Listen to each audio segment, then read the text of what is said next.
Bringing Down the House, the inside story of 6 MIT students who took Vegas for millions by Ben Mezrich.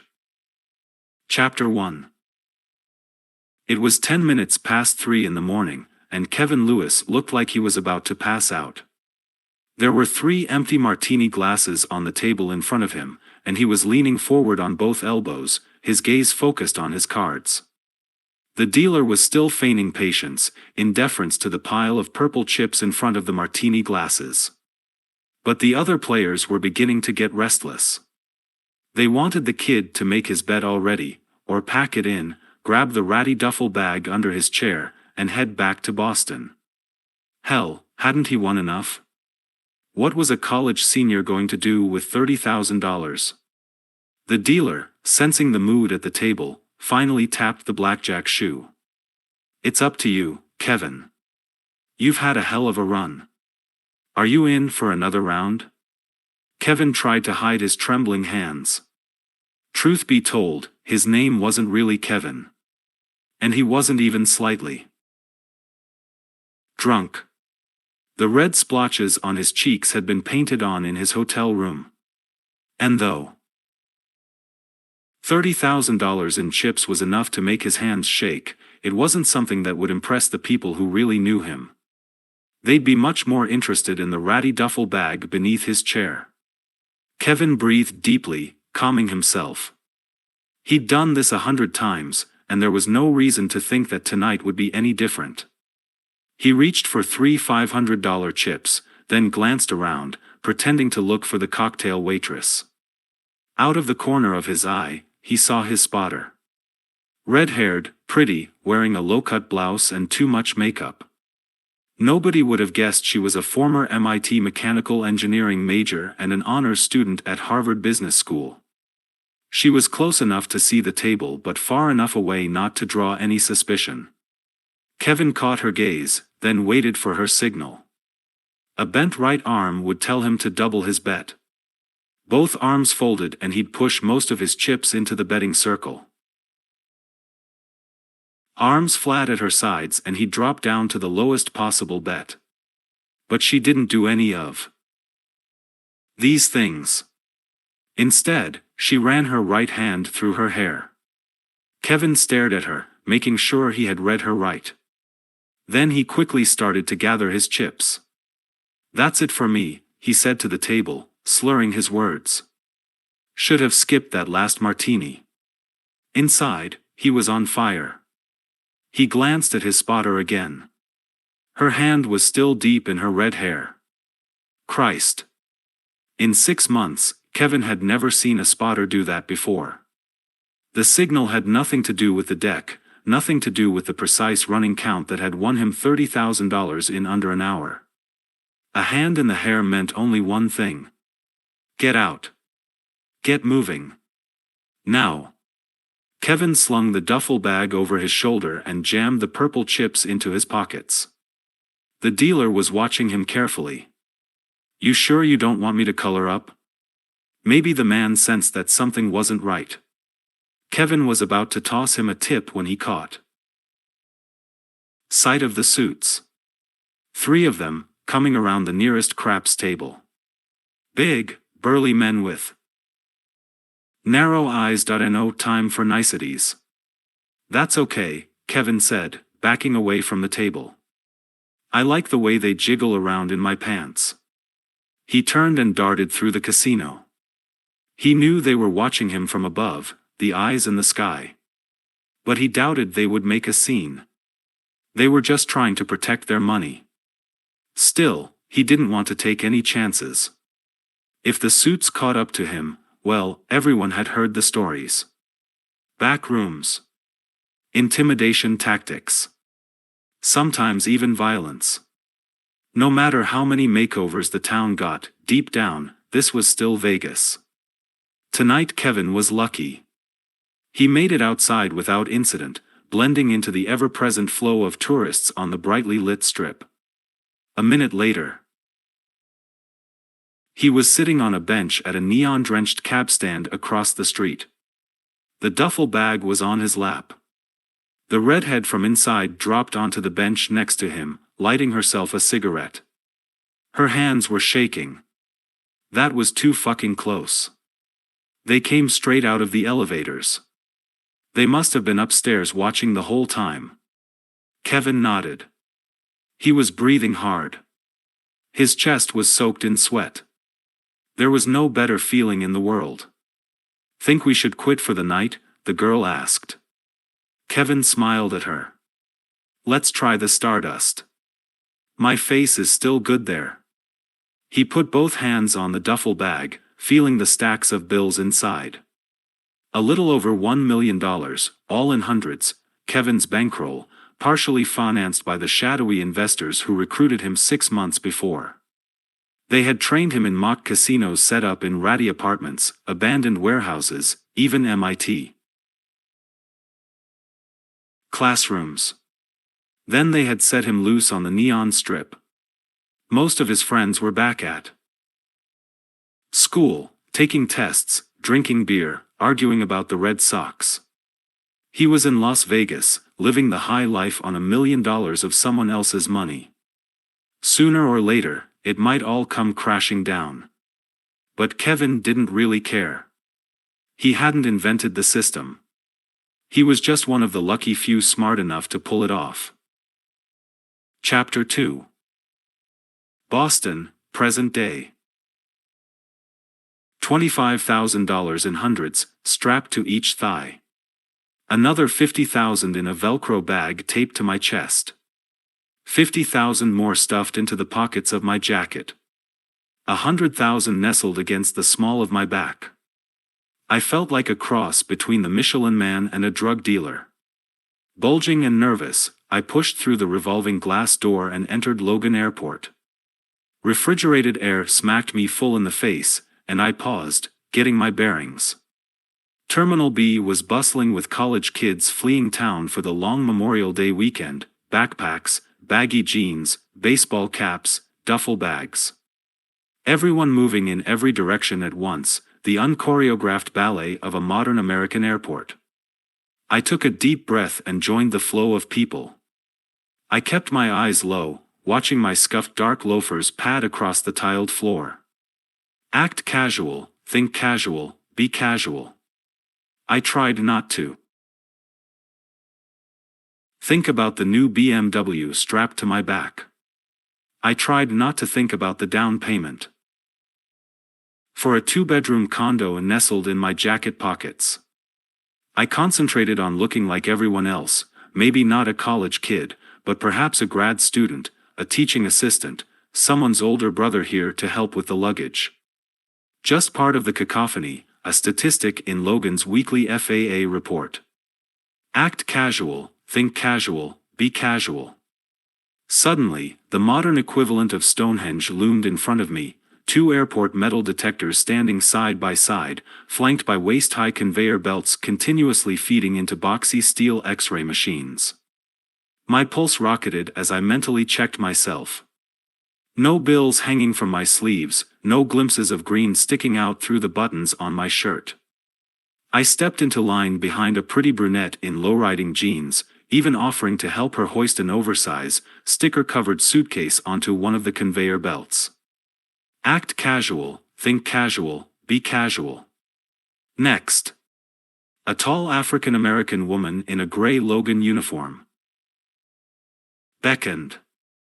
There was a name tag on her right lapel, but I couldn't make out what it said because of the sweat stinging my eyes. I blinked rapidly, but casually, and stepped forward through the disembodied door frame.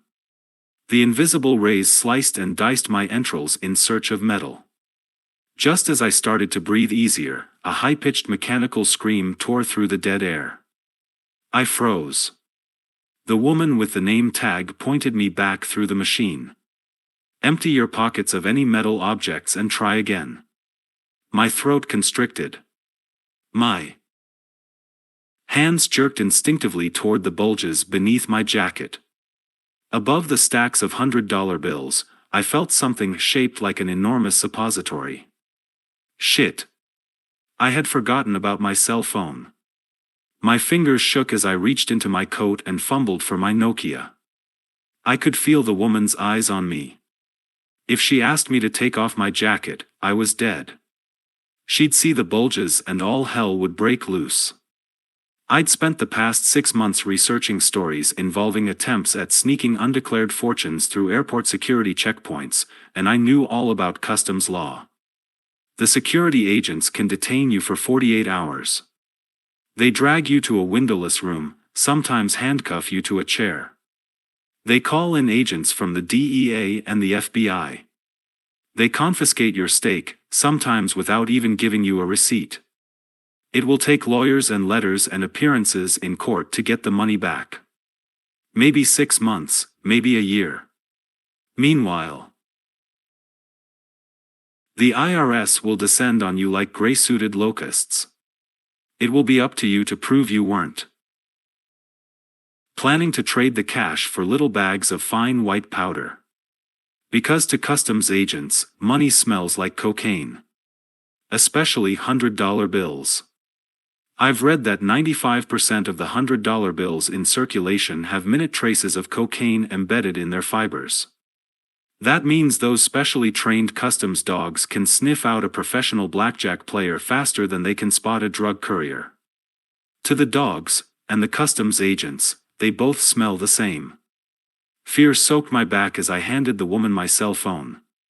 She looked at it like she'd never seen one before. She turned it on, turned it over, then handed it back. Behind me, a kid in a tie-dyed sweatshirt tried to shove a potted plant onto the conveyor belt. The woman with the name tag rolled her eyes. Then, thankfully, she waved me past.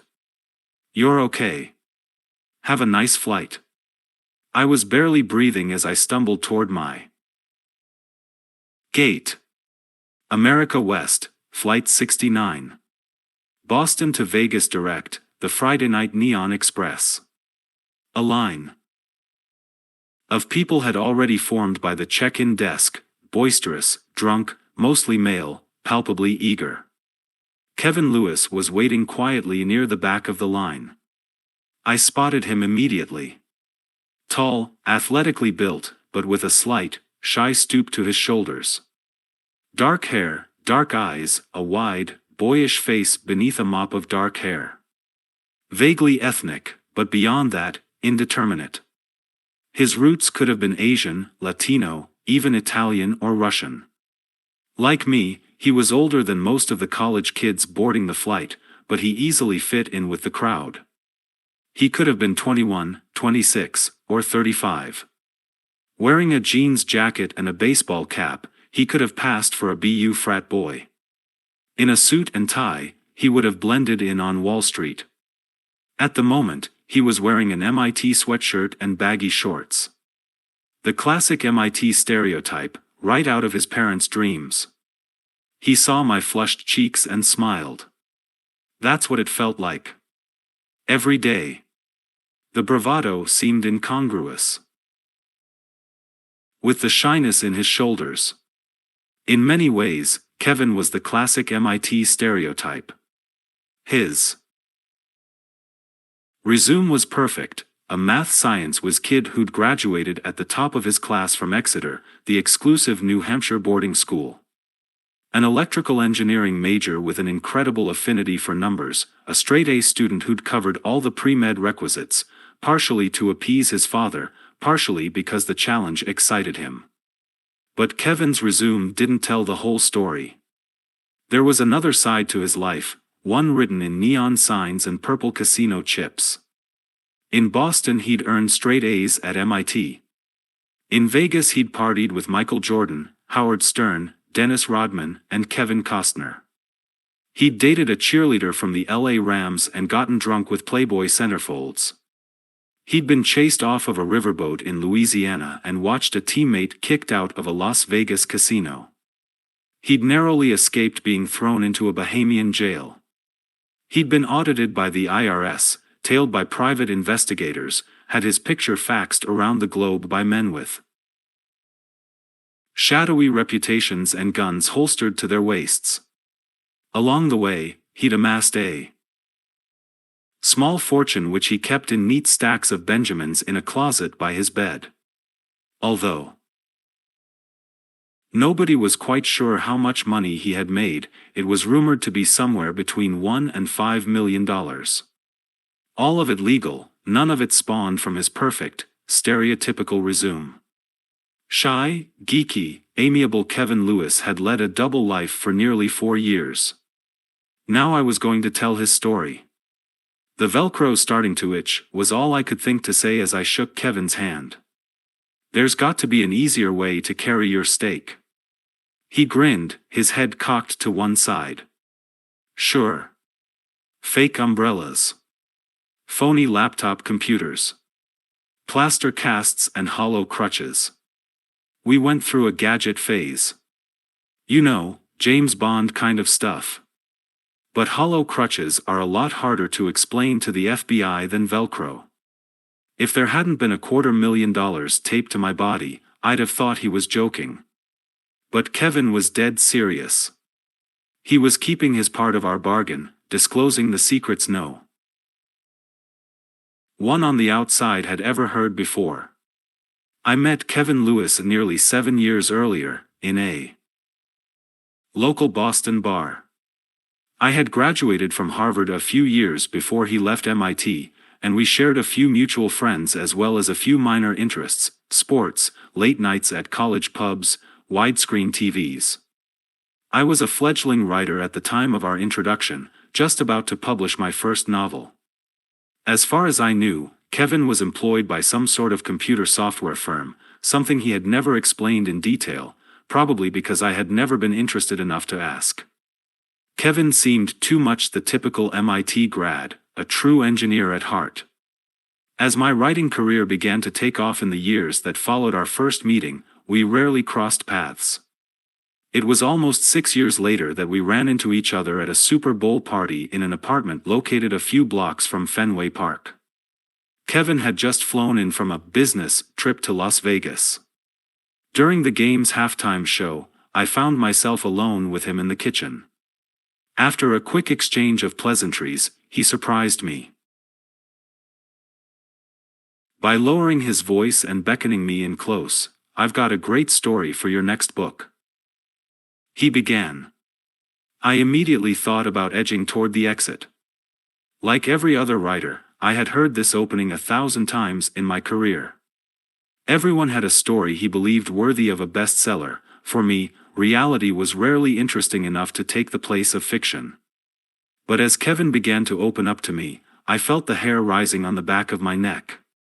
Unlike the thousands of other cocktail party stories I had heard, Kevin's tale had all the elements of a high-concept, cinematic thriller, but it was real. Everything Kevin was relating to me had actually happened. He had lived it, every minute of it, and he was willing to let me get it all down on paper. Why? I had asked, amazed. Kevin never answered my question directly. Over time, I've tried to piece together an answer of my own. Kevin had been part of something incredible.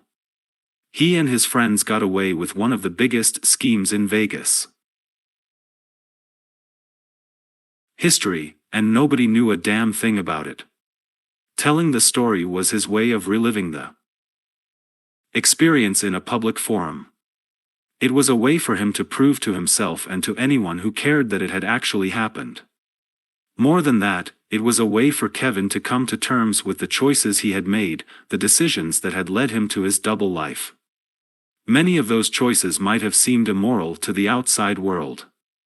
By telling his story, Kevin could explain himself to those who believed that what he did was somehow wrong.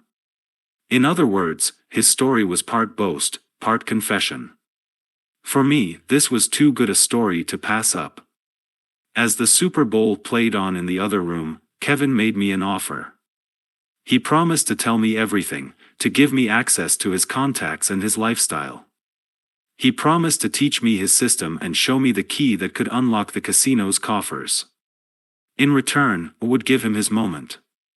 The deeper I delved into Kevin's double life, the more I realized how far I had come out ahead in our bargain. When I finally sat down to put the words onto paper, Kevin's story flashed by my eyes in technicolor as bright as a Vegas marquee. Chapter 3. Boston, June 1994. In the beginning, there was sushi. 5 neat little rows lined up across the glass coffee table like a battalion of squat, brightly colored soldiers. Above the battalion, the strong scent of seaweed and raw fish spread out in a fog to fill the cramped, 70s-era high-rise apartment. Beneath the table stood a pyramid of discarded cardboard cartons from Toyama, the late-night Japanese dive located a few blocks away in Boston's moderately European Back Bay. The dive wasn't a favorite but an expedience, one of the few restaurants open past midnight on a Sunday in a city that still clung to antiquated blue laws and puritanical facades, despite playing home to one of the largest, rowdiest college-age populations on Earth. The sushi was part of a weekly routine. As usual, it was well after 2 in the morning, and Kevin Lewis was crashed out on the worn futon in the middle of the sparsely furnished living room. The TV was on with the sound turned down, and Kevin was half asleep. His body ached from 2 hours at the MIT gym, and his mind was numb from a long day spent sequestered in a chemistry lab at one of Boston's top hospitals. It was 2 months into the summer after his junior year, and he had spent so much time surrounded by test tubes, he was beginning to identify them by name. The daily grind at the lab was made worse by the fact that he no longer had any interest in medicine as a career, he just hadn't figured out how to break the news to his parents. His father was still trying to convince him to quit the MIT swim team so he could spend more time on his research. More time with the goddamn test tubes. Kevin had just turned 20 a month before and he was old enough to make his own decisions about the direction of his life. But like most 20-year-olds, he had no idea where he was heading. He knew only where he didn't want to end up. It was 1993, the dawn of the Internet revolution. Many of his MIT classmates were already conceiving startups in their dorm rooms, conspiring to turn the high-tech skills that had made many of them pariahs in high school into launchpads for their billion-dollar dreams. The kids who weren't dissecting microprocessors in their bunk beds were set to ride the tried-and-true waves of Wall Street. Venture capital, investment banking, tech consulting, MIT, along with Harvard and the other Ivies, was one of the main feeders to the vast money-making machines fueling the revolution. If the 80s had made greed acceptable, the 90s had elevated it to an art form. Medicine, academia, science for science's sake, these were not compelling choices in the tornado of options swirling around a campus such as MIT. But unlike many of his classmates, Kevin didn't see himself being satisfied by a life on Wall Street or a smoke and mirrors sojourn into Silicon Valley. He didn't think of himself as some sort of saint, he was as addicted to the notion of unfettered greed as the kid on the next bunk over. He just hadn't yet found his drug of choice. At the moment he didn't want to think about his future, or his father, or the test tubes in his lab. He just wanted to sleep. But the sushi waged war with his senses. He reluctantly opened his eyes and watched as his friends descended on the coffee table. Christ, the jackals. He was immediately struck by the contrast in physical geometry. Jason Fisher's hulking form cast a boxy shadow over the rows of sushi. 6'1", 220 pounds, Fisher was built like a heavyweight boxer. His shoulders were huge, his head square, and the muscles beneath his MIT t-shirt rippled like a plastic trash can left out in a heat wave. Kevin had met Fisher in the gym after bravely offering to help the former MIT student load plates the size of manhole covers onto the bench press. He had been surprised to learn that Fisher, several years older, was a similar mix of ethnicities, part Chinese, you could see it in his eyes, narrow drops of oil beneath a ridged brow, part Brazilian.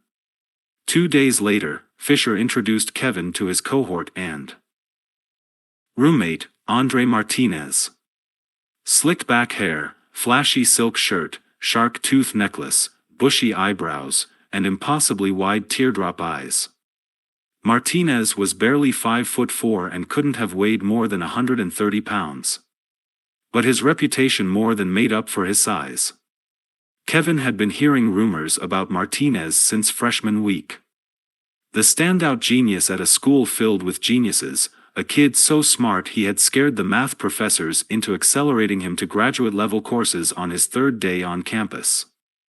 Whiz kid, boy wonder, the pride of MIT, until, 1 week into his sophomore year, Martinez had suddenly left school. In the 6 months they'd known each other, Kevin had never asked why, and Martinez had never volunteered. "I think it's awake," Martinez said now as he flipped a piece of sushi into his mouth. "Jab it with a chopstick to make sure." Fisher complied, poking Kevin in the forehead. Kevin grabbed for his wrist, knocking a sushi roll across the living room. Martinez laughed a little too loudly, and Kevin realized they were both drunk. Less than an hour ago, Fisher and Martinez had landed at Logan, and it looked as though they went through most of the beverage cart during the 5-hour flight. Kevin tried to hide his distaste. It had been like this all summer. The two of them gone every weekend, then spending the week sleeping late and drinking early, and dropping in on Kevin without regard to the hour. They never went to work, never seemed to do anything at all, while Kevin slaved away in the lab. "A couple of slackers," Kevin said, shoving 2 rolls of sushi into his mouth. He was channeling his dad, and it bothered him. Why should he care how his friends spent their time? "We choose to think of ourselves as emancipated," Fisher said. "We're working our way up to slacker." Kevin shook his head. Everything was a joke to them. They existed entirely in the present, no responsibilities, no conscience. Kevin couldn't imagine living like that. Everything in his life had always been planned out. Exeter, MIT, his part-time job at the lab. Even with the plans, he agonized over every step. Fisher and Martinez didn't agonize over anything. They didn't seem to have a future, and they didn't seem to care. Neither of them had even graduated from MIT, both had simply left. At least Fisher's reasons had been noble. His sister, Josie, had been injured in a car accident, and he had dropped out to help with her recovery.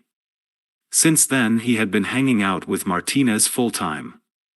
Hanging out was a good way of putting it, because neither of them had ever held a job, set an alarm, or worn a tie. And yet the money never seemed to run out. In fact, they had enough money to travel to Las Vegas nearly every weekend. Why Vegas, almost always Vegas, Kevin hadn't yet figured out. He had never been there himself, had only read about the City of Sin in paperback novels and seen it on primetime TV. Although the bright neon lights and massive resorts were compelling enough, he couldn't imagine vacationing in the same spot over and over again. Throw in a few topless showgirls, and it made a little more sense. But Fisher and Martinez weren't exactly Casanovas. Neither of them had kept a steady girlfriend longer than a carton of sushi lasted in the refrigerator. "If I didn't know any better," Kevin grunted, reclining back onto the couch, "I'd think you guys were selling drugs." "White slavery," Martinez responded, fighting Fisher for the last piece of fish.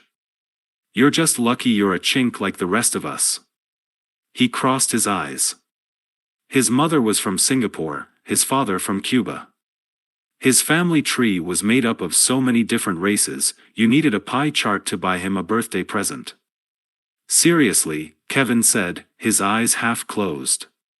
"What the hell do you guys do on the weekends?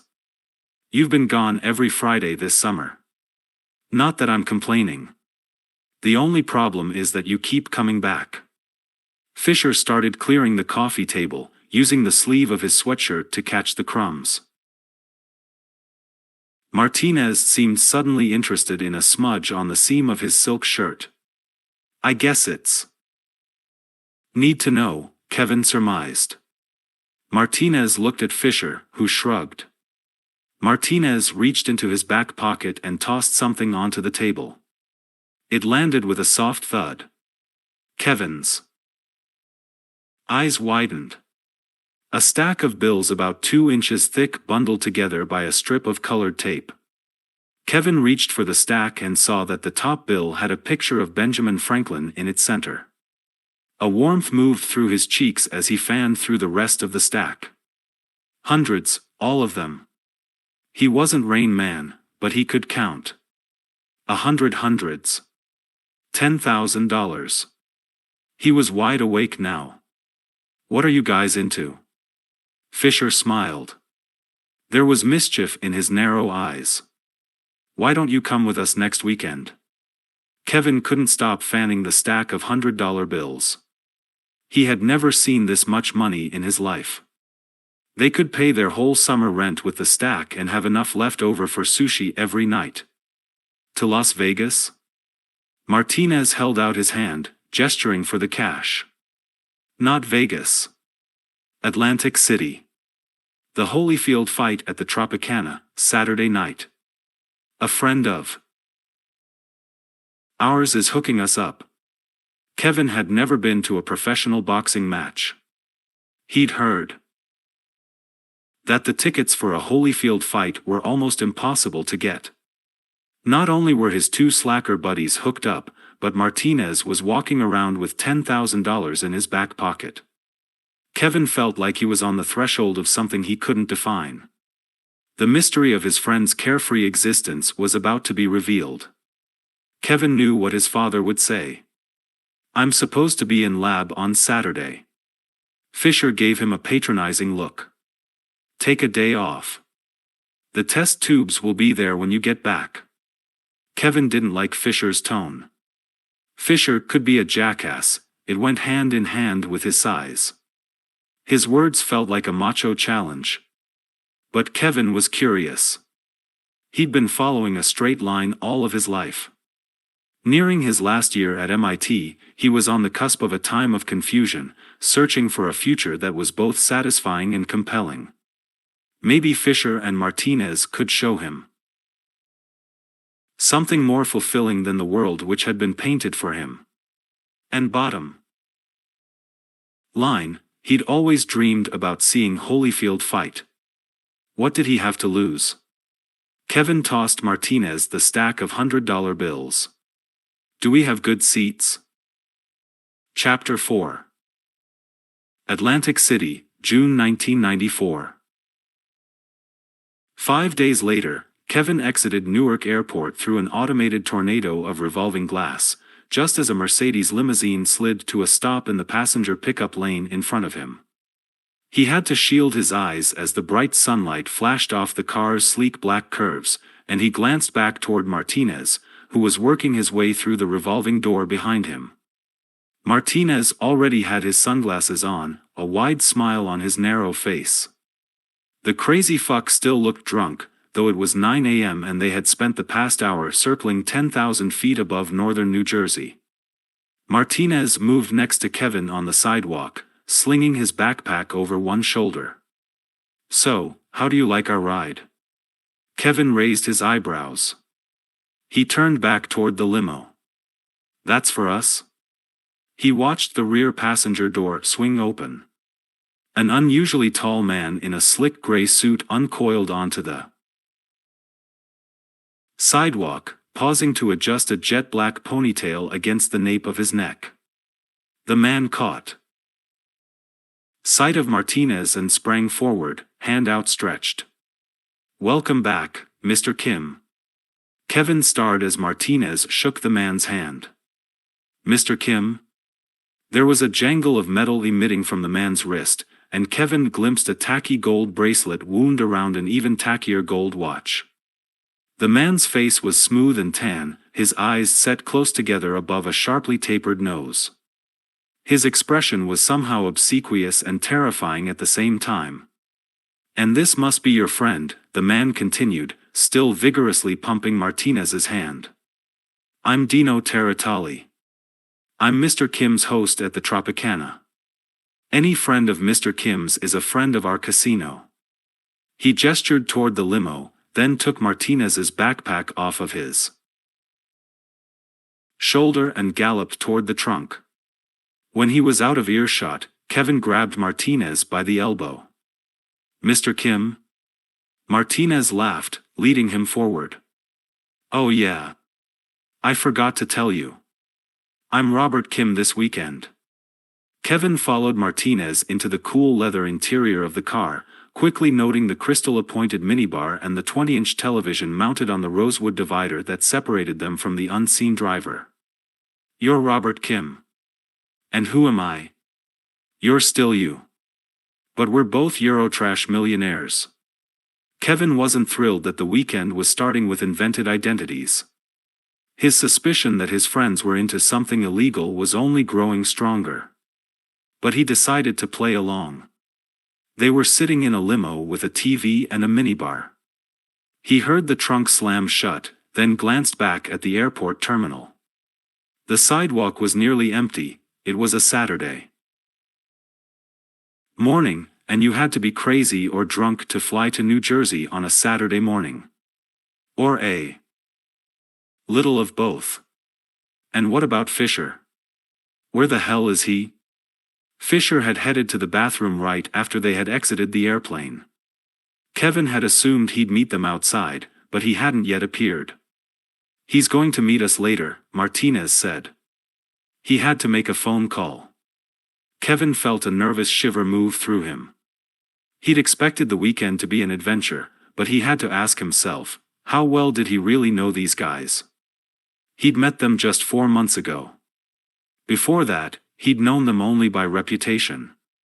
2 college dropouts with mysterious means of income and nonconformist lifestyles.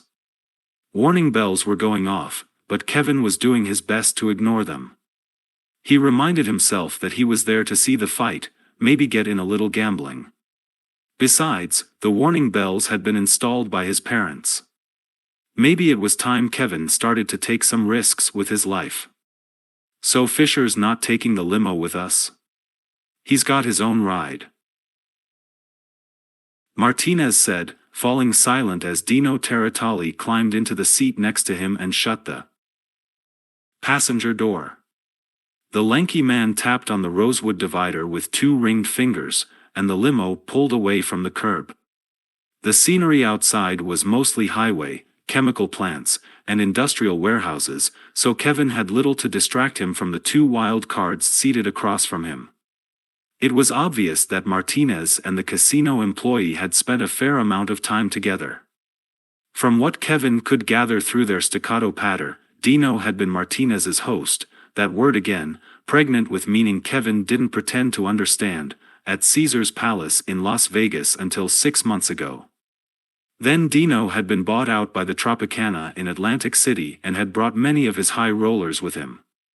Evidently, Martinez, or Kim, as Dino knew him, was one of these high rollers. Certainly, Martinez seemed to have the jargon down pat.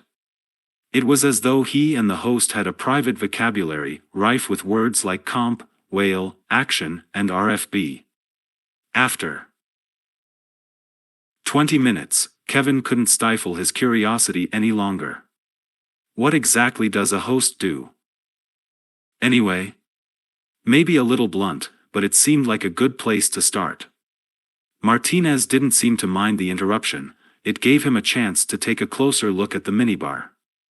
Dino offered a smile, not exactly condescending, but it was obvious he had pegged Kevin as a sidekick, nothing more. "We do whatever it takes. We make your stay as pleasant as possible. We bring the big players to our casino, and we make sure they keep coming back." Simple enough.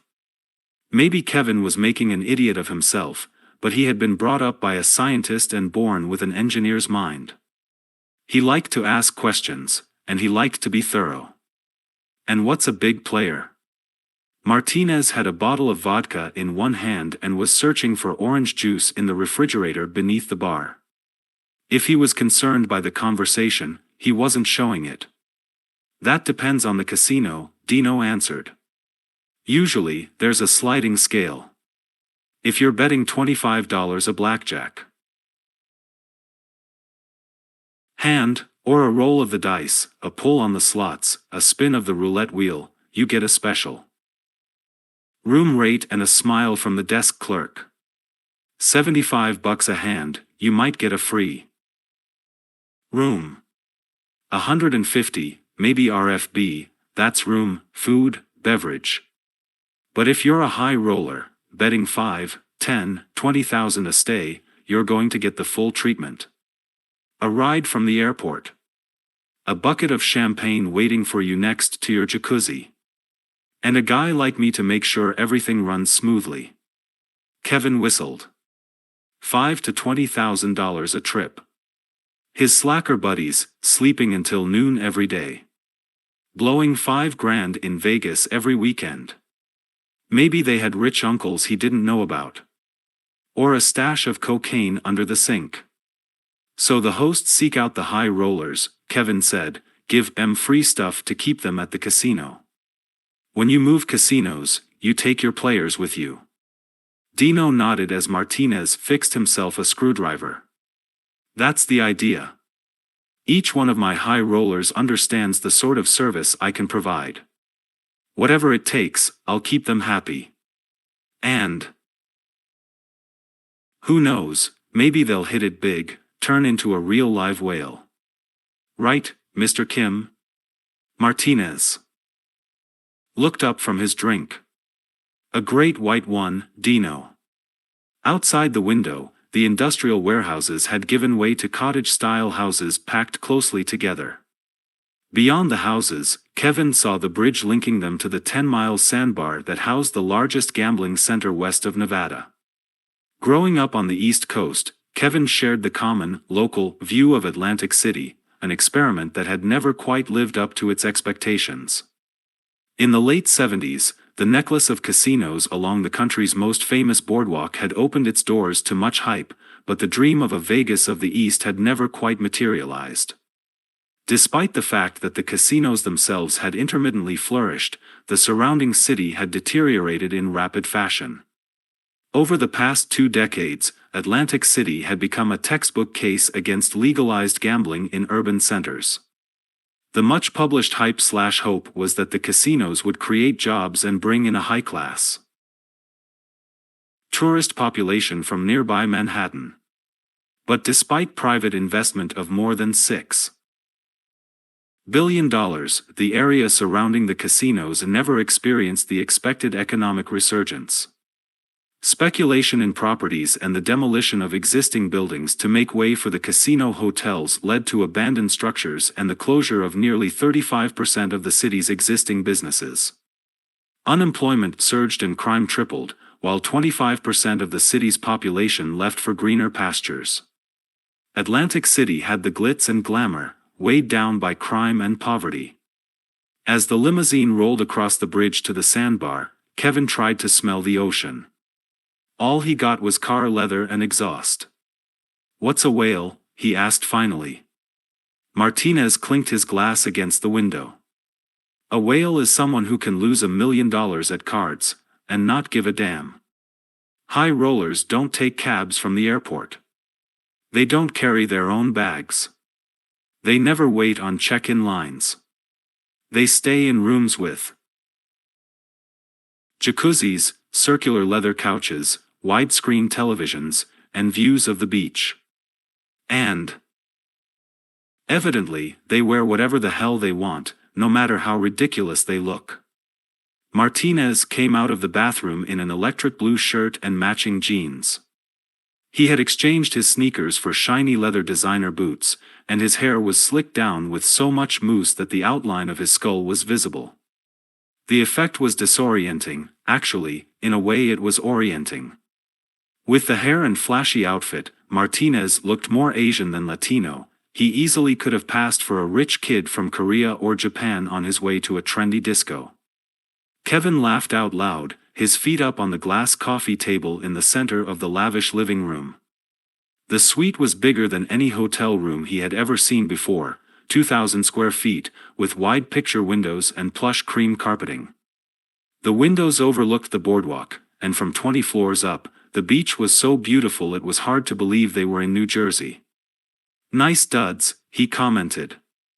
He was still wearing shorts and a sweatshirt. He had an Oxford shirt and khakis in Martinez's backpack, but he hadn't planned on changing until they were on their way to the fight. Does the casino have some bizarre dress code I should know about? Martinez ignored the query. He was busy fishing around the inside of his shirt with both hands, and Kevin wondered if he was looking for his sunglasses. Certainly, they'd finished the look. Then he heard the distinct rip of Velcro, and Martinez's hands reappeared. Kevin's heart thumped as he saw the roll of bills. At least 4 inches thick, twice as large as the roll Martinez had shown him back at their apartment. And again, the visible bills were hundreds.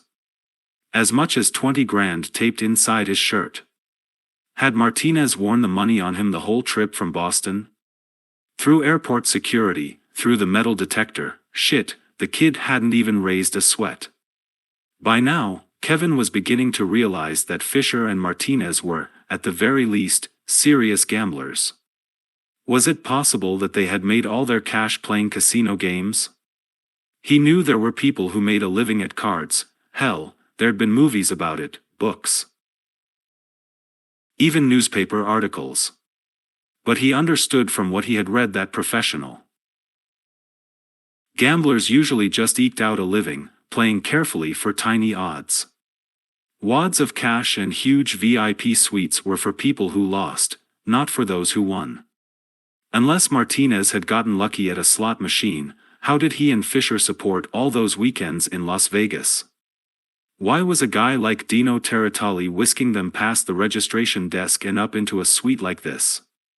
Kevin was dying to know the truth. That's quite a stake. It's going to be fun watching you drop it at the tables. What do you play? Craps? Poker?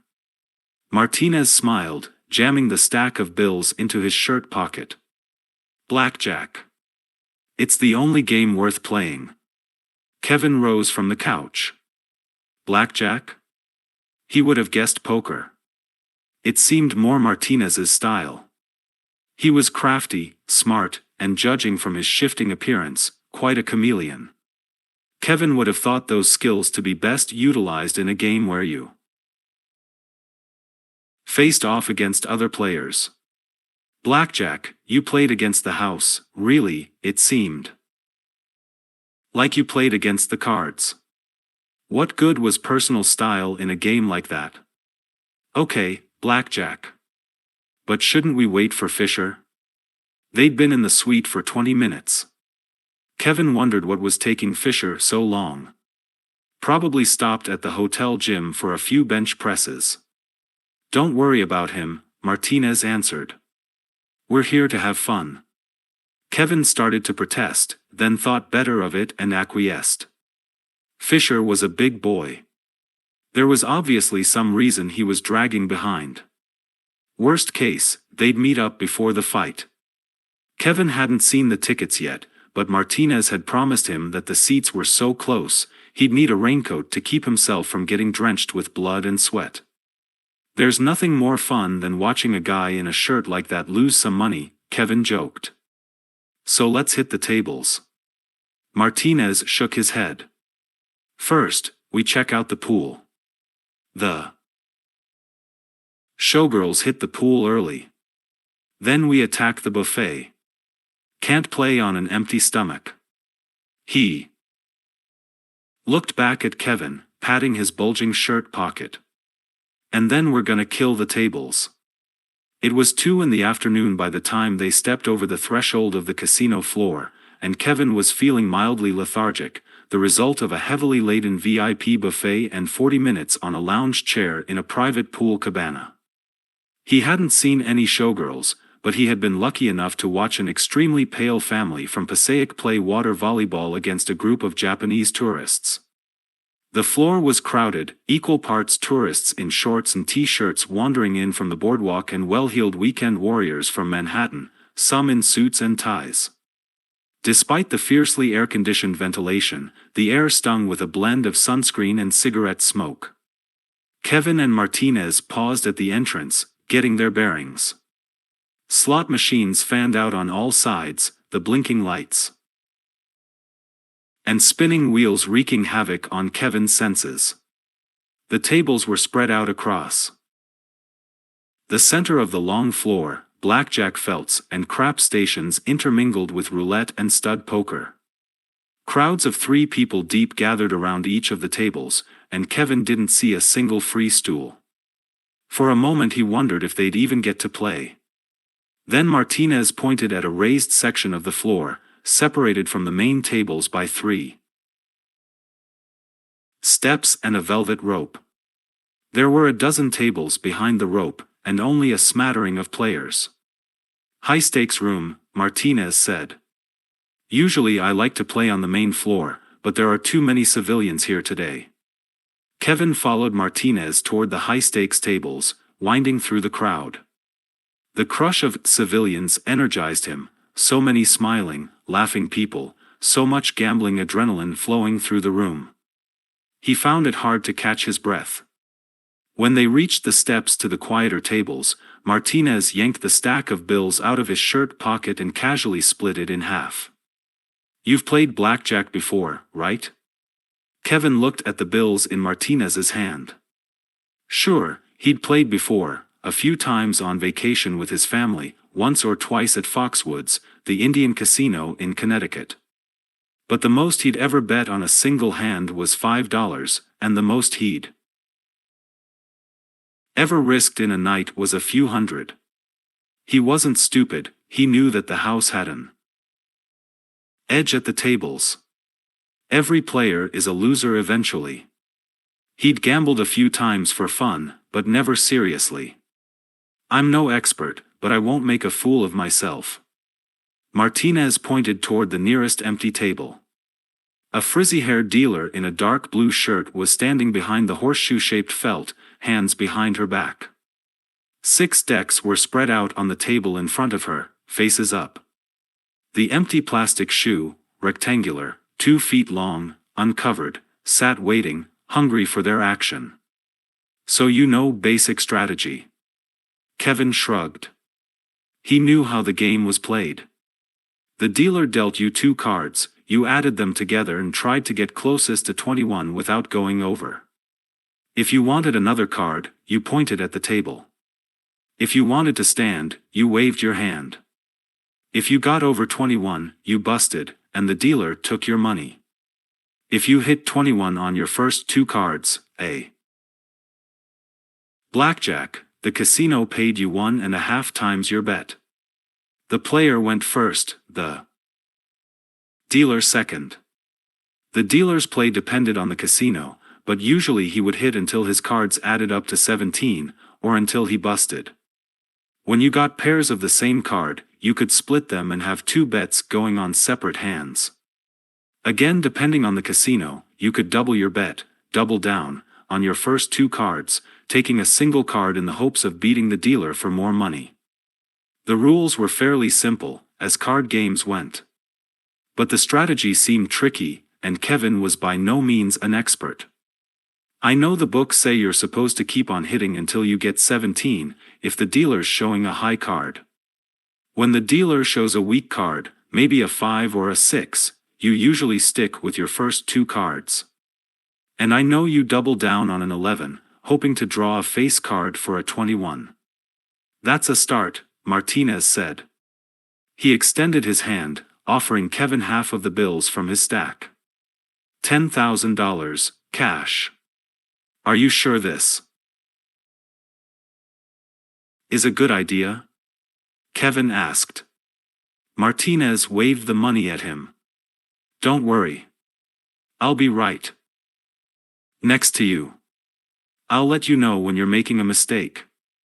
Kevin's cheeks burned as he took the bills and followed Martinez to the table.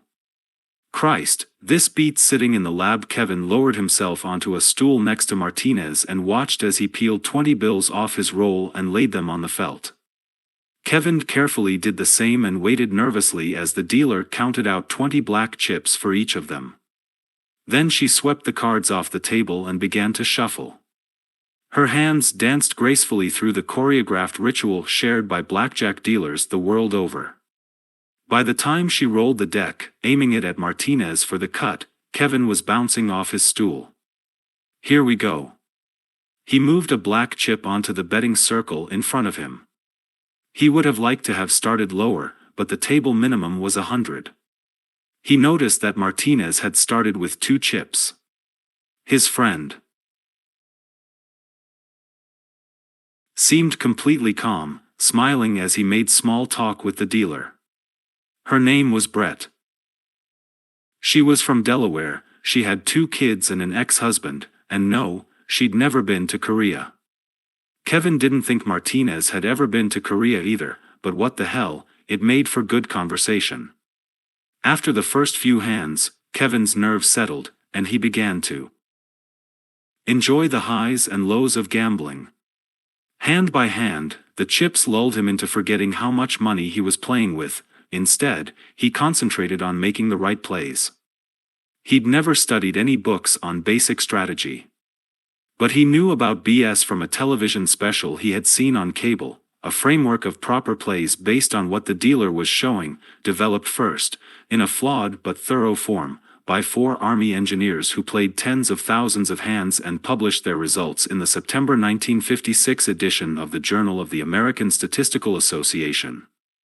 BS was then thoroughly reworked in the early 60s by a UCLA and visiting MIT math professor named Edward Thorpe, then tweaked numerous times over the years by experts with access to IBM computers.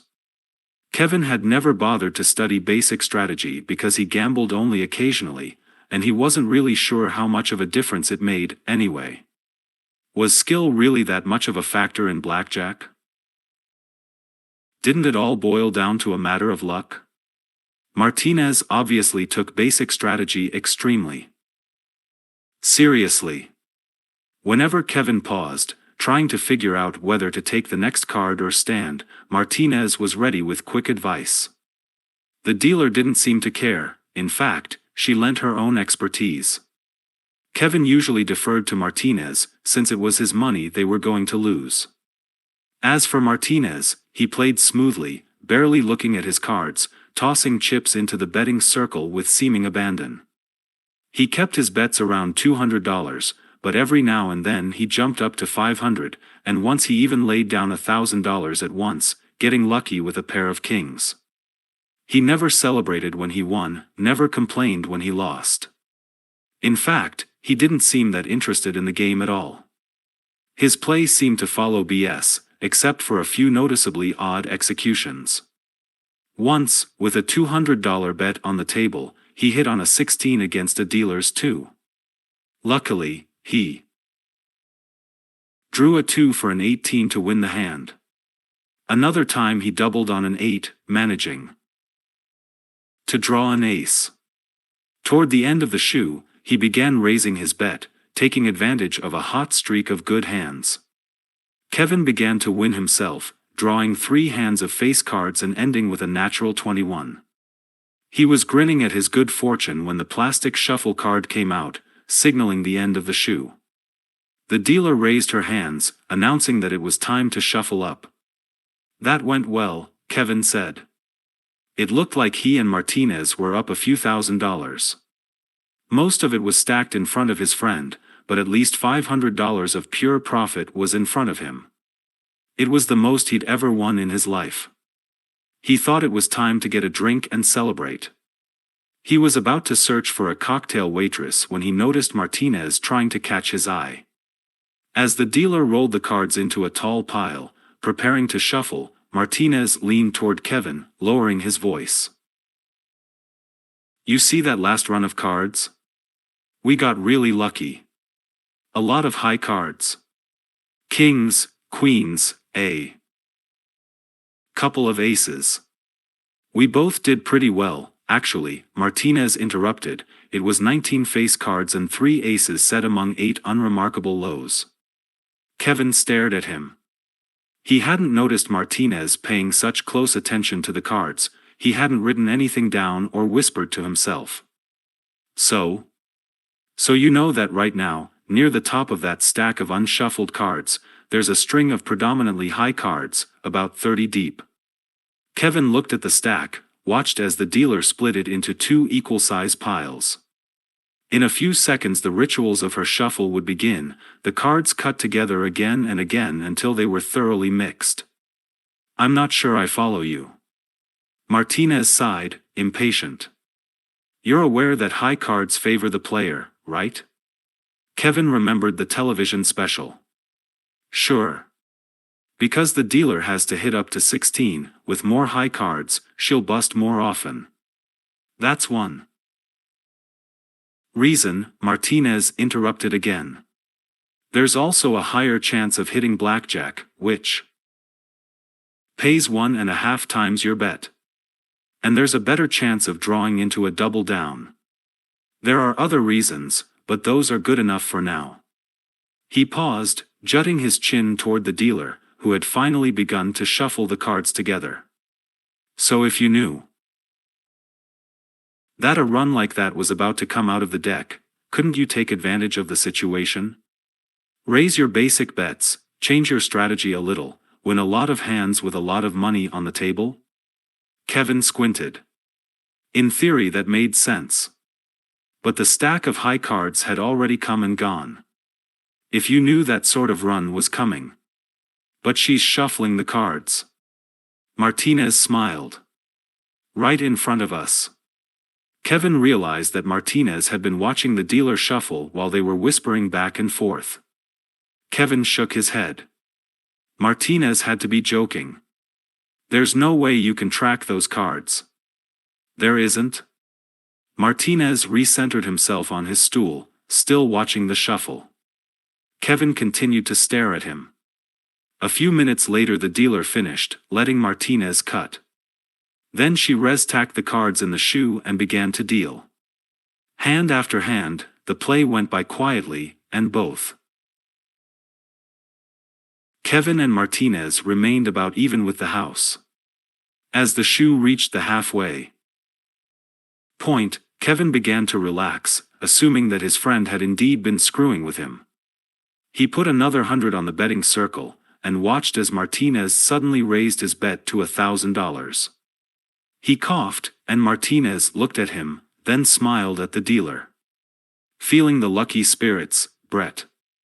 In Korea we listen to our spirits." She laughed, dealing out the cards.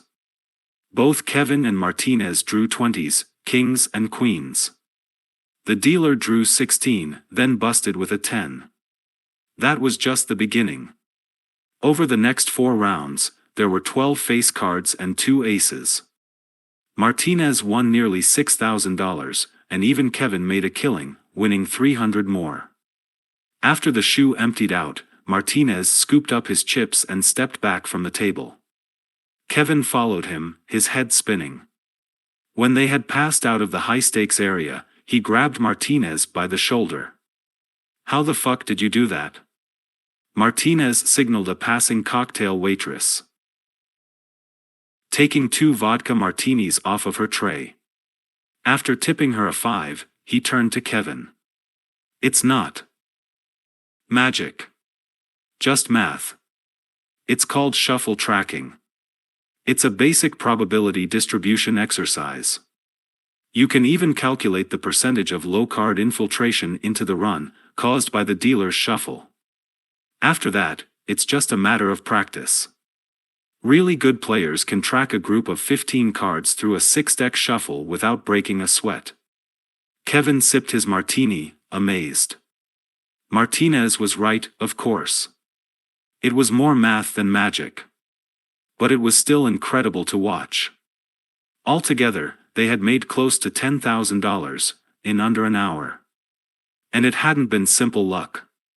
Martinez had truly tracked that dealer's shuffle. "I'll explain more later," Martinez said, pushing forward through the crowd. He was heading toward another blackjack table situated at the edge of the main floor. There were 2 overweight women sitting next to each other on the last 2 stools, watching the play. Across from them, in the first base position, was a familiar, bulked-up shape with dark pinpoint eyes and a crew cut Fisher had finally arrived. As they approached the table, Martinez touched Kevin's arm. "There's one other thing. When we reach Fisher, act like we don't know him." Kevin rolled his eyes. "Okay, Mr. Kim." "I'm serious," Martinez said. "Just stand behind the table and watch. I promise, it will be a good show." From the moment they arrived at the table, Kevin could see that Martinez had been telling the truth. The two overweight women were jabbering to each other in loud voices about the damn fool sitting across from them. As Kevin watched, Fisher made some of the strangest blackjack plays he'd ever seen. For the most part, he kept hitting like a madman, taking as many cards as he could, even busting with 4 cards after hitting on a 17. After each hand, the two women chided him for making such obviously stupid moves. "What the hell is he doing?" Kevin whispered to Martinez. "Trying to lose?" Martinez shook his head. "Look at how he's betting. Just $10 in the circle. He doesn't care about these hands. He's playing a part, trying to establish himself as a wild player. At the same time, he's running the cards, counting down based on the deal. He's trying to control the deal so that a specific card is dealt to him." Kevin narrowed his eyes. "A specific card? What do you mean?" "He's sitting at first base, the closest seat to the dealer. Sometimes, with some dealers, you can see the bottom card when they roll the deck after the shuffle. If they let you cut the deck, you can cut to an exact point, maybe 1 deck's length, and when they stack the deck into the shoe, that card you just saw ends up at exactly the cut point, the 52nd card. If you're good, really good, you can get the dealer to deal you that specific card." Kevin laughed out loud. One of the overweight women glared at him, then turned back to the table. Kevin looked at Martinez. "That's crazy. And even if you could get the dealer to give you a card you already saw, how much difference would it make?" "Depends," Martinez said, watching Fisher hit on another 17. "If you saw an ace, it's over a 50% advantage. That means on average, you bet $1,000 on that hand, you get more than $1,500 back. How many $10 hands would you lose to get one $1,500 hand?" Martinez paused as Fisher suddenly pushed a stack of black chips into the betting circle. The two women went dead silent. The dealer, a tall Latino with an earring in one ear, glanced back at a man in a suit standing a few feet behind him in the pit, obviously his boss. The suited man looked over, seemed to recognize Fisher, then nodded. He'd seen enough of Fisher's play to know that he wasn't a threat, another rich kid doing something stupid.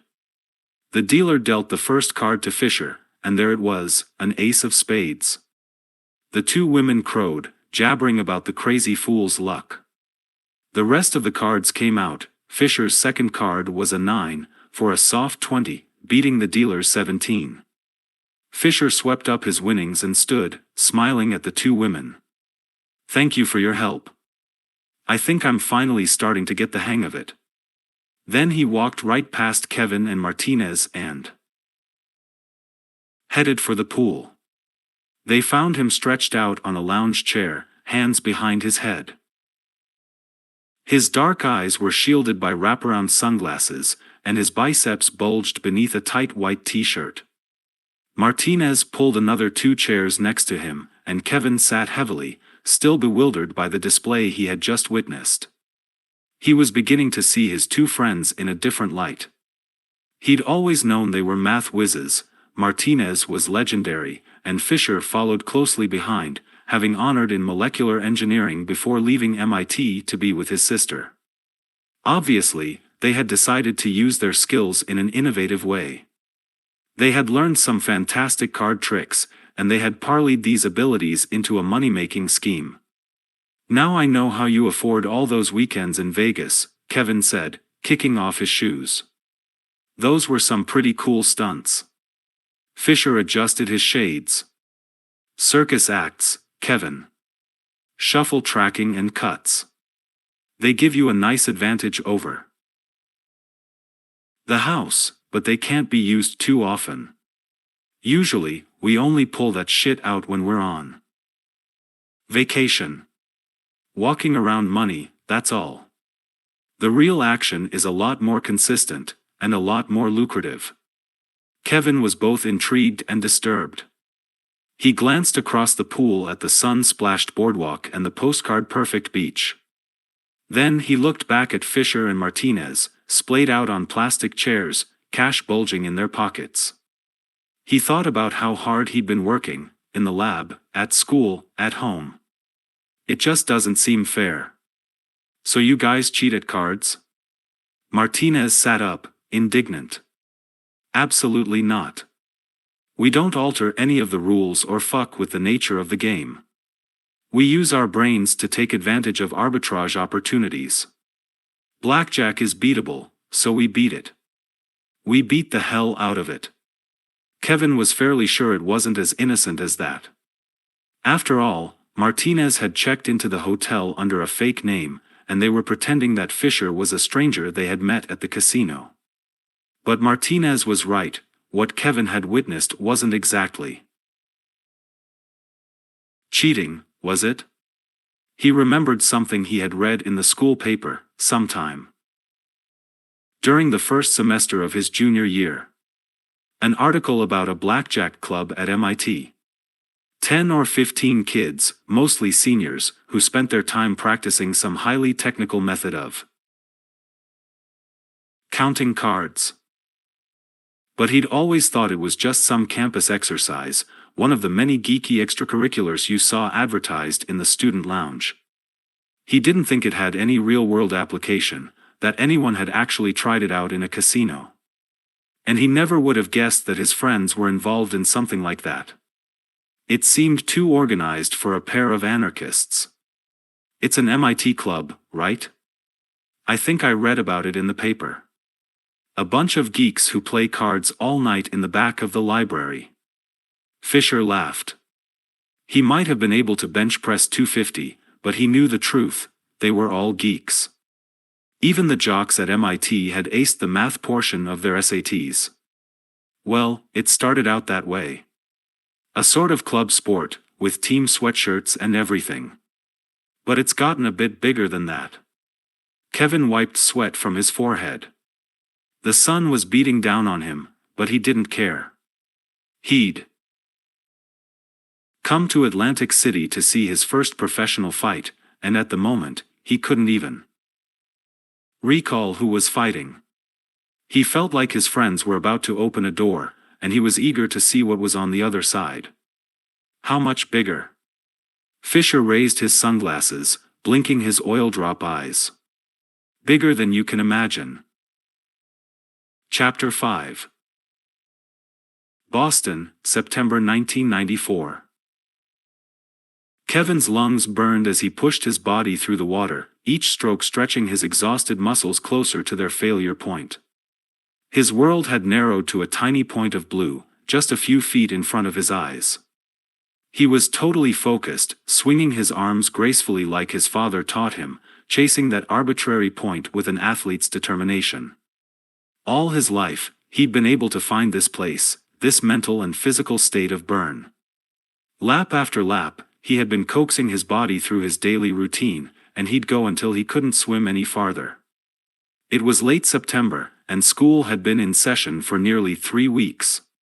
Kevin's summer had ended as uneventfully as it began. After the weekend in Atlantic City, he returned to his test tubes and swimming. He had gained a new respect for Martinez and Fisher, and a new fascination with their way of life, but after the thrill of the weekend wore off, he felt reluctant to pursue the issue. Alone in the MIT library, he'd done a little reading into blackjack theory, and had confirmed much of what Martinez and Fisher had told him. The game was beatable, and there were people who made a good living playing cards. They were called card counters, and they had developed numerous systems to give themselves a slight edge over the casinos. But even with this edge, it didn't seem that a professional could ever attain the sort of success that Martinez and Fisher had suggested was possible. In Kevin's mind, there were two major problems with card counting.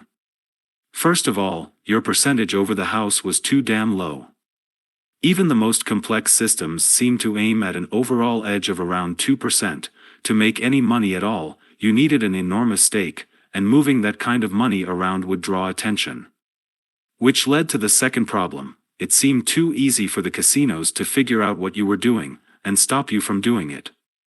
They couldn't arrest you, but in Las Vegas, they could kick you out of the casino. In Atlantic City, the law was a bit different. They had to let you play, but they could screw around with the deck, shuffle at will, change betting limits, in short, make it impossible for you to win.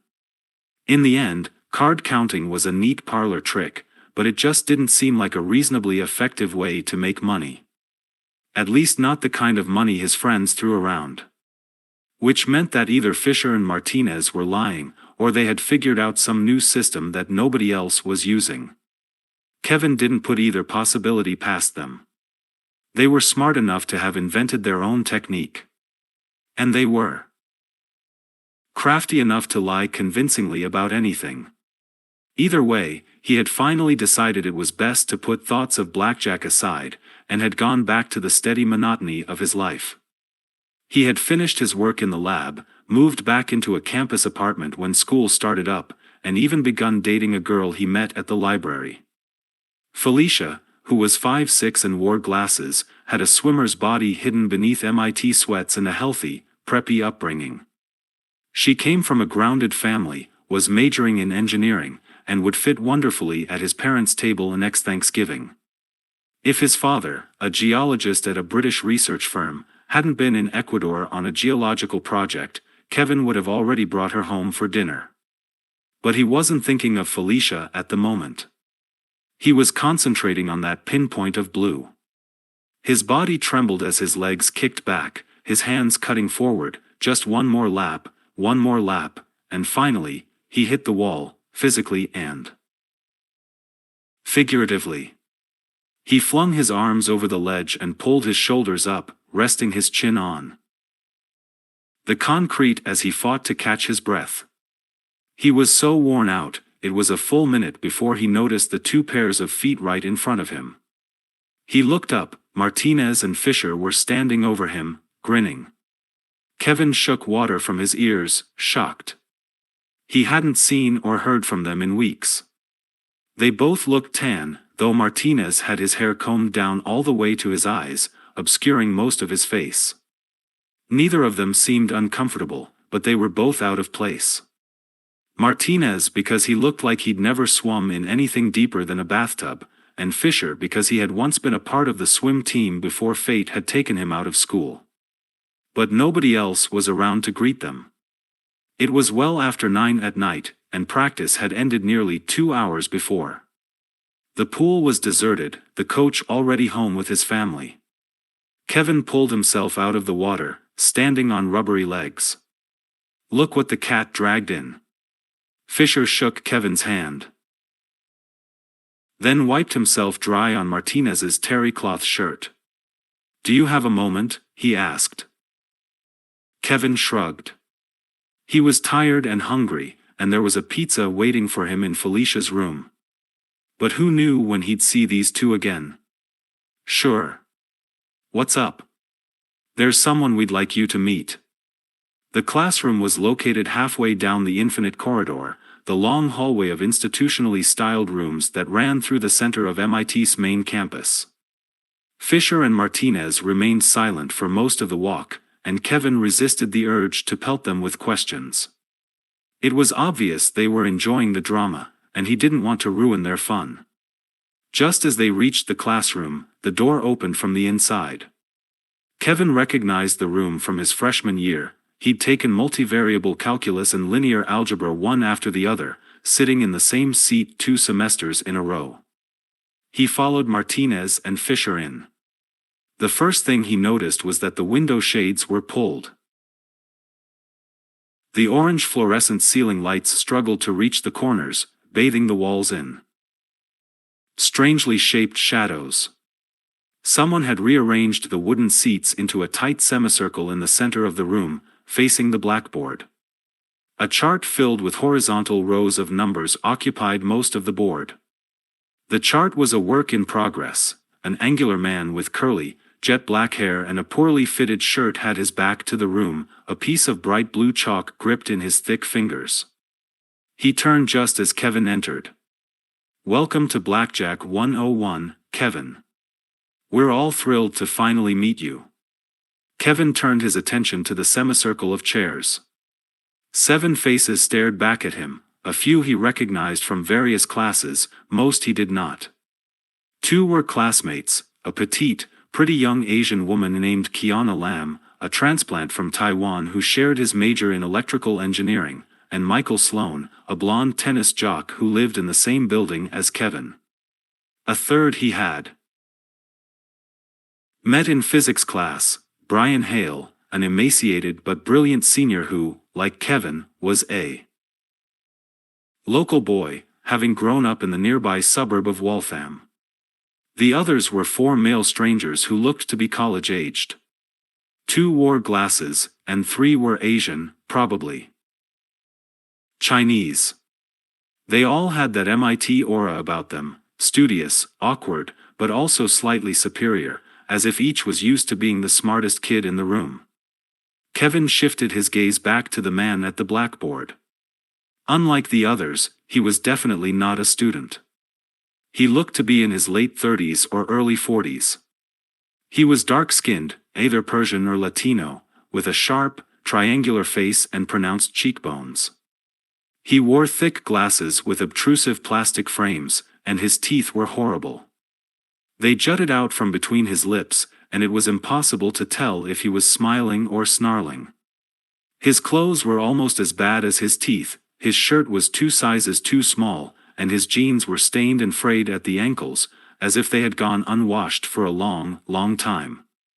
"Kevin," Martinez said. "This is Mickey Rosa.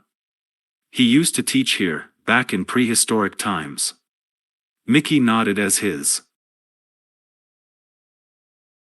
audience laughed, his hair flopping over too much glistening forehead. Kevin watched him. With a new respect, he'd seen the name before. 2 of the card-counting books had mentioned the former math prodigy, one of the youngest MIT graduates in history, matriculating at the age of 16, as a master of the sport. But the man was at least 15 years older than Martinez and Fisher. What was he doing in a room full of college kids?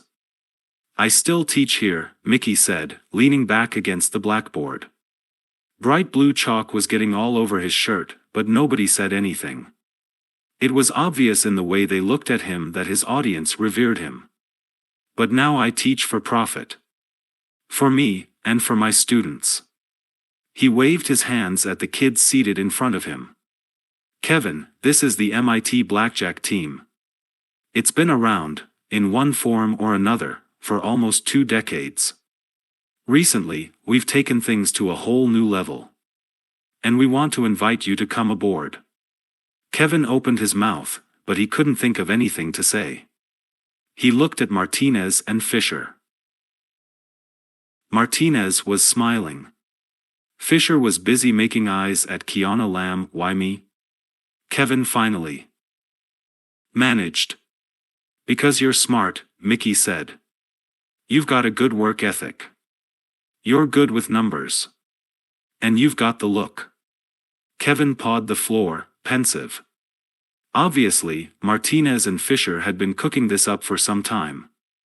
They had been feeding Mickey Rosa information about him, sizing him up for their team. The trip to Atlantic City was a test of sorts, and he had passed. "What do you mean, the look?" Mickey waved his hands again, tabling the question for later. "Kevin, we count cards. Are you familiar with the practice?" Kevin nodded. "I've done a bit of reading on the subject." "Good, good. So you must have heard of the high-low method of counting, right?" Kevin nodded again. His memory wasn't photographic like some other MIT kids he knew, but he retained things fairly well. He knew that the high-low method dated back to 1962 and the publication of Edward Thorpe's groundbreaking bestseller Beat the Dealer. In the book, Thorpe outlined a simple counting method that allowed players to keep rough track of the number of high cards left in an unplayed shoe. Instead of counting individual cards, players simply kept track of a single number, the running count. This number was added to every time a low card came out of the deck, and subtracted from every time a high card hit the table. The more positive the running count, the more high cards were left in the deck, giving the player an advantage and inciting him to raise his bet. When the running count went negative, the player lowered his bet, expecting to lose more hands. Depending on the initial stake and the number of hands played, a player could reap a positive advantage with very little effort. "Well," Mickey said, stepping away from the blackboard. Chalk dust sprinkled the floor behind him. "You must also realize that the standard high-low technique of counting has a few major flaws." Kevin had already gone through this in his head, after his trip to Atlantic City. "I can think of two," he said, feeling the need to impress. Everyone in the room was looking at him, a sensation he enjoyed. The percentage advantages are usually so small, you need an enormous stake to make any real money. And it's too easy a technique to spot. To take advantage of the highs and lows, you have to drastically raise and lower your bet. It's simple for them to catch you just by watching your bet. Even Fisher looked impressed. Mickey's lips shifted back, showing all his frightening teeth. "We've developed a system that takes care of both these problems," he said. "We're going to hit Vegas hard, and we'd like you to come along." Kevin looked around the room at the cabal of young blackjack players. When it was just Martinez and Fisher, it seemed seedy but manageable. Two rebellious geniuses siphoning money from the casinos. But this was something else, organized, calculated, put together by a charismatic adult with bad teeth and a brilliant pedigree. "I don't know," Kevin said. "It sounds kind of shady." "Shady?" Martinez broke in. "We're freedom fighters, Kevin. We liberate money from the hands of the oppressors. We're Robin Hood, and the casino is the sheriff. And you give all the money to the poor when you're finished?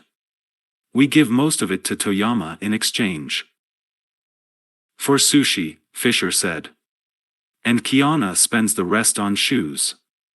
Kiana tossed a crumpled piece of paper at Fisher's head. Then she turned to Kevin and said, "Seriously, the casinos have been screwing people over for years. The games are set up to give the house a hefty advantage. Anyone stupid enough to sit down and play is paying for all that neon, all those free drinks. If anybody's cheating, it's the corporations that own the casinos. They set up the rules so that they always win." "Almost always," one of the other three Asians added.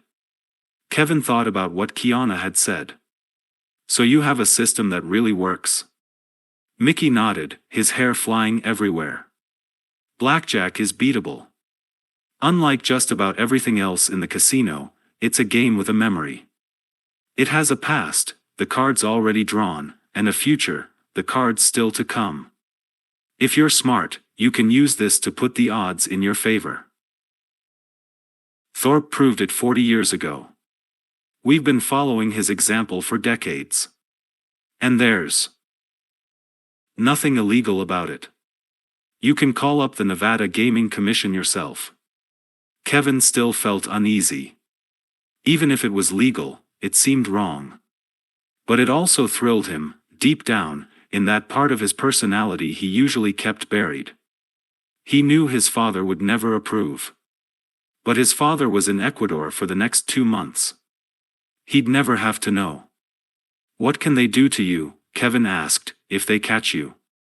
Mickey shrugged, waving his hands for the 3rd time. It was a strange mannerism, regal and schizoid at the same time. "They can ask you to leave. And you know what you do? You get up and leave. Because there's another casino across the street. And another one a block away.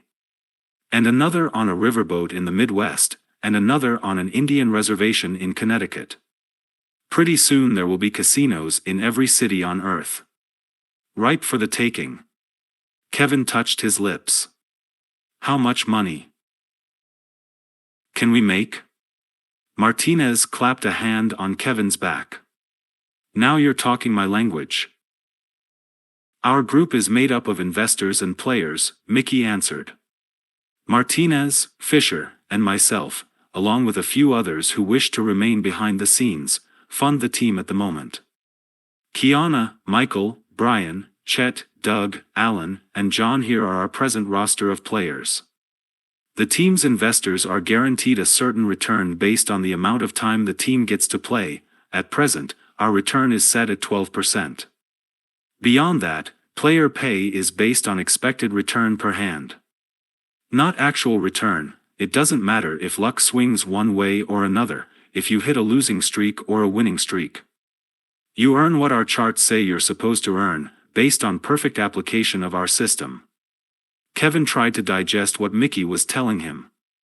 Investors earned 12% of their investment, 12%, not 2 as he had read in the card-counting literature, and players earned cash based on how many hands they played, regardless of whether they won or lost.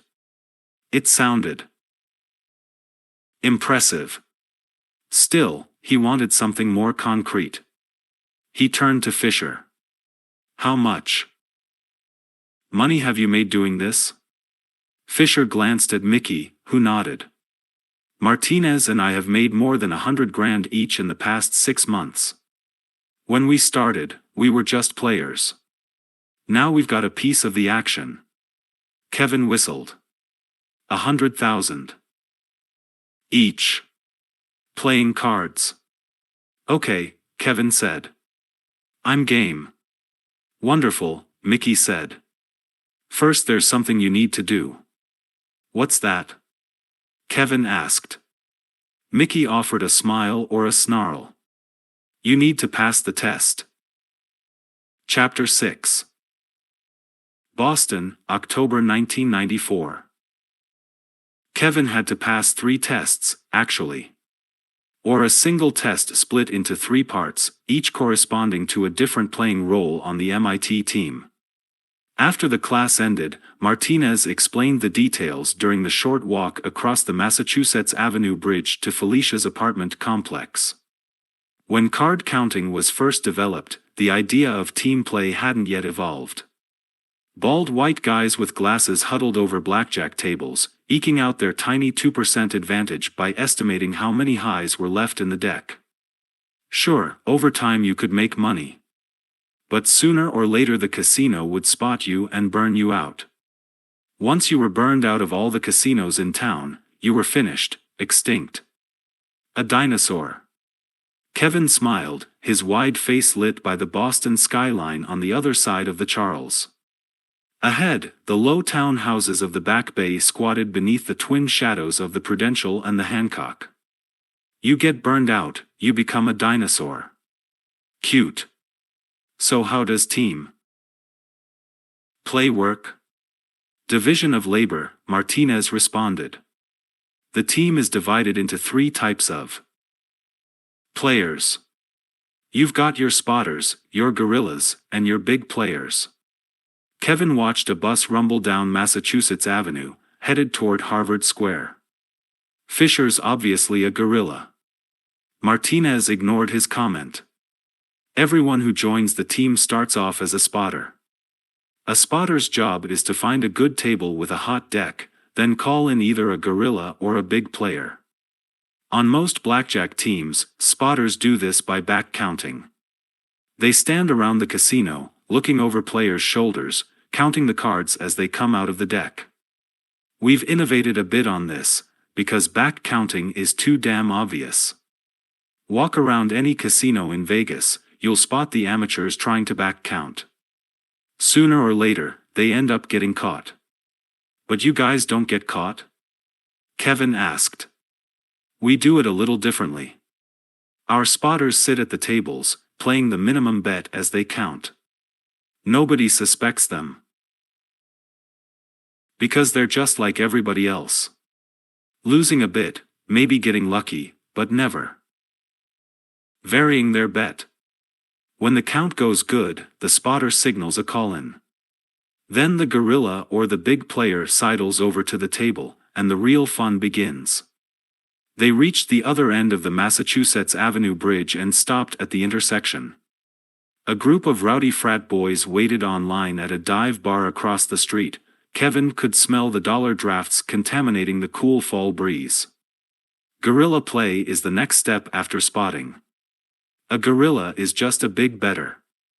It's more acting than anything else. He gets called into a hot deck, stumbles over like a drunk rich kid, and starts throwing down big money. He doesn't think for himself, he lets the spotter tell him when the deck goes bad. He's just a guerrilla, brain dead. But depending on how high the count is when he's signaled in, his percentage advantage can be staggering. He doesn't count, he just bets and waits for the seated spotter to signal him that the run of good cards is over. Then he gets up and wanders off in search of his next Callan. Kevin felt a sense of wonder. He was beginning to understand. Individual card counters had to wait for the deck to get good, then they would raise their bet. With guerrilla play, you were betting only when the deck was good. You'd win most of the time, and nobody would be able to peg you as a counter, because you weren't counting. And a big player? A big player, Martinez said as they crossed the street, does it all. It's acting and counting and betting, it's tracking the shuffle and cutting to aces. It's the toughest role and the most important. You carry the big money, and you get yourself known by the casino personnel. They comp you the big sweets because you're betting $1,000 a hand. You get called in by the spotters, but then you take over the play. You do things the gorilla can't, like raising the bet as the deck gets better, but you have to do it with style, so the casino doesn't nail you. You have to look the part. Kevin thought about what Mickey had said when Kevin had asked why they'd chosen him. You've got the look. Did they mean he was capable of being a chameleon, like Martinez? Or that he was partially Asian, like most of the team? He wasn't an actor, he'd never tried to play a part before. Maybe Martinez and Fisher saw something in him that he did not. So you have 3 tests to take, Martinez continued. First, you need to master basic strategy and a simple count, the tools of the spotter. Then you need to learn how to use counting indexes to vary your play, and your betting, based on the count. That's good enough for guerrilla play. Finally, you'll have to pass the last exam. That's a full-scale test in a casino environment, where you'll take on the role of the big player. Where do you get a casino environment? Kevin asked. Martinez smiled. You just worry about the cards. We'll handle the rest. That night, after a short visit with Felicia to apologize for missing dinner, Kevin sat on the floor of his bedroom, dealing to himself from a pile of cards 6 decks deep. At first he was simply practicing basic strategy. Mickey Rosa had given him a booklet full of BS charts, which he had memorized while eating pasta in front of the television. Kevin hadn't found the charts intimidating, he had spent most of his life submerged in complex math formulas. His father had quizzed him, even as a kid, on the basics of physics and chemistry. Unlike much of higher physics, basic strategy coincided with common sense. Contrary to what many novices believed, the goal of blackjack was not to get the best hand possible, it was to beat the dealer's hand. The key to basic strategy was to understand that the dealer's advantage was based entirely on the fact that he drew after the player. Everything else in the game favored the player. The dealer was constrained by the house rules, which meant he was usually forced to hit until he either reached 17 or busted. Therefore, the player's strategy was to try to calculate what the dealer's most likely hand was going to be, and then draw until his own hand was higher. If the dealer was most likely to bust, and the dealer normally busted 28% of the time, the player simply needed to stand on any two cards over 11. The player's calculations were based on the information he had available, what the dealer had showing.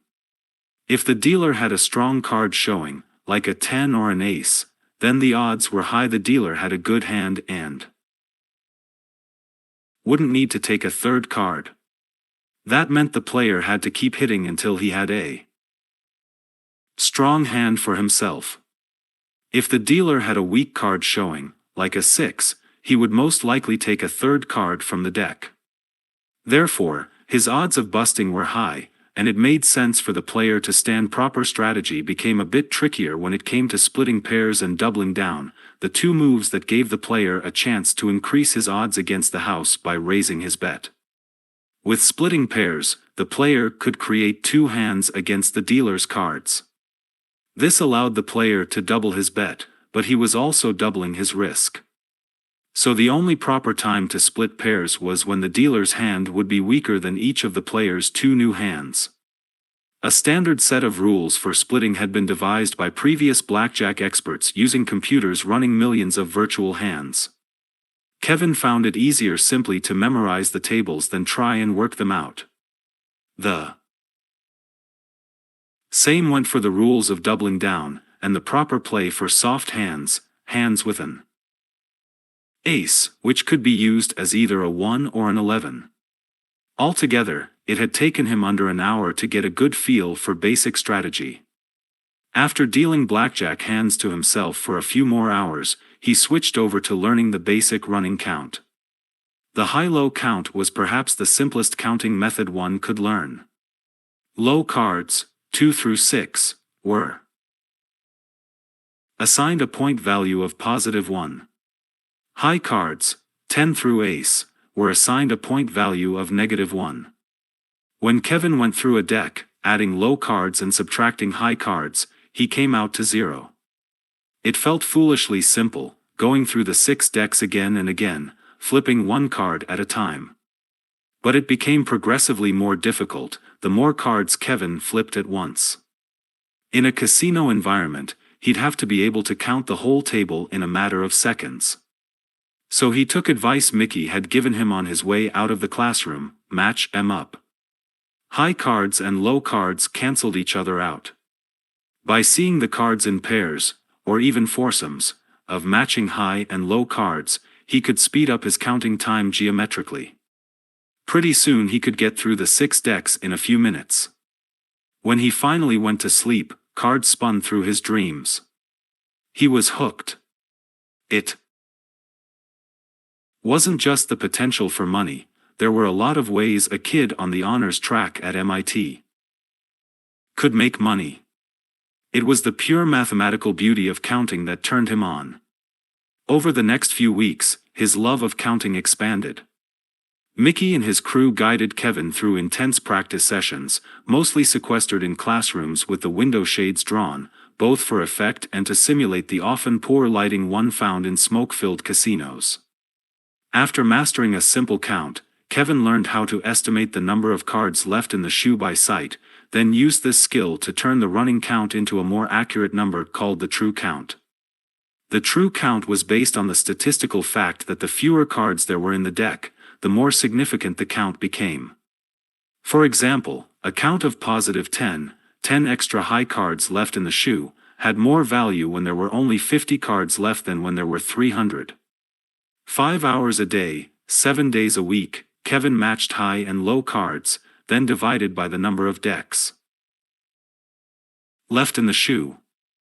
Over and over again until the technique became more instinct than skill.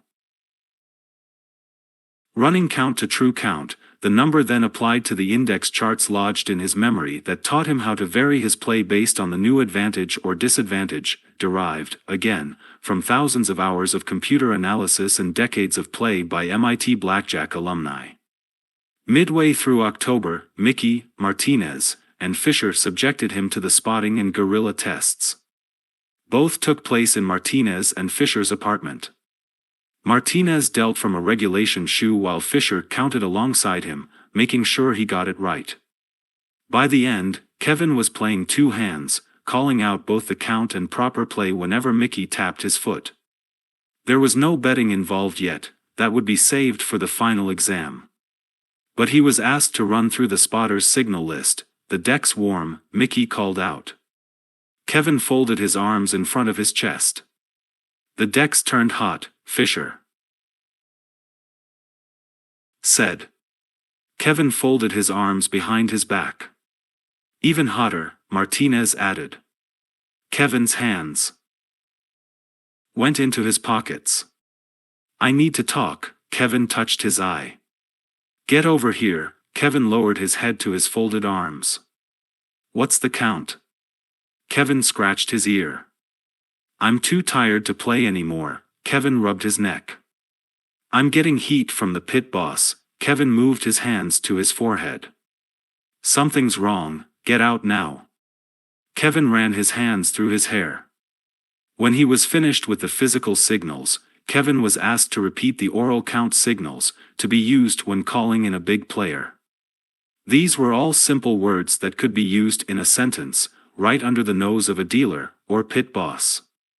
They seemed arbitrary at first, but they were also mnemonics. Tree, the signal for a count of +1, because a tree looked like a 1 switch, +2, because a switch was binary, on or off stool, +3, because it had 3 legs car, +4, 4 wheels glove, +5, fingers gun, +6, bullets.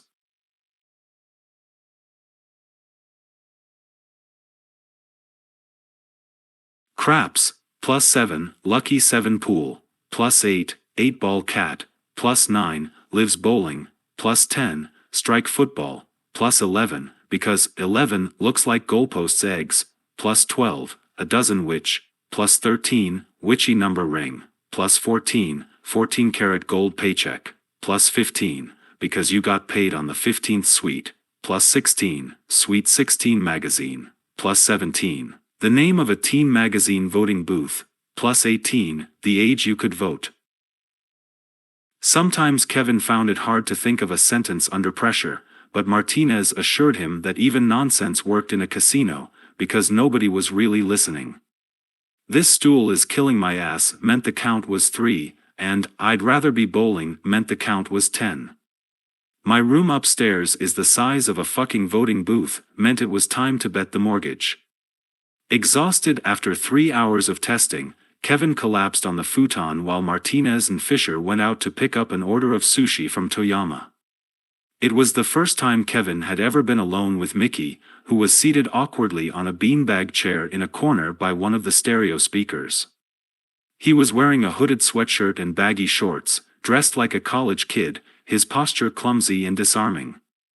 But Kevin knew the MasterCard counter's looks were deceiving. Behind the thick glasses, his eyes were piercing, and he had one of the sharpest minds Kevin had ever known. His blackjack team was more than a lark, it was a shrewdly planned business, run almost like a cult. Everyone revered Mickey, even Kevin found himself in awe of the man's abilities and charisma. When the team came together, any dispute was immediately deferred to Mickey. Every decision about the team structure seemed to come directly from him. Even Kevin's recruitment, though obviously spurred by Martinez and Fisher, was played off as Mickey's idea. Kevin didn't know how much money Mickey had invested in the team, but it was obvious that he was its de facto boss. He was the link to the past decades of MIT blackjack, and he was guiding the future. Without him, there was no team, just a group of overintelligent rebellious kids. "Kevin," Mickey said now, peering at him through those thick glasses from the corner of the South End apartment, "I think you're ready." Kevin felt a rush of adrenaline. It was the same feeling he got when his father approved of something he had done. His father would not have approved of Mickey, an adult who hung around brilliant kids, turning them into gamblers. Kevin's father never would have understood. Card counting wasn't gambling. It was arbitrage. Saturday night, Mickey continued. "Martinez will give you the address. If all goes well, you'll be able to join us in Vegas at the end of the month. Kevin exhaled, hungry. He wasn't thinking about sushi. Saturday night he was going to take the test. Chapter 7. Boston, October 1994. Kevin squinted through the darkness as he moved nervously down the narrow, poorly paved alley. There weren't any streetlights to help him navigate between the murky puddles of unknown liquids seeping up from beneath the cracked asphalt, nor was there any way to avoid the minefield of broken glass that littered the curb. He was glad he was wearing his thick Timberland boots, though he was beginning to wonder if sneakers might have been more appropriate for this part of town. Judging from the boarded-up storefronts and decrepit tenement buildings that lined either side of the alley, there was a good chance he'd soon be running for his life. Certainly, he'd never been this deep inside Chinatown before. This wasn't the quaintly ethnic, westernized row of dim-sum restaurants and fortune cookie takeout dives that characterized the touristy zigzag of streets bordering the financial district on one side, the theater district on the other. This was a part of Chinatown the college kids and guidebooks never heard about. A spiderweb of one-way streets, winding alleys, and dead ends, where nobody spoke English and nobody looked you in the eye. It reminded Kevin of the stories his father had told him about Hong Kong. These 5 square miles were a foreign country, and despite Kevin's Asian blood, he was the stranger here. Thankfully, the alley seemed devoid of life. Kevin kept his head low, checking the numbers on the buildings with quick flicks of his eyes.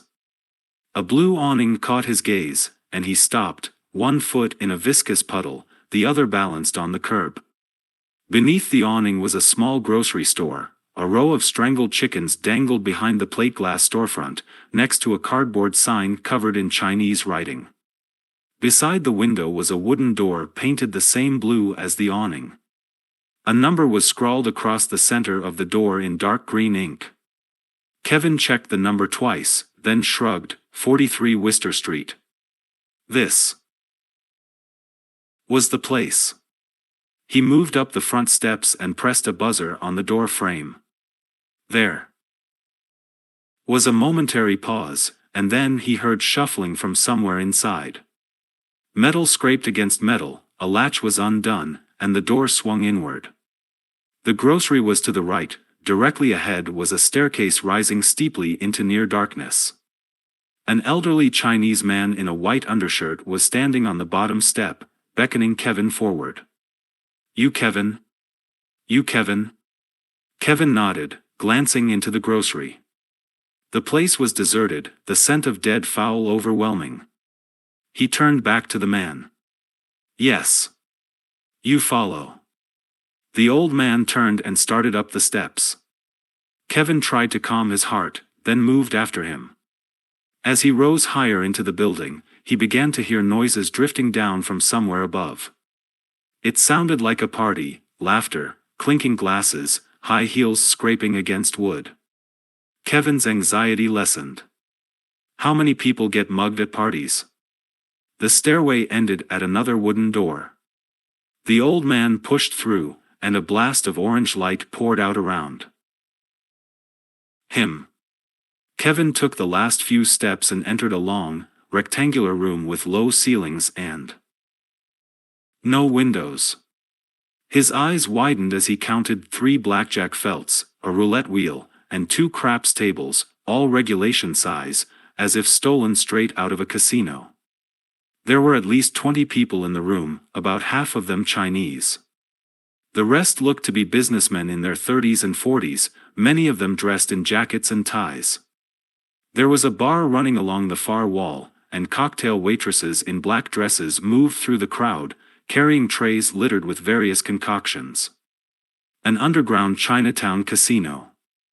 Kevin shook his head, amazed. He'd heard that places like this existed. He searched the room and finally caught sight of Martinez and Mickey sitting next to each other at one of the blackjack tables.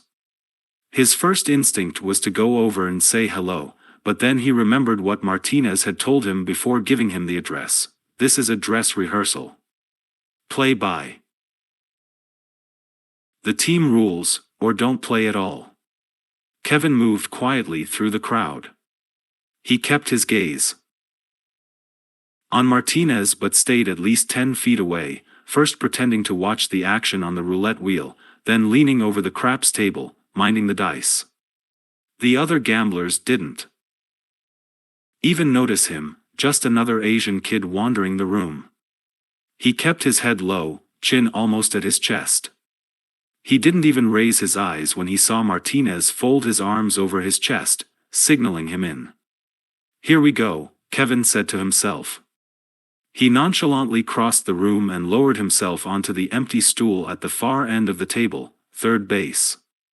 Neither Mickey nor Martinez acknowledged him. Mickey was sipping a carbonated drink through a straw lodged in a gap between two of his teeth, and Martinez was chatting with the dealer, a gray-haired Chinese man in a light blue jacket and khaki pants. When the man smiled, Kevin saw that his teeth were almost as bad as Mickey's. His gums were the color of licorice. Kevin reached into his pocket and pulled out a roll of 20s. Fisher had loaned him the money that morning, before heading to the gym to work out. $300, and if Kevin lost it all, it would come out of his first paycheck with the team. If he failed the test, he'd be doing Fisher's dishes for the next month. He set the money on the felt and watched the dealer exchange it for 60 red $5 chips. Another Chinese man in a matching jacket also watched the transaction from a stool set directly between the three blackjack tables. The pit boss, Kevin surmised, Mickey had given him a crash course in the casino hierarchy a few days ago. Dealers were watched over by pit bosses, who were controlled by shift managers, who in turn answered to the floor manager, who kowtowed to the casino manager, the CM, who in turn bowed directly to God, or corporate headquarters. In Vegas, that translated to some faceless monster with 100 million shareholders and almost as many lawyers. Here, in Chinatown, God was probably some drug smuggler with one eye and an ivory cane. Kevin didn't want to think about that. He was here to play. As he stacked his chips in a neat pile, he used his shoulder to scratch his right ear. 2 seats down from him, Martinez shivered and said, "It's colder than a witch's tit in." "Here, Al, don't you guys pay for heat?" The dealer laughed, showing his black gums. Kevin took 5 chips from his pile and placed them on the betting circle. It was only $25, but it was 5 times his minimum unit, the proper bet for a count of 13. If he'd been bankrolled, he'd have $2,500 on the table. The cards came out, and Kevin drew a solid 20 against the dealer's 8. He stood, won, and adjusted the count, matching up Mickey's and Martinez's cards, analyzing the depth of the shoe, calculating his index and his bet without even blinking his eyes. He leaned back on his stool, his expression smooth. He raised his bet another chip, then called for the cocktail waitress. For the rest of the shoe, he played perfectly, keeping the count all the way to the shuffle card. Throughout, he maintained an easy banter with the dealer and the passing waitresses, joking about his luck, how his girlfriend was going to spend it all on clothes anyway. A second shoe started up, and he played through on Mickey's signal. By the third shoe he was up $900, and the pit boss was asking him to fill out a ratings card. Even Chinatown had its comp system. He used an alias, David Chow, and had no problem jotting down a fake address without interrupting his count. He grew more boisterous with each hand. He wasn't drunk, but he was playing the part, making his cheeks red by holding his breath when nobody was looking, throwing his chips out recklessly when he raised his bet, asking the dealer for help adding up his cards when the pit boss was watching. He was putting on quite a display but, through it all, always kept the perfect count.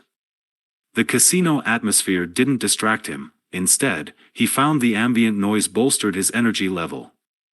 By midway through the fourth shoe, he was enjoying himself so much, he didn't notice the shadow closing in over him from behind.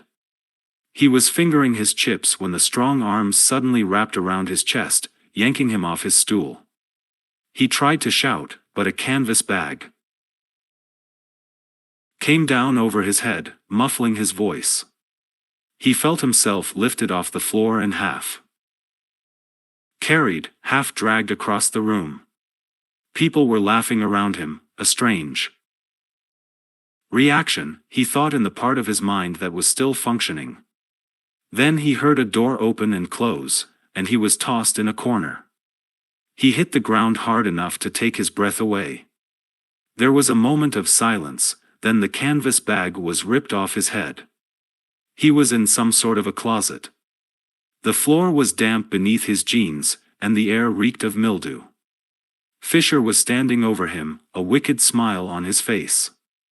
Kevin stared at him, shocked. "What the fuck are you doing?" Fisher ignored his outrage. The bulked-up dropout's voice came out perfectly calm. "What's the count, Kevin?" Kevin blinked. He could still hear the laughter coming from outside the closet. It was obviously a prank, but it had scared him half to death. "You motherfucker." "I've got nearly $1,000 at the table, Kevin," Fisher repeated. "What's the count?" And suddenly, Kevin understood. This was part of the test. The casino environment hadn't distracted him. The pit boss, the cocktail waitress, the dealer, none of them had taken his attention away from the cards. So Fisher had taken it a sadistic step further. He had tried to throw Kevin's concentration by brute force. "What's the count?" Fisher demanded. Kevin glared up at him. "Craps, you fucking ape. The count is +7. Now let me get my goddamn money." The door to the closet swung open behind Fisher, and Martinez stuck his head inside. Mickey was next to him, and both of them were smiling. They had been listening from outside the whole time. "Sorry, Kev," Martinez said as Fisher helped him to his feet. "There isn't any money. This was all a mock-up. The house knows us here. They don't let us play for real." Kevin laughed out loud. "You're kidding me." Fisher squeezed his shoulder. "They let us use the place for our test. Helps them keep track of the local card counters." Kevin rubbed sweat from his eyes. This was insane, and invigorating as hell. He knew he had just gone through an initiation, of sorts. He was one of them now. "Congratulations," Mickey said, reaching forward to shake his hand. "And welcome aboard." Kevin nodded. A strange feeling came over him as he looked into Mickey's eyes. He felt unnerved by the fatherly sense of satisfaction he saw in the older man's gaze. Then Martinez clapped him on the back, bringing him back to the moment. "Pack your bags, bro. We're going to Vegas." Chapter 8. Las Vegas, present day. I couldn't see his eyes behind the thick protective goggles, but Damon Zimanowski's lips were curled back, his teeth clenched together in an expression of pure violence. His arms were extended, his impressive 6'3" body hunched slightly forward. I pressed my hands tight against my cushioned headphones as his finger whitened against the trigger. I could hardly believe that I was actually standing there, that this was the setting of a background interview for my book on Kevin Lewis's double life and not a scene from one of my novels. The .357 jerked 3 times, the explosions rocketing through the indoor shooting range, and Damon shouted in joy. I tried to get a look at the target at the other end of the 20-yard corridor, but I couldn't see past the plexiglass extension that separated our 2 lanes. Damon stepped out of his shooting stance and handed the .357 to a teenager in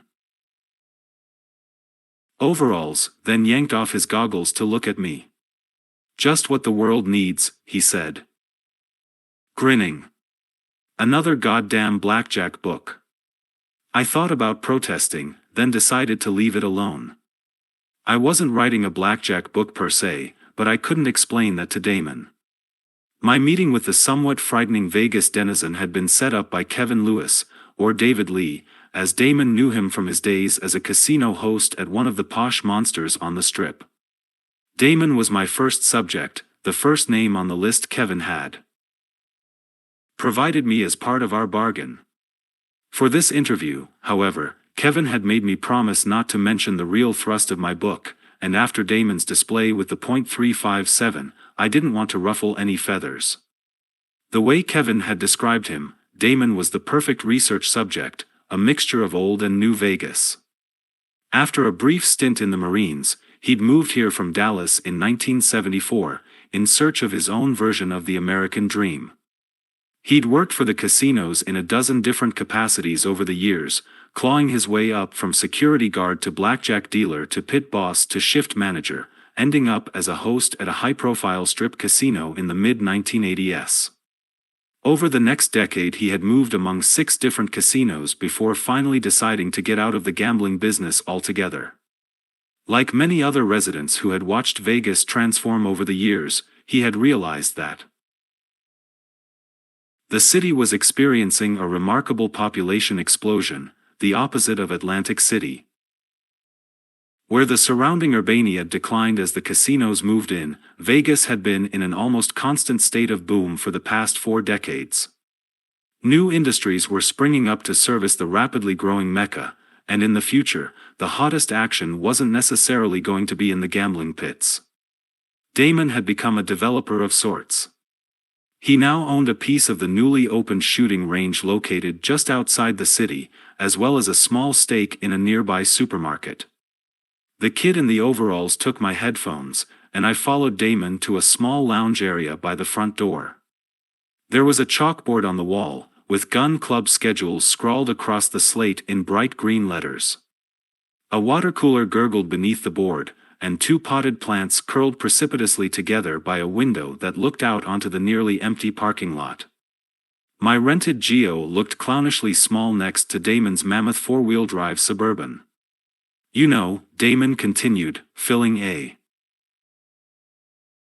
cone-shaped paper cup with water from the cooler. Vegas is the fastest-growing city in the world, the last fucking place left on earth where a bum with no skills can make a decent living, and all anyone wants to write about is fucking blackjack. In the 10 minutes I had known him, I'd already grown used to Damon's liberal use of expletives. But under the color, he was making an interesting point. The phenomenon of Las Vegas was much more than a card story. The town's growth, financial influx, architectural fluidity, and character were all unique in human history. Where else in the world could a cocktail waitress afford a mortgage on a house and a lease on a car? Where else could a college dropout who parked cars for a living earn enough to send his kids to private school? Kevin Lewis's story fit into this framework because it defined an integral moment in Vegas's timeline. His first baby steps into his double life coincided with the relaunch of Vegas on a megascale. People love to gamble, I answered. And they understand blackjack because it's simple, and it seems like it's almost fair. People believe it's the only game you actually have a chance of beating. Damon grunted, crushing the paper cup with his meaty hand and tossing it into a wastebasket. It's not even the biggest game in the casino anymore. Slots are more than 60% of the action. Blackjack was hot in the 80s and 90s, but we're moving into the era of machines. I nodded. I had read about the advance of the machines. Now even slots were in danger of being overrun by video poker, the internet porn of gambling games. Quick, addictive, and somehow satisfying, the machines ate money faster than a New York City rental agent. But I wasn't interested in gambling machines. It's the 90s I'm writing about. And not just blackjack. I'm interested in how Vegas changed, how its character was reflected in the big players of the decade. Damon crossed his arms, shrugging. Well, on the exterior, Vegas is always changing. I could fill in the details on my own. From my research, I had concluded that Vegas had gone through 5 distinct periods. Since gambling was legalized with the passing of Nevada Assembly Bill 98, back in 1933. First there was the mobster era, beginning just after World War II. Inspired by their success. In illegal gambling parlors in the Midwest, infamous mafia figures such as Morris, Mo, Dalitz and Bugsy Siegel moved into town. Funded in part by $250 million of Teamster money, the mobsters built the first major casinos, such as Siegel's $6 million Flamingo. The Flamingo was quickly followed by the Sands, Riviera, Dunes, and Tropicana. In the 60s, the moderately insane tycoon Howard Hughes took over where the mobsters left off, adding an element of corporate legitimacy to the town through his business and political connections, while funding another building boom. Then, in the 70s, architectural monarch Kirk Kerkorian gave birth to the first of the huge resorts with the construction of the first MGM Grand, later becoming Bally's, in 1973. At $120 million, with 2,100 rooms, the casino was the dawn of the true Vegas-styled entertainment complex and a precursor to things to come. After a brief but failed flirtation with the idea of family entertainment characterized by gaudy amusement park-styled attractions and decor, Vegas decimated the competition from Atlantic City and emerged from the recession in part by reinventing itself as the world's foremost adult amusement park. Luring millions of conventioneers with a state-sanctioned, lax attitude toward the sex industry, and a new focus on the consumption-oriented middle class, the city built by gangsters became America's premier vacation and corporate conference destination. At the end of the 80s and the beginning of the 90s, fueled by America's economic boom and a lust for high living, a massive influx of corporate money spawned the Vegas we know today, an over-the-top world of excess and imagination. Beginning with Steve Wynn's Mirage, built in 1989, Vegas picked up where the MGM Grand of 1973 left off. Inaugurating a multi-billion-dollar construction boom, the Mirage was a $650 million trip into fantasy. From the 54-foot erupting volcano out front to illusionist Siegfried and Roy's secret garden attached to the pool, the Mirage reinvented the concept of the mega-resort. But the Mirage was only the beginning. On its heels came Excalibur, Camelot brought to life, the Luxor, a massive black glass pyramid that would have made Ramses feel right at home, the Hard Rock, a sex-charged LA rock club gone kitsch, and New York, the Big Apple if it had been reimagined by Disney, with buxom cocktail waitresses instead of college kids in mouse costumes. Culminating in the construction of the massive Bellagio and Venetian, costing $1.60 and $1.20 billion respectively, Vegas currently sported 19 of the world's 20 biggest hotels, hosting over 30 million visitors a year, generating $5 billion in gaming revenue, utilizing 16 miles of neon tubing, etc., etc., etc. Damon Zimanowski's simple statement pretty much covered it. On the exterior, Vegas is always changing. Inside, however, something about the town was still the same. It was this dichotomy that interested me. Because in my mind, Kevin Lewis and his friends represented that very dichotomy, the flashy, modernized exterior concealing an inner, dark core. At its heart, Damon continued, it's all about greed. We build the casinos because we want to take your money. You come here because you want to take our money. The rest is just window dressing, how we lure you in, how you justify it to yourself when you get back home. But it's not an even game, I said as the sound of gunfire suddenly echoed behind me. I glanced back, saw the kid in overalls standing in the last shooting stall. The casinos make sure the system is rigged in their favor. Damon laughed. That's the nature of the motherfucker. It's no different than any other business. You don't open a movie theater and let people in for free. You charge them for the entertainment. That's what Vegas does. The house's edge is the price of the movie ticket. I had heard this line of reasoning before, from an employee of the Nevada Gaming Commission. When you sat down to play blackjack, the casino was providing you with an entertainment service. You paid for that service by losing more than you won. People like Kevin Lewis were getting their entertainment for free, and then some. But the house doesn't always have an edge, I said, leading. Damon watched as the kid in overalls reloaded. Except with the cheaters. And the card counters, I said, hoping he understood the distinction. Many casino employees like to blur the categories together. But legally, there was a difference. It had been tried and won in court numerous times. Card counters did not alter the natural outcome of the game, which was a key component of the Nevada legal definition.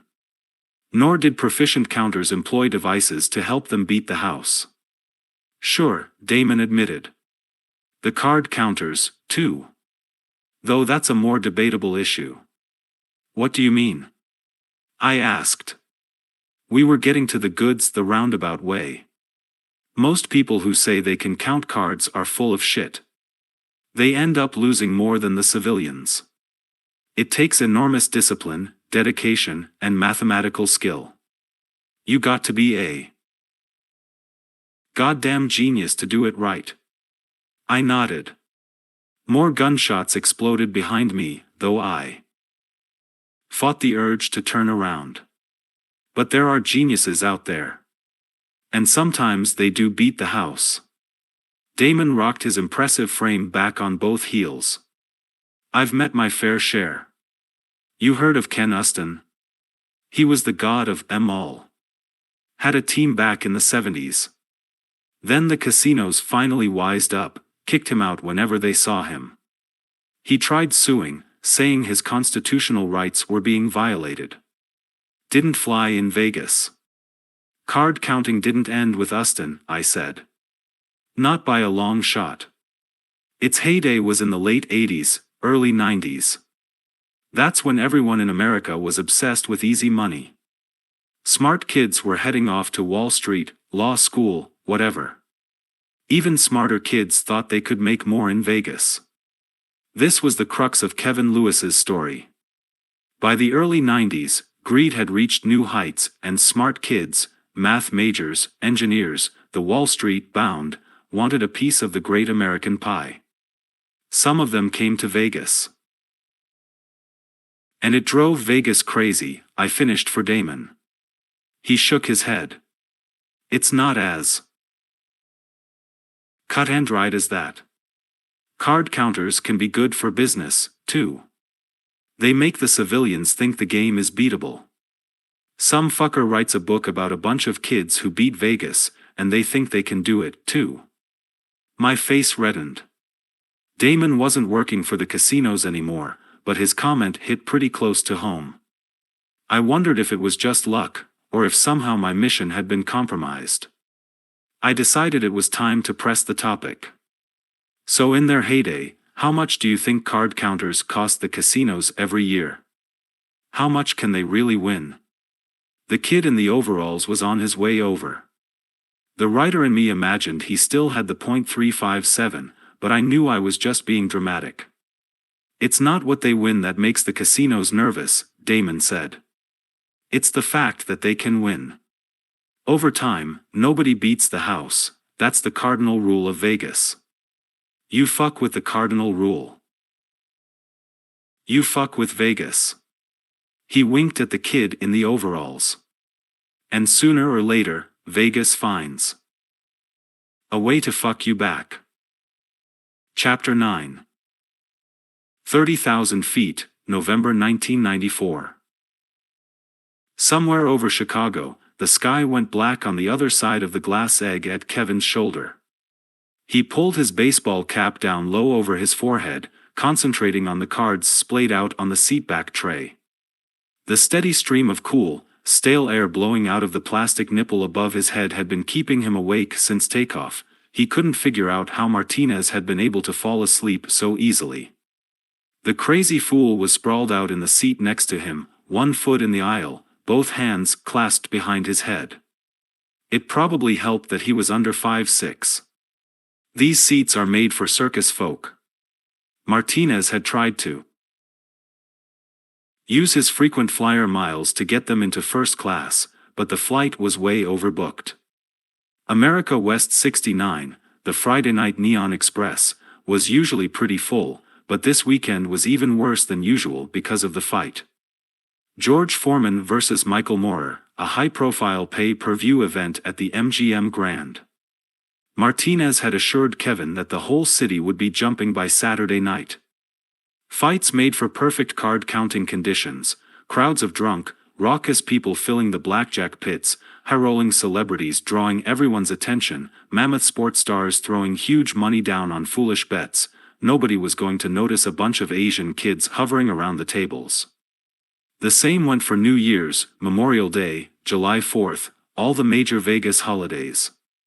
Whenever the crowds came out, the card counters followed in droves. Kevin continued dealing to himself, counting the cards without really trying. He had realized a few days ago that he no longer saw the numbers. He'd practiced so much, counting had become pure instinct. But Mickey Rosa had made him promise that he'd continue dealing for at least 2 hours a day. Kevin finished with the shoe, then shifted his legs to try to get more centered in the cramped seat. The heavy money belt around his waist didn't help, nor did the bulging plastic bags strapped to each of his thighs. $100,000 in hundreds, wadded into 10 stacks of 10,000 each.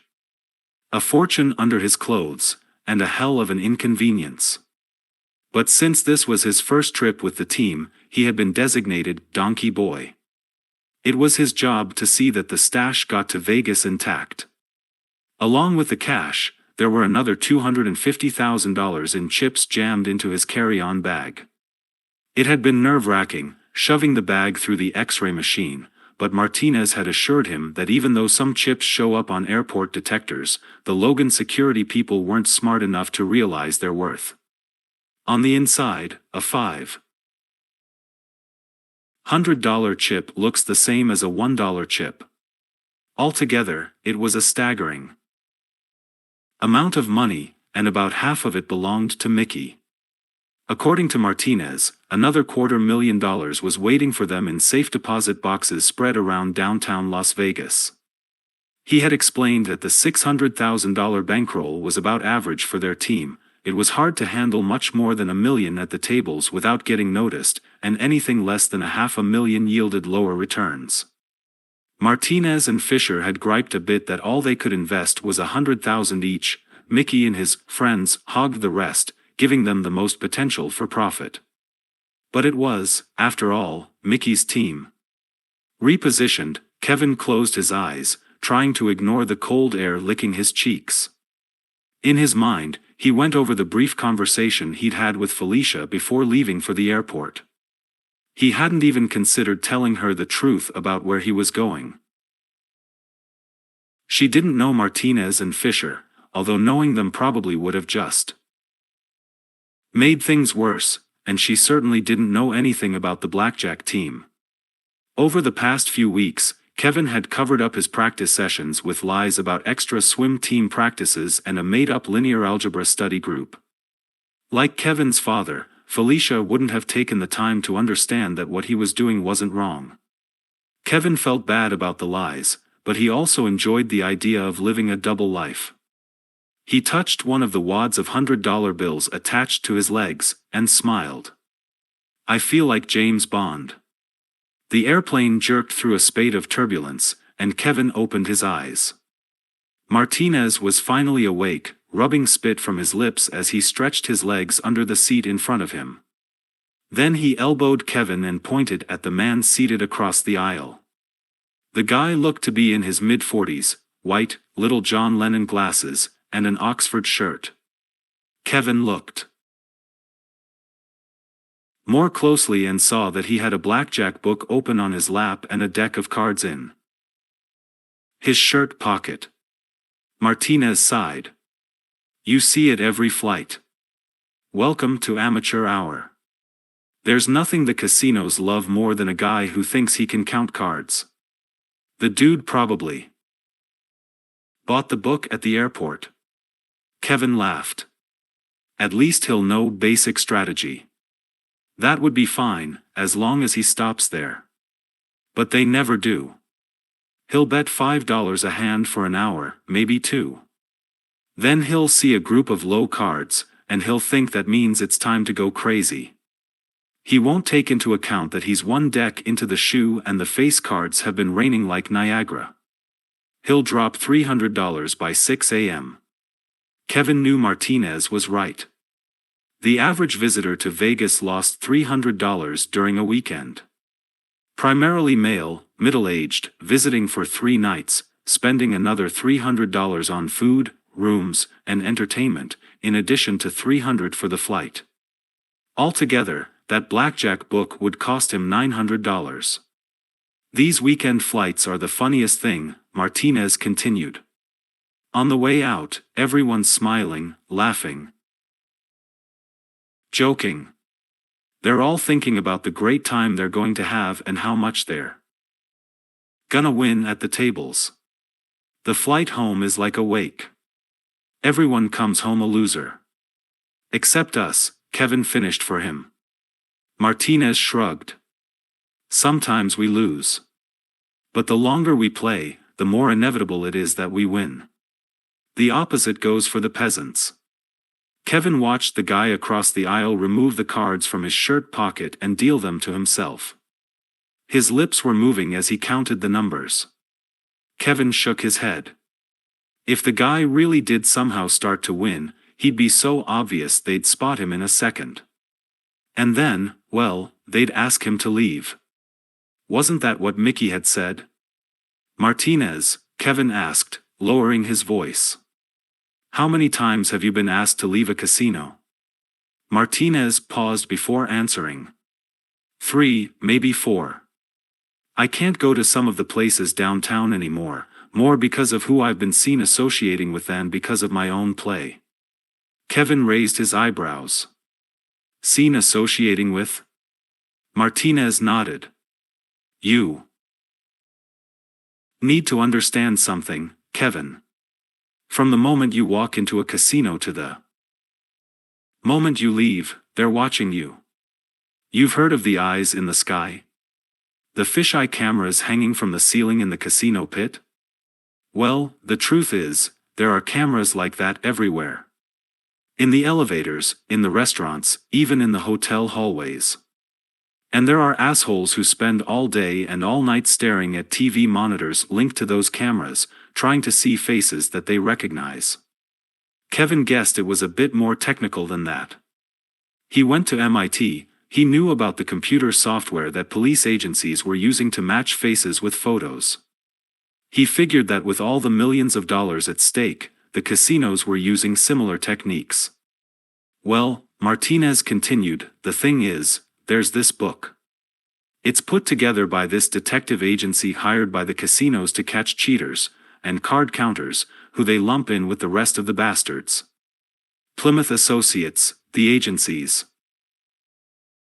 called. And certain notorious card counters have found their way into the Plymouth Facebook. Kevin exhaled. If he had thought it through, he probably wouldn't have been surprised by the idea of a detective agency hired by the casinos, or that they'd have a file on card counters. But it made things seem a bit more serious than Mickey and the rest had let on. Is your picture in the Plymouth book? Kevin asked. Martinez shook his head. Not yet, as far as I know. Neither is Fisher's. But Mickey's on the first page. And if they see any of us hanging out with Mickey, well, you can bet there will be trouble. You mean they'll ask us to leave? That's right. Martinez was quiet for a moment, then turned toward Kevin. Well, they might also try and backroom us. Kevin pressed his lips together. This was the first he'd heard of anything that could happen to a card counter other than being asked to leave. At 30,000 feet, moving 600 miles an hour toward Vegas with cash all over his body, and now Martinez decided to tell him? What the fuck does that mean? Backroom? Martinez waved a hand, Mickey style. Calm down. It's really nothing.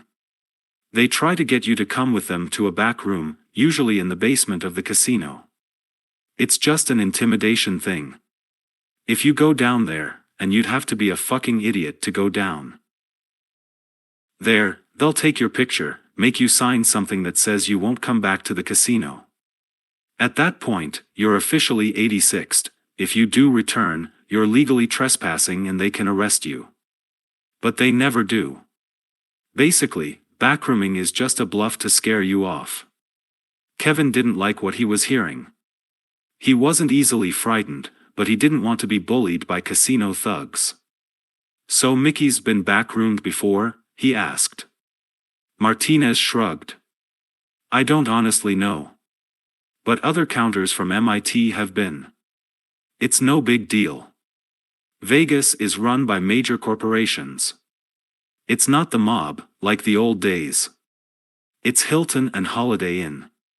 You think Hilton is going to open itself up to a lawsuit for strong-arming a card counter?" Kevin knew Martinez was right. The huge corporations had too much at risk to do anything stupid. He figured he could handle the intimidation tactics. Hell, it just added another element to the game. Another reason not to get caught. If they ask you to go to the back room, Martinez said, just say no and walk away. Don't let them take your picture. Truth is, they've already got a picture of you from the ceiling camera anyway. And don't sign anything, and especially, don't give up your chips. They have no right to take your chips. Martinez folded his arms back above his head. Oh yeah, one other thing. What's that? Don't let some guy named Vinny take you on any long drives out into the desert. 3 hours later, the plane banked hard to the right, starting its descent. Kevin pressed his face against the window, peering beneath the wing. He couldn't see much of anything, an ocean of sable desert, seemingly darker than the sky. After a few minutes, he began to notice a scattering of lights, tiny little pinpricks in the liquid sheet of black. Then, suddenly, a bright glow erupted, first formless, then mushroom-shaped. In a moment, the city became visible. The amazingly bright lights of downtown feeding into the long, radiant strip and its mammoth hotels. At one end, the newly opened, sleek, dark glass Luxor pyramid, beaming light 10 miles straight into space from a 40 billion candle power beacon attached to its peak, the most powerful spotlight in the world. Halfway down the strip, the shimmering, emerald green MGM Grand, its main building stretching the width of 4 football fields. Nearby, the Mirage, its bright red volcano spitting flames into the sky. Then the Excalibur, Caesars, Bally's, such an assault on Kevin's vision that he had to blink. An oasis of color and light, neon jewels sprouting in the middle of nowhere. Down there, Kevin thought, it's all down there. Then he turned away from the window and started dealing to himself one last time. Chapter 10. Las Vegas, November 1994. Martinez had 3 rooms at the MGM Grand, booked under the name Peter Coy. Fisher had a bank of rooms at the Stardust under the name Gordon Chow. And Mickey Rosa was checked in someplace downtown, with 5 rooms under 3 different names. 11 rooms for 11 people, most of them suites, all of them free. But to Kevin, it didn't sound like they'd be spending much time in the rooms. Mickey explained the rules as the team gathered in a corner of the arrival gate. It was close to midnight Vegas time, 3 a.m. Back in Boston, but all of them were energized. Maybe it was something in the air. It was a common story, real or urban myth, that the casinos pumped high levels of oxygen into their ventilation systems to keep people awake longer. Kevin wondered if McCarran Airport had a similar policy. Even the airport bristled with blinking, buzzing slot machines. From this point on, Mickey said, addressing his monologue to Kevin, since the rest had heard it countless times, whenever we're in public, we don't know each other.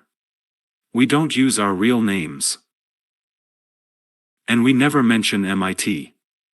If you need to go back to one of the rooms to rest, make sure you go alone. Once we're in the rooms, we're okay. As far as I know, they don't put cameras in the rooms. But the hallways and elevators are definitely wired, so we have to make sure we stagger our breaks."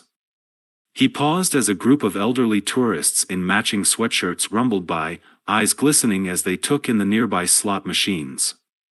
When they were out of earshot, he continued. "We're going to play in 2 shifts, 5 of you on the floor at a time.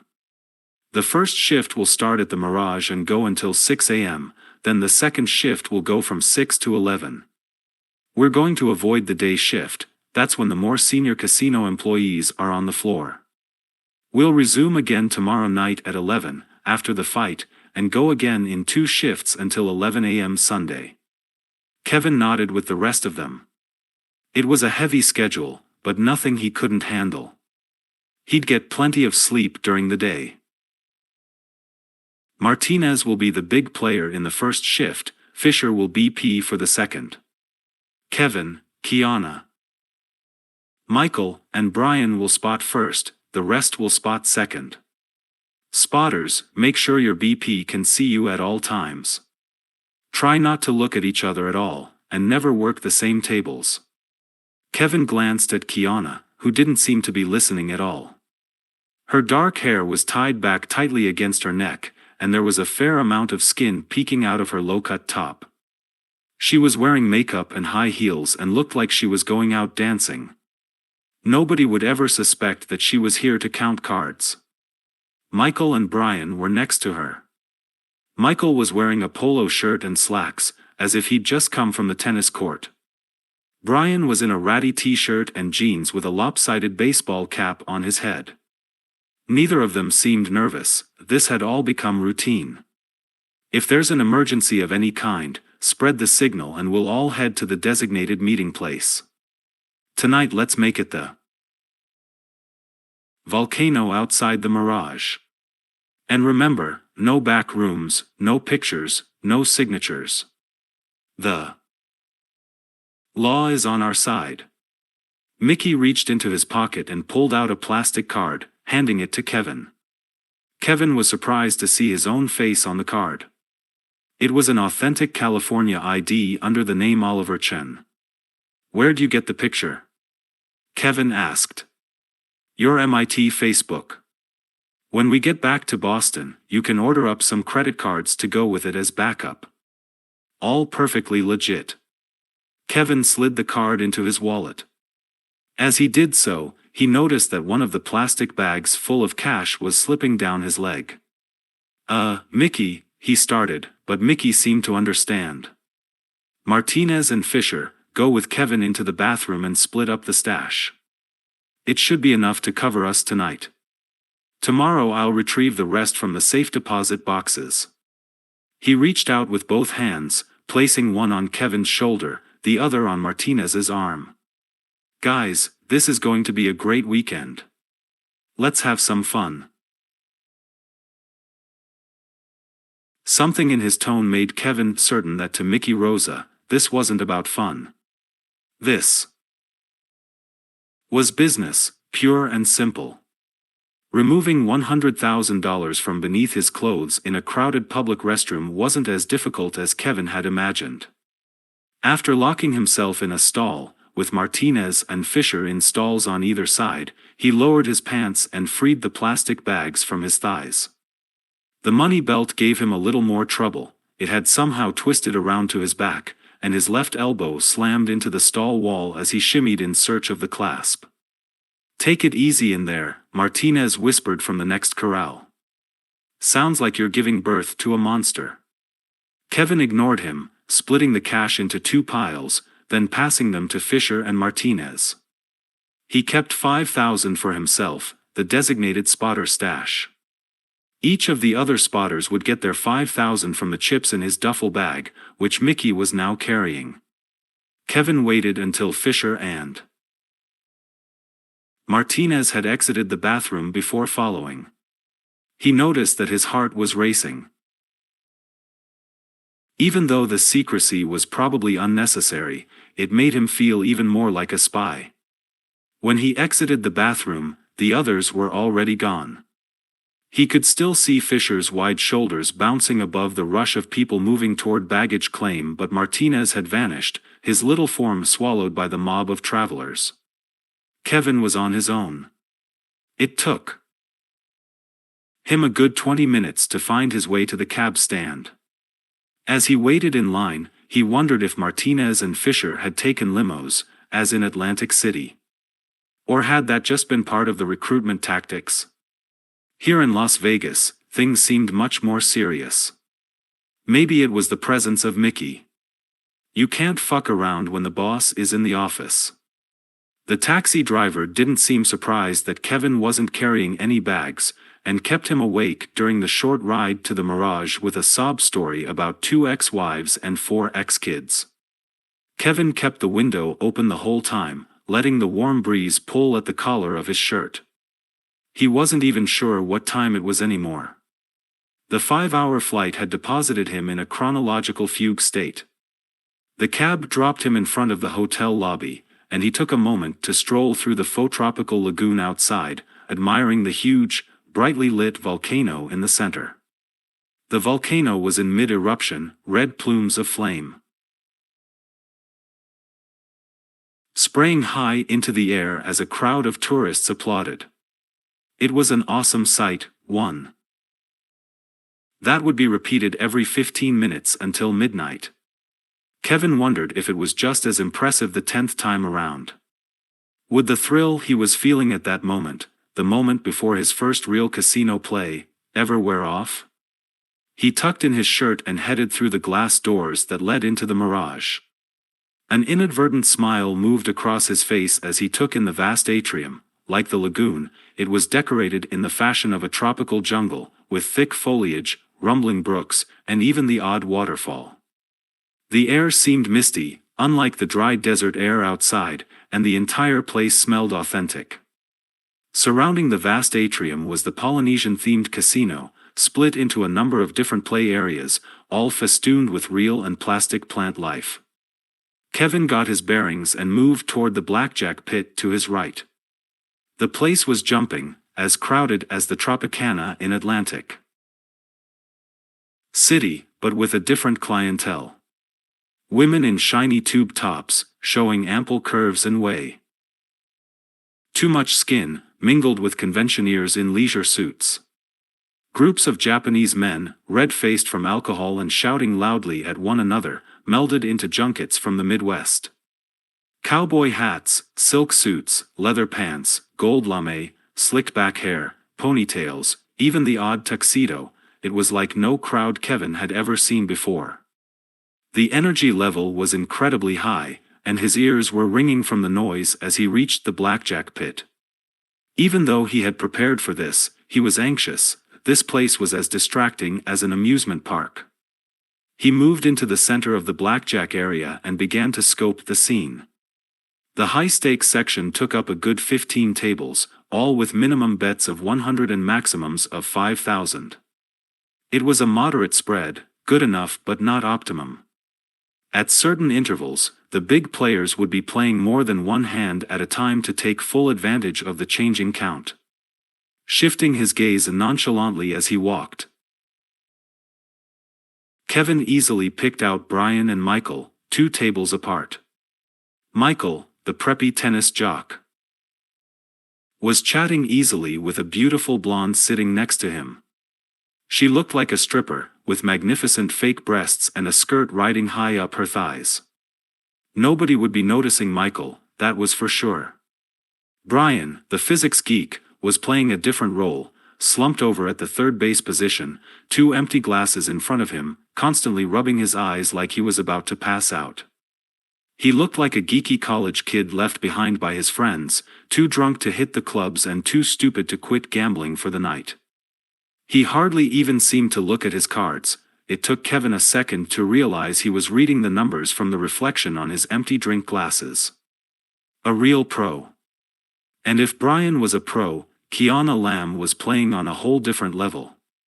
Kevin had walked around the pit twice before he even noticed her, sitting at the first base of a crowded table set between 2 jungle vines. Her little body was daintily perched on her stool, her legs crossed, her hands folded neatly in her lap. Surrounding her, engulfing her, it seemed, was a group of drunk Asian businessmen. They looked to be rich Chinese, just off the plane from Hong Kong. They were giving her advice as she played, trying to impress her in a mixture of Chinese and broken English. She flirted back, covering her mouth when she laughed, responding in equally accented English. Even the dealer was smiling at her, helping her add her cards together. Kevin shook his head, amazed. Martinez had told him that she was one of the top card counters in the world, almost as proficient as Mickey. More impressive than her skill, her act, Asian, female, with a heavy accent and a cute figure. She could count right in front of a pit boss, and he'd never believe she was a pro. Kevin wanted to be that good. He set his jaw, approaching a half-empty table a few feet from a gurgling miniature waterfall. He sat down next to a bald, pudgy man in a bright green Hawaiian shirt and yellow shorts.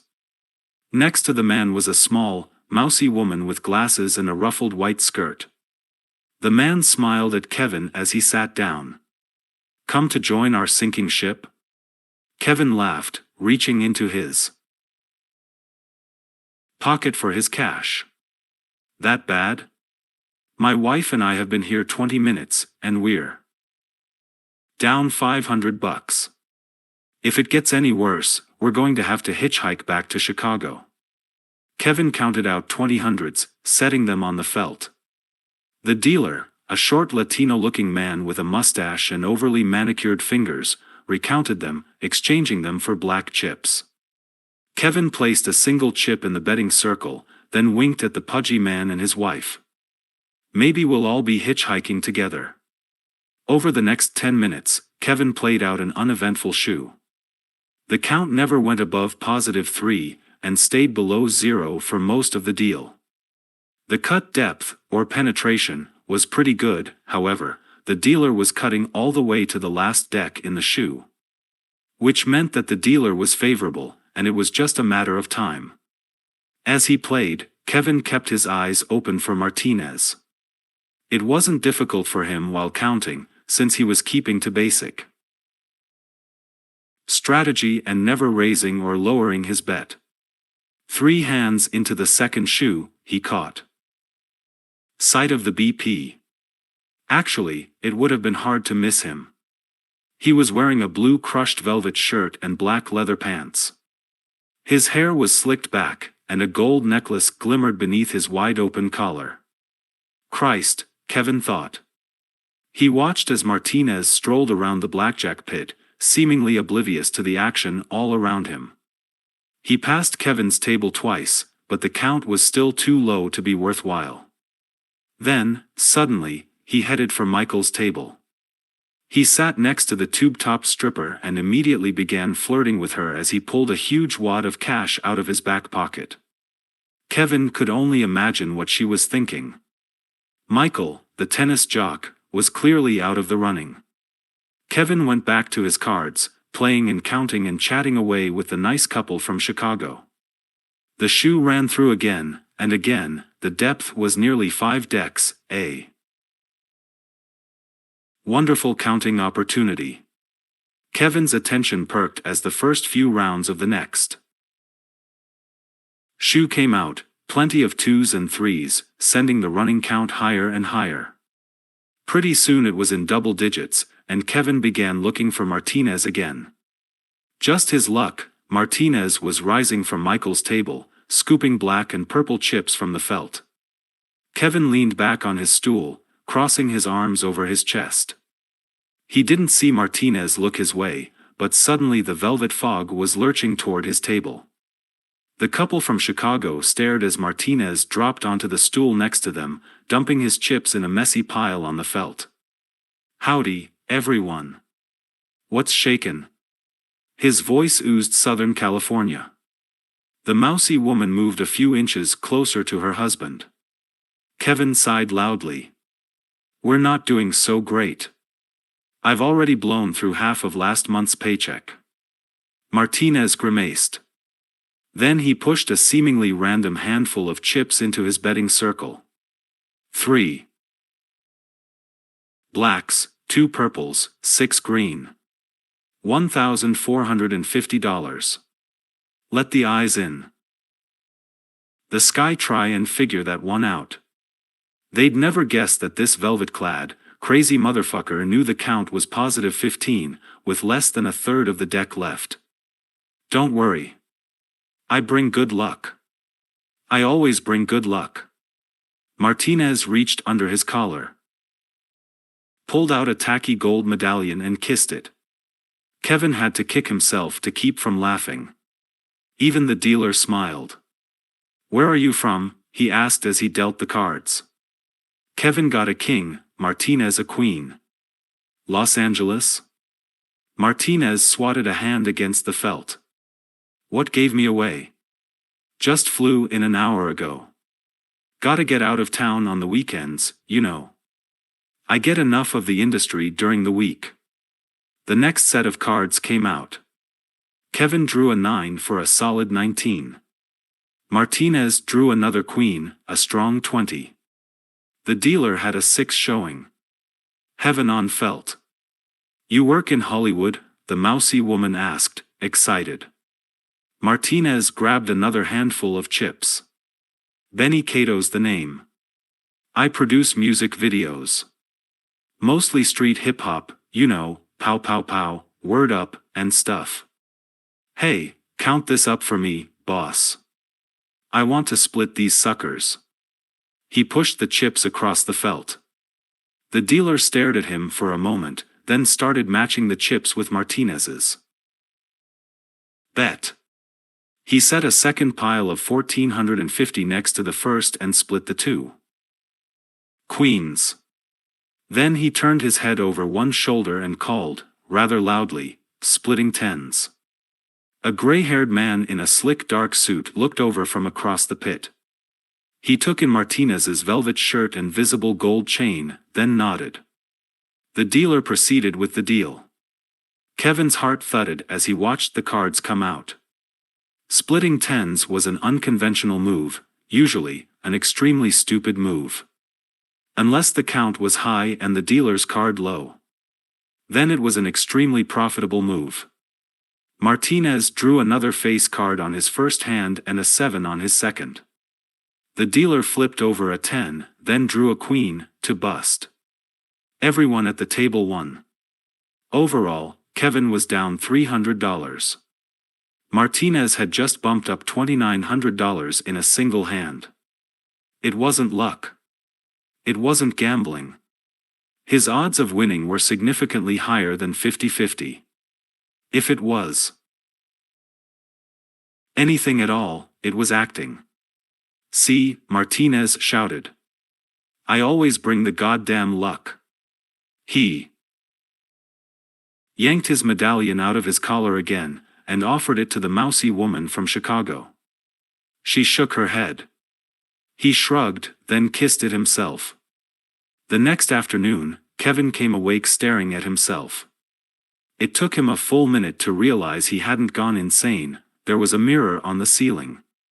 He was lying in a bed the size of his room back in Boston. To his right, a vast picture window overlooked the Strip. To his left, a marble hallway led to a marble bathroom with a marble jacuzzi. Straight ahead, a set of double doors opened into a circular living room with curved leather couches, plush white carpeting, and a revolving widescreen TV. Kevin wasn't sure what time he had finally drifted off to sleep. The only thing he knew for certain was when he had stopped playing, 10:15 a.m. He distinctly remembered writing the time down on his log sheet while locked in a bathroom stall. At the Stardust. Along with the time, he had kept track of all his wins and losses, as well as all of his call-ins, including the count, how many spots were played, how many decks they went through, how deep the dealer's penetration, and Martinez's win-loss performance. Probably the most difficult part of a spotter's job was to keep track of everything that went on at his table. At the end of the trip, Kevin would have to turn in his notes to Kiana, who was acting as team secretary, the old team secretary, a kid Kevin had never met, had left MIT for a job at a computer software company and no longer had time to travel with Mickey's crew. By 10:15, Kevin had filled both sides of his log sheet. 6 different casinos, more than 20 blackjack tables, and at least a dozen call-ins. It had been exhausting, even with the 5-minute breaks he took every hour, mostly spent crouching in a bathroom stall, jotting notes in the log. Overall, Kevin was down a little over $1,000. During his watch, Martinez was up $14,000. Kevin had no idea how much Martinez had made with the other spotters, but altogether it had probably been a very lucrative night. At 10:15, Martinez had given him the signal to quit, rubbing the back of his neck, and he had happily complied. They had taken separate cabs back to the hotel and carefully avoided sharing elevators up to the rooms. Kevin hadn't seen Fisher, Mickey, or most of the others since the airport. Brian and Michael were staying in rooms down the hall. He wasn't sure where Martinez had slept, or if he had slept at all. Mickey had strict rules against drinking or partying, even between shifts, but God only knew how Martinez spent his time in Vegas. He probably knew the town better than anyone. Kevin stretched his arms above his head. His muscles were stiff from sitting at the tables all night, and his eyes burned from the second-hand smoke. He was also hungry. He had eaten an enormous room service breakfast, but that was hours ago. He sat up, searching for the menu. He had just tracked it down when the double doors that separated his bedroom from the living room swung inward. Fisher was standing in the doorway, a crooked grin on his face. He aimed a plastic bag at Kevin. "Here, catch. That's your tuition." The bag landed on Kevin's chest. He could see stacks of bills inside. He was getting good at estimating money amounts by weight and width. 20,000, he stated. "Don't get too excited," Fisher said. "It's not all for you. That's the player split from last night." Kevin whistled. 20,000 split 8 ways was $2,500 apiece.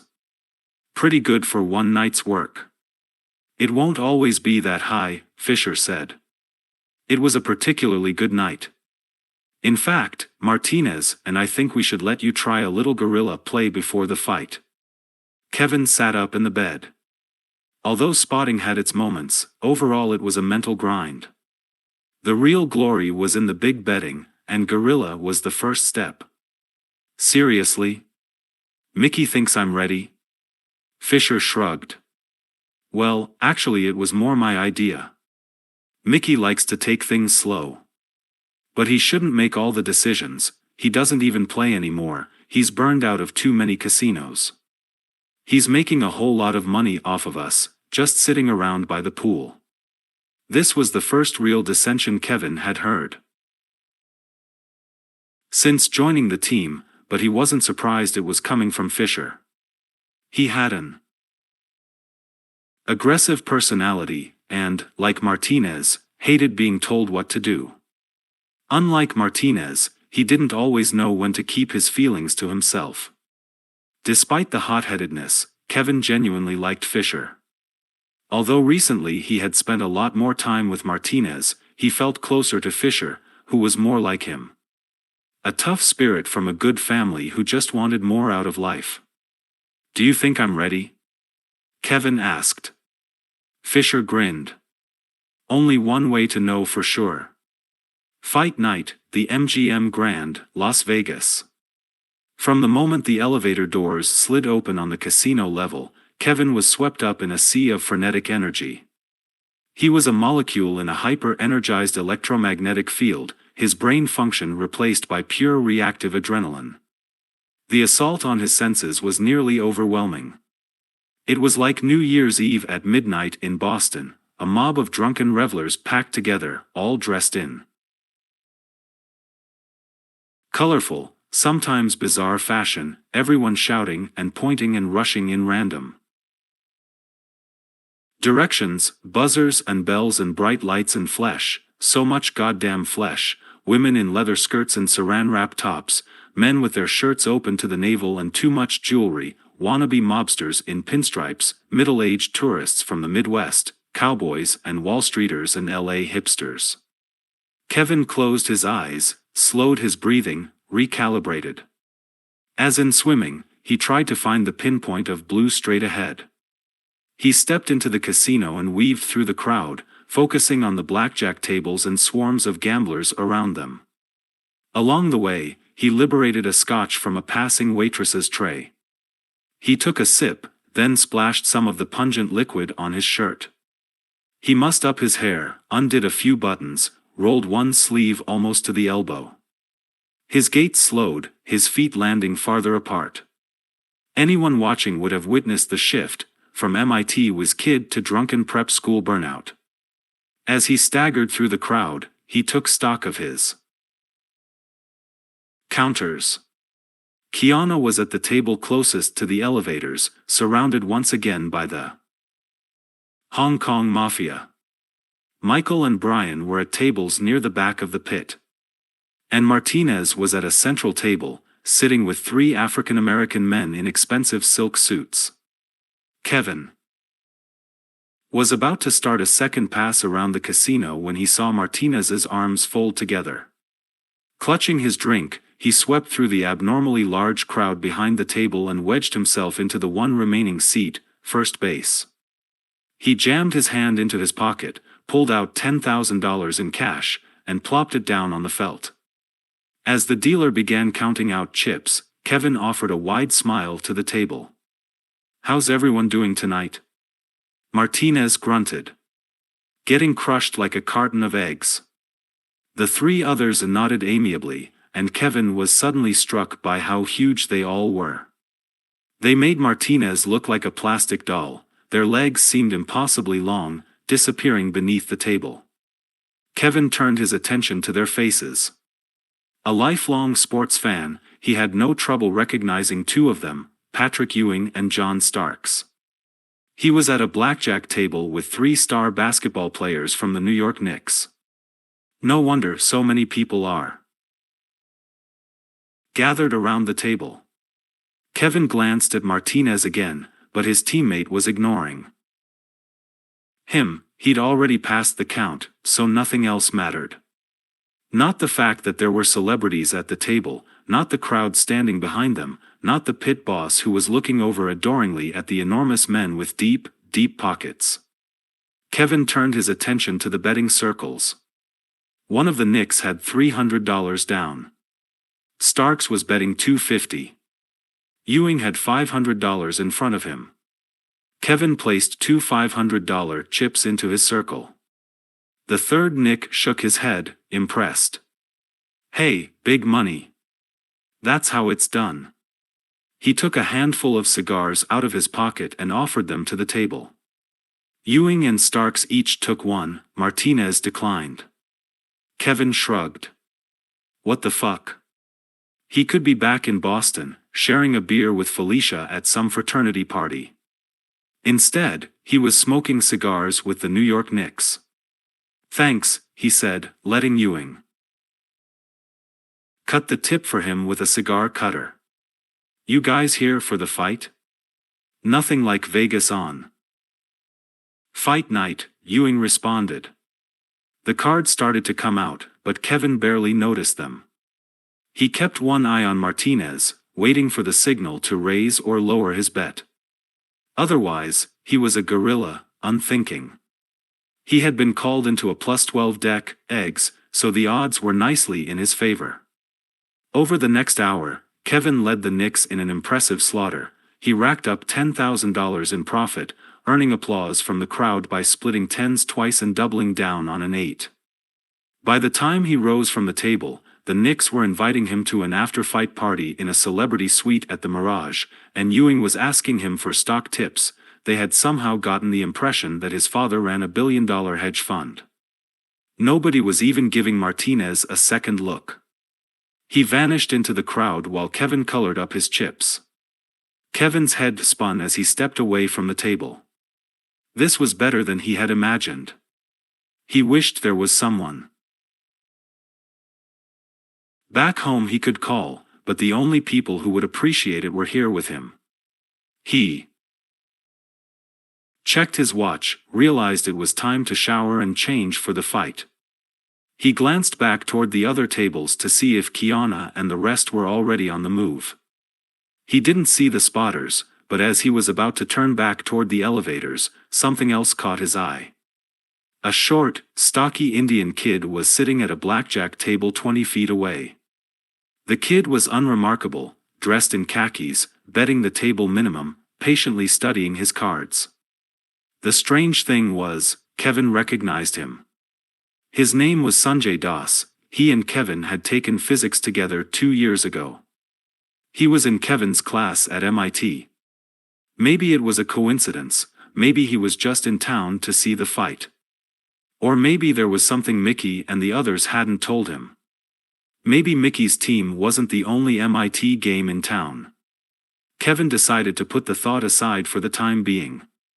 He could ask Martinez or Fisher about it when they got back to Boston. Now it was time to celebrate. An hour later, Kevin walked down the center aisle of the MGM Grand Garden Arena, his eyes dazzled by the bright lights, pay-per-view cameras, and shouting fans.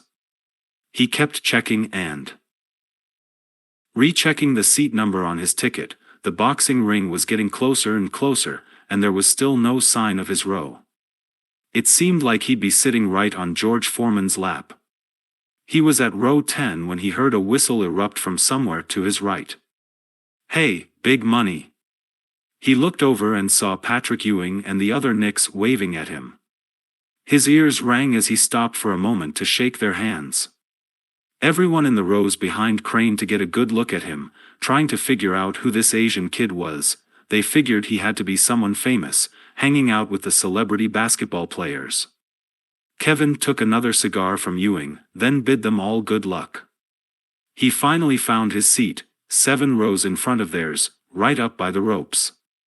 With some difficulty, he found Martinez, Fisher, Mickey, and the rest spread out across the front section of the arena, separated by wealthy strangers and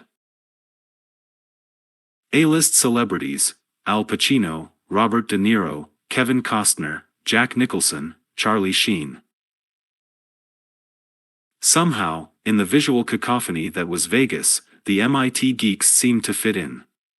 For a brief second Kevin locked eyes with Fisher, who raised his palms to the cavernous ceiling. "Here we are, what do you think?"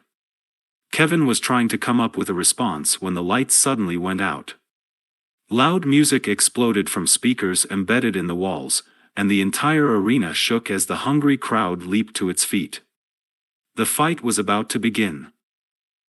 Chapter 11. Weston, Massachusetts, Thanksgiving 1994. There's no neon in Weston, Massachusetts. 20 minutes from Boston by Mercedes-Benz, Weston was an upper-middle-class enclave separated from the real world by a tree-lined stretch of the Mass Pike. The sleepy New England town was suburbia incarnate: white picket fences, yellow school buses with blinking red lights, colonial homes, lush green lawns, lemonade stands, tennis courts, basketball hoops, tree houses, porch swings, dogs on leashes, kickball and flashlight tag, public schools that looked like prep schools and prep schools that looked like Ivy League universities. On a bright Thursday afternoon, Kevin sat next to Felicia on a porch swing, watching the leaves swirl across the back lawn of his parents' 2-story colonial-style house.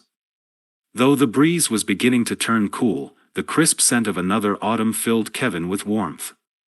He had spent every Thanksgiving since birth in this house. His neurons were littered with ritualized memories,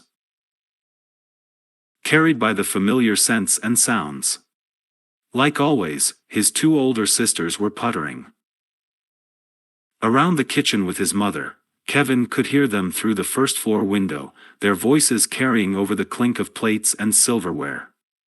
His father had momentarily retired to his study, with his geology books and scientific magazines. Kevin and Felicia had stolen a rare moment alone to seclude themselves on the rosewood porch that jutted out over the back lawn. Kevin had helped his father build the magnificent, split-level porch when he was 12 years old. He remembered staring at the pile of exotic lumber that the truck had dropped off, wondering how it would ever resemble the blueprints tacked to the wall of his father's study. By the end of the summer, as the porch took form and the envious neighborhood kids began to gather for barbecues and touch football, Kevin had grown to think of his father as a suburban superhero. It was a hard adjustment when he had exchanged his happy suburban life for a prep school surrogate family. His father had tried to explain things to him when his older sisters were likewise sent away. There was nothing more important to the elder Louis than education. An immigrant from Hong Kong with an anglicized last name, Kevin's father had struggled his entire life to overcome a childhood bereft of opportunities. He had dedicated himself to making sure his children had nothing to overcome. In his mind, Exeter was a way of ensuring Kevin's future.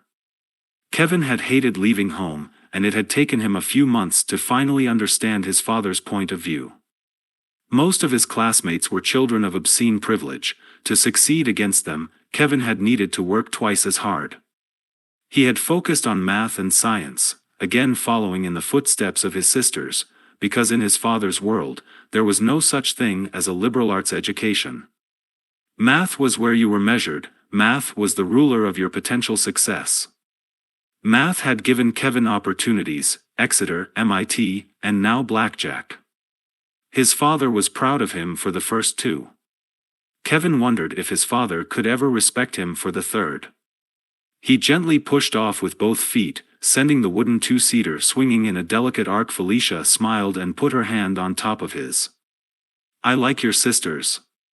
They seem so grounded." Kevin nodded. He listened to the two of them helping his mother with the dessert, something to do with apples, cinnamon, and sugary pie crust. Melissa's voice was high-pitched, sing-songy. Kelly's had a deeper, more serious tone. The two were best friends, cut from a similar mold. Melissa worked for a venture capital firm in downtown Houston. She drove a black SUV and liked to hike in the mountains. She had graduated from Yale and would soon enter Harvard Business School to continue her education. Kelly was the more fashionable of the two. She had graduated from Harvard, lived in LA, and worked for a boutique investment bank. She wore Armani and Prada and collected East Asian art. Her hair was streaked with blonde, and when she was working, she wore glasses with prescription-free lenses. Both of them had made plenty of money, putting in long hours at their respective jobs. Both would eventually get more degrees, get married, and get houses in the suburbs.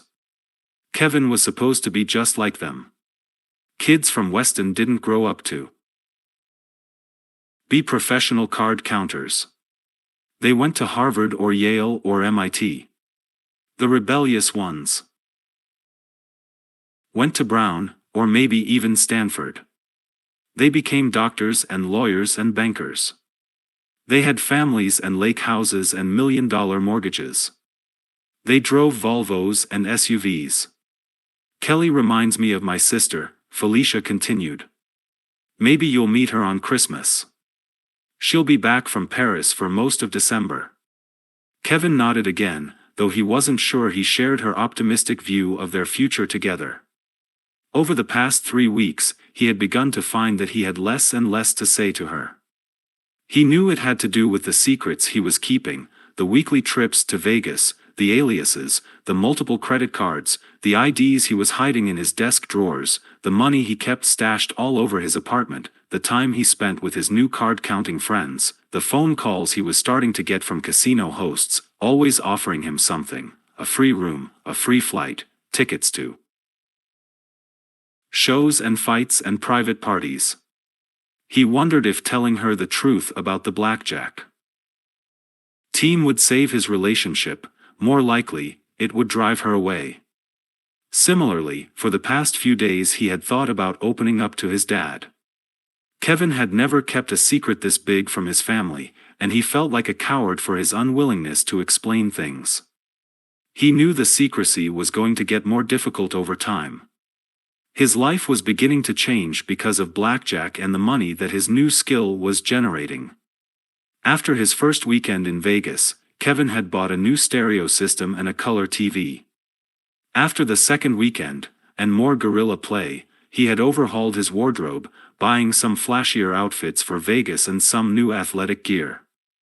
After his first experiment with the role of big player, he had even contemplated moving out of his shared apartment to a place of his own, but had prudently decided that would be too hard to explain. Despite his secrecy, his parents had begun to suspect that something was going on.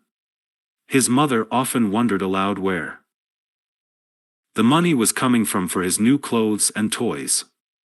She joked that there was a tree in the backyard from which he shook $100 bills. She wasn't that far from the truth, he thought. But the more Kevin considered telling his father the truth, the more impossible it seemed. If he could somehow take his father to Vegas with him, show him that there was nothing corrupt or illicit about it, maybe he would understand. Maybe. Kevin. His mother's voice drifted out from the kitchen, interrupting his thoughts.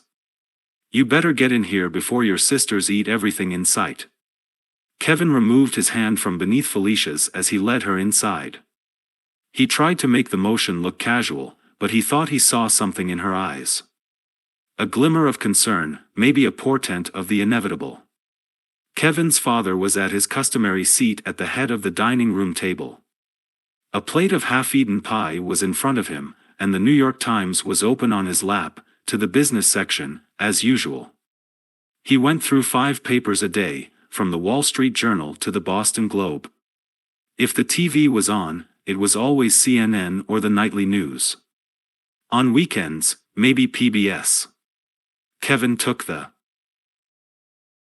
seat next to him, while Felicia excused herself to use the bathroom. He watched his father turn the pages, checking his stock portfolio. He paused to glance at Kevin and nod, then went back to the NYSE. Part Chinese, part Caucasian, Peter Lewis was tall and fit, with thinning gray hair and a high, furrowed forehead. He hardly ever smiled, but his eyes were kind, and he almost never raised his voice. His clothing cycled between MIT, Yale, and Harvard sweatshirts, one from each of the schools his children had attended. He hoped to add more sweatshirts as the years progressed. Kevin thought he'd get 2 more, he'd need to have another kid if he wanted to go for 3. His father was a good match for Kevin's mother, who was just a few inches shorter, thin, with the same color hair and eyes. Unlike his father, she was always smiling, so widely it almost seemed like her round face might split in half. She was also of mixed descent, she had relatives in Ireland and Taiwan, 2 extremes juxtaposed in her skin, here smooth and tan, there freckled and creased, but overall exotic and attractive. Kevin could hear her still moving around the kitchen, gathering dessert plates, shooing his sisters away from what remained of the pie. It was a rare opportunity, a moment alone with his father. Kevin decided to test the waters. Dad, have you ever heard of card counting? His father didn't look up from the newspaper. You mean like professional poker players, who keep track of the cards? Kevin listened for the sound of the bathroom door. He certainly didn't want to tackle both Felicia and his father at the same time. He proceeded cautiously. No, I mean blackjack. Some people count cards to give them an advantage. His father turned the paper over, scanning the back page. Foolishness. They use 6 decks at casinos nowadays. You can't keep track of 6 decks. It's not possible. Kevin shook his head. He was surprised his father was falling for the common misconception. People thought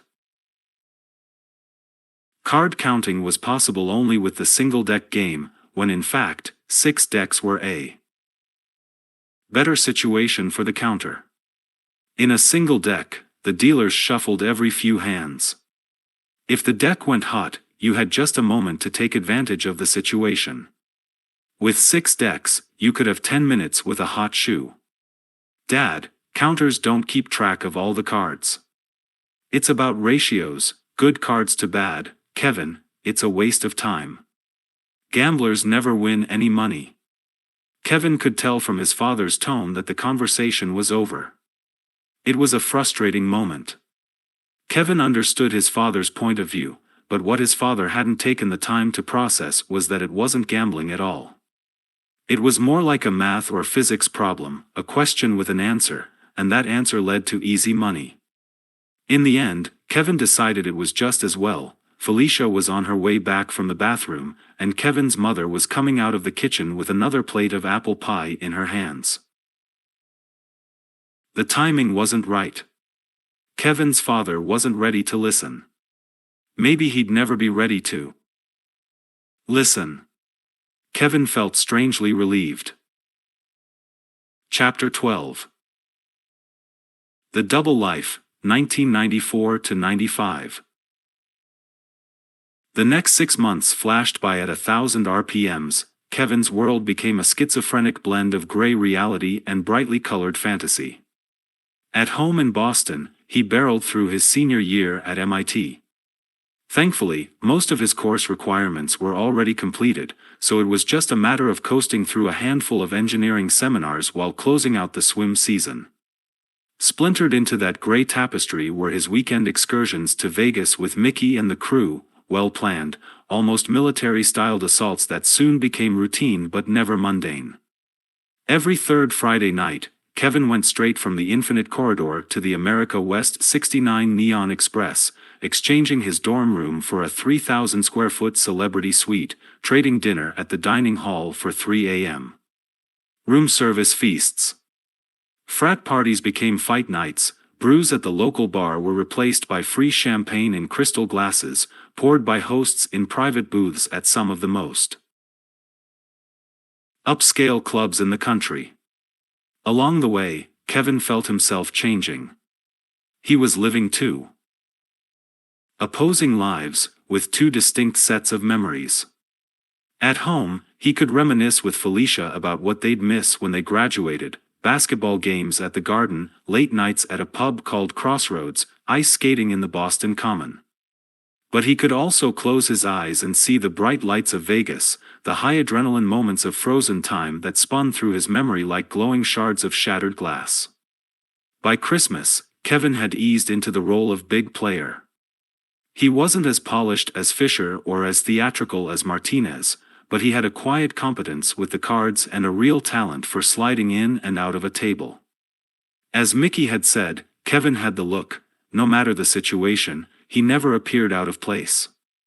He could sit at a table of conventioneers, A-list celebrities, or Hong Kong businessmen, betting twice as much as any of them without raising the attention of the pit boss. He could play in a high-stakes pit with Kevin Costner and Howard Stern, or at a $5 table tucked away by the slot machines, and never compromise his style of play. He learned to inhabit his aliases like a trained actor playing a role. Sometimes he was Teddy Chan, the son of a heart surgeon from Hong Kong. Other days he was Arthur Lee, an internet millionaire from Silicon Valley. One weekend he was Davis Ellard, whose family owned supermarkets across Asia. The next trip he was Albert Kwok, the nephew of the richest landowner in Malaysia. By mid-December, his wallet was full of photo IDs and credit cards. He created 9 distinct aliases and acquired 9 different casino hosts, some of them at the very same casinos. When he hit the Stardust, there was pink champagne waiting in a wraparound corner suite. At the MGM Grand, a tray of filet mignon was parked by the widescreen TV. At Caesars, they kept a pony keg of Sam Adams chilled in his bedroom, to remind him of the fully stocked bar at the villa that his imaginary billionaire father kept outside of Rome. But the comps were only half the story. For Kevin, the real thrill was in the game itself. Working the system, turning the math into money, keeping the count without breaking character. Much of the system was a grind, playing thousands of hands in a single weekend, keeping meticulous track of wins and losses, knowing when to get up from a table and when to start burning the cards. But to be really good, Kevin had to reach a level of sophistication as practiced as the technique of a professional athlete. Turning his rudimentary skills into expertise was the most difficult task Kevin had ever performed. Anyone could learn to count, but only a true master could earn Mickey Rose's respect. When Kevin finally became an expert at all levels of counting, including shuffle tracking and card cutting, the two tricks he had watched Martinez and Fisher perform back in Atlantic City that first weekend, he felt a real sense of accomplishment, measurably more satisfying than when he aced an engineering midterm. The highs and lows in Vegas far outweighed the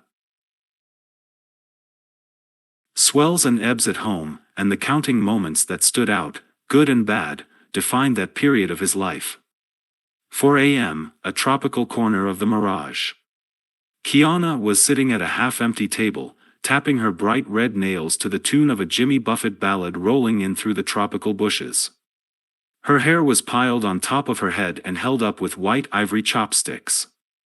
Her eyes were overly made up, and they never seemed to focus on the cards.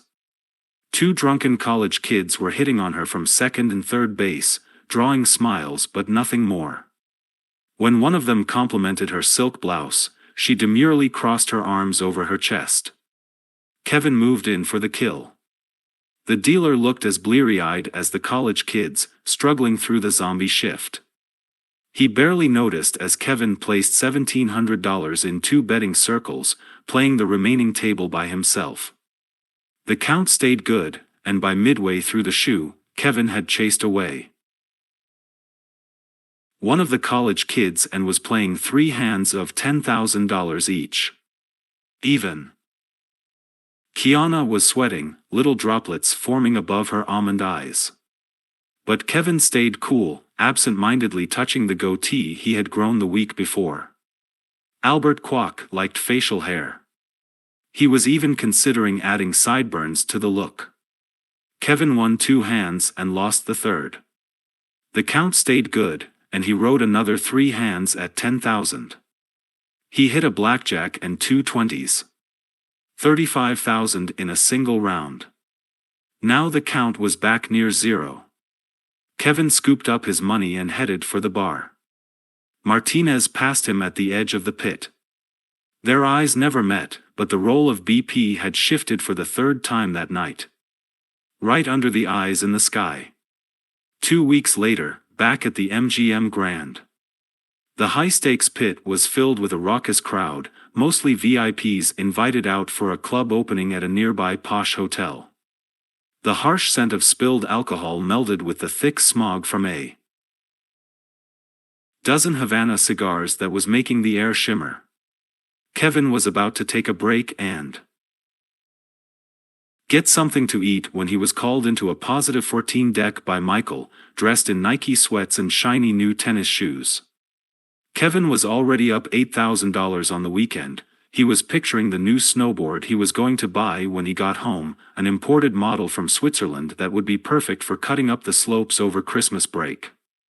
He figured one more run at the cards would net him a new snowsuit to go with the board. He slid into the table cocky, spreading out 2 hands of $1,500 to start. He felt invincible, and the rising count only bolstered his confidence. After 3 rounds, he had moved up to 2 hands of $10,000 each. He could feel the crowd gathered behind him, and hear them whispering to one another, "Who is this guy? Do you see how much he's betting?" His heart thumped as he drew an 11 and a pair of 9s against the dealer's 5. It was the most beautiful 2 hands he'd seen since he'd started gambling. He doubled the 11, raising that hand's bet to $20,000. He drew a 7, making a hard 18, a decent hand. Then he split the 9s, $10,000 more on the table, and drew a 2 on one, an 8 on the other. To hushed gasps from behind, he doubled the first hand, drawing an 8. He left the last hand alone. Now he had $50,000 on the table and 3 good hands, an 18, a 19, and a 17 against the dealer's 5. The odds were enormously in his favor. He leaned back, a big smile on his face. Then his stomach dropped as the dealer turned over his bottom card to reveal a 6. The dealer flipped the next card, a 10, for a 21. Kevin's ears rang as the dealer swept his $50,000 off the table. "My God," someone said from behind him. Kevin clenched his teeth. He could hear Michael breathing heavily next to him. He thought about getting up, but the count was still in double digits. And now the deal was even further into the deck. His hands were shaking as he moved 3 stacks of $10,000 into 3 playing circles. The dealer dealt Kevin another powerful 11, an ugly 14, and a pair of 7s, then pulled the worst card in the deck, a 6. Kevin took a deep breath. "Here we go again," he said, as the crowd behind him pressed even closer. He doubled down the first hand, adding 10,000 more. He drew a 9 for a solid 20, a wonderful hand. He left the 14 alone and split the 7s. He got a 10 on each, 2 17ths. Now he once again had $50,000 on the table, betting on a 20, a 14, and 2 17ths. He would wipe out the memory of the last hand in a single stroke. The dealer flipped his bottom card, revealing a queen. He now had a 16, the worst possible hand. Kevin was actually smiling again as the dealer drew his next card. Then the entire crowd groaned. A 5. The dealer flipped a goddamn 5, for another 21. On a positive 14 deck, Kevin had lost $100,000 in 2 hands. He sat there, frozen, watching the dealer sweep away his money. Then he rose and stumbled through the crowd. By the time he reached the elevators that led upstairs to his suite, his face had gone numb. He used his key card to access the VIP floor. After exiting the elevator, he stumbled down the hallway to his room. He lay down on the plush shag carpet, arms outstretched. He stared at the ceiling. $100,000 in 2 hands. Overall, the team was still way up on the month. But it was a painful lesson to learn all at once. No matter the count, the cards could go bad. Over time, winning was inevitable, a matter of pure math. But in the short run, the game could go either way. Even math left room for luck. It was a good 20 minutes before Kevin felt strong enough to rise from the floor and search for the room service menu. New Year's Eve 1994, Bally's on the Strip. Kevin counted down the last 10 seconds of the year with Michael Sloan and a table of electronics salesmen from Iowa, cheering along with them as multicolored balloons floated past the huge crystal chandeliers that hung from the cavernous ceiling. Although Kevin knew the site of the lavish casino had been host to the most devastating tragedy in Vegas history, a fire in 1980 that killed 87 people and injured 700 others, he had experienced nothing but good fortune at the blackjack tables. The room was perfect for team play, a spacious area the size of a football field, with countless felts, comfortable cushioned chairs, and good visual angles for signals. Kevin and Martinez had been tag-teaming all night, bouncing from Michael to Brian to Kiana with ease. As the horns blared and the champagne flowed, Kevin won 3 hands of $2,000, followed by 2 hands of $2,500. He was spreading out another $5,000 in 2 piles when a woman slid into the chair next to him and asked if she could play one of the open circles. Kevin was about to say something obnoxious. He was checked into Bally's under the guise of Elvin Shaw, a prickish rich kid from a wealthy Manhattan family, when he noticed the look on Michael's face 2 seats down. Pure, unadulterated lust. He glanced at the woman, trying not to be too obvious. She was tall, with long auburn hair, smoke-colored eyes, and high cheekbones. She was wearing a silk halter top that barely contained her unnaturally round breasts, and a sliver of tan abdomen was showing above her tight leather pants. She was the epitome of the Vegas girl, the sort of woman you saw on the arm of a celebrity in the high-stakes pits or whisking through a VIP line at a trendy nightclub. Women like her did not exist in Boston, and even if they did, they wouldn't have socialized with whiz kids from MIT. Kevin felt his face growing warm as he made room for her at the table. He had just celebrated Felicia's birthday 2 days before, followed by a heated argument concerning his plans to visit his high school buddies in San Diego over New Year's. But as he looked at this woman, Felicia was the last thing on his mind. One of the electronics salesmen whistled, harvesting a quick glare from those smoldering eyes. Then Michael cleared his throat. "Having a happy new year," he offered lamely. The woman completely ignored him, putting a single $25 chip in her betting circle. Kevin smiled to himself, feeling a bit more confident. This is going to be fun. He moved $5,000, the table limit, into his betting circle. The woman pretended not to look, but he could tell by the goose bumps on her tanned arms that she was impressed. The nearest salesman, a stubby man with a puggish face, was less subtle. "Hey kid, don't blow your whole allowance on one hand." Kevin laughed noisily, back in character. "You know my generation. If I don't lose it here, I'm just going to spend it on hookers and coke." The cards started to come out, and Kevin played as aggressively as he could. He pushed the bet as long as the count was high, doubling and splitting as often as possible. He was a peacock, posturing, throwing money like crazy to get the woman's attention, and it was working. By the end of the shoe they had struck up a conversation, broken into snippets between $5,000 hands. Her name was Terry Pollock, and she was 22 years old. She had grown up in Southern California and still lived in LA. As Kevin had already guessed, she made her living off of her looks. She was a rookie cheerleader with the Rams. If Kevin hadn't spent the evening playing $5,000 hands, he might never have had the courage to ask a professional cheerleader for her phone number, but tonight he wasn't Kevin Lewis. As the electronics salesman watched in awe, she wrote her number on a cocktail napkin and stuck it in Kevin's shirt pocket. When she left the table, it felt like all the air had been sucked out of the casino. Kevin sat out the last few deals of a positive shoe, but he was certain Michael wasn't going to hold it against him in his spotting report. Opportunities like Terry Pollock didn't come around often. At MIT they didn't come around at all.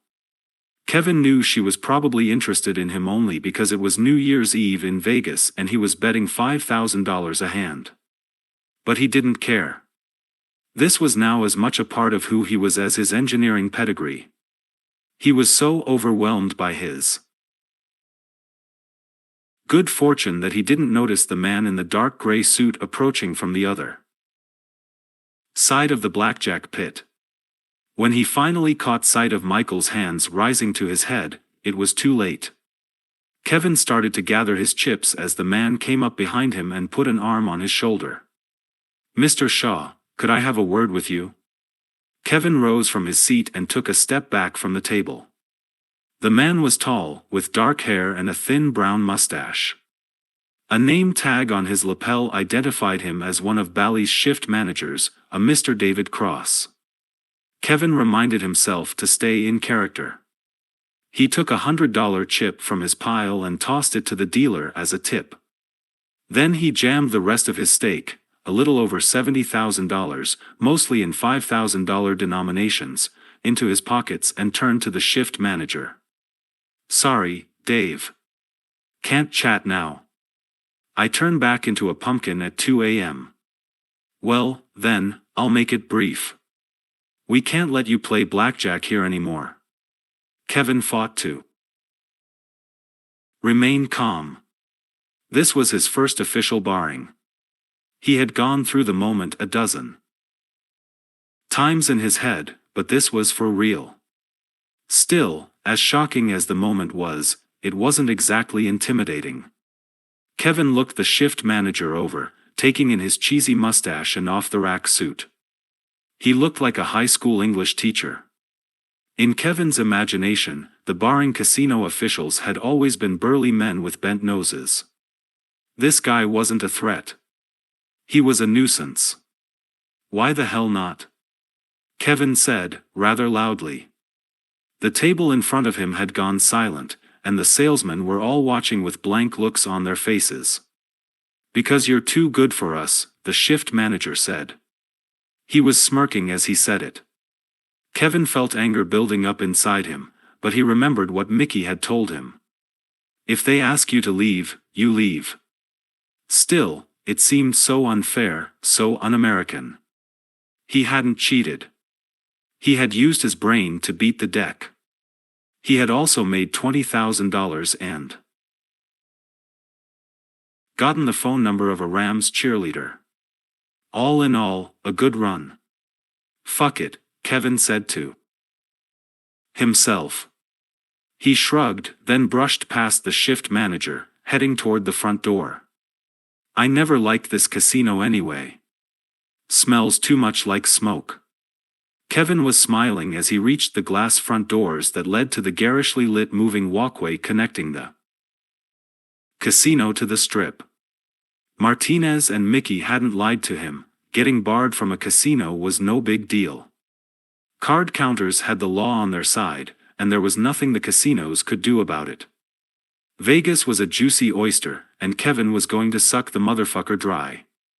He stepped outside onto the moving walkway, dazzled by the neon-lit canopy up above. If he had glanced back over his shoulder, he might have seen a tall, angular man with weathered cheeks, silver hair, and narrow ice-blue eyes watching him from just inside the glass doors. Chapter 13. Chicago, May 1995. So this is how it's got to be. You've thought this through, and this is how you feel, Felicia said. It was between the end of spring and the beginning of summer, and Felicia was standing awkwardly in a barren corner of the Delta Air Lines terminal at Logan Airport, her hands hanging stiffly at her sides.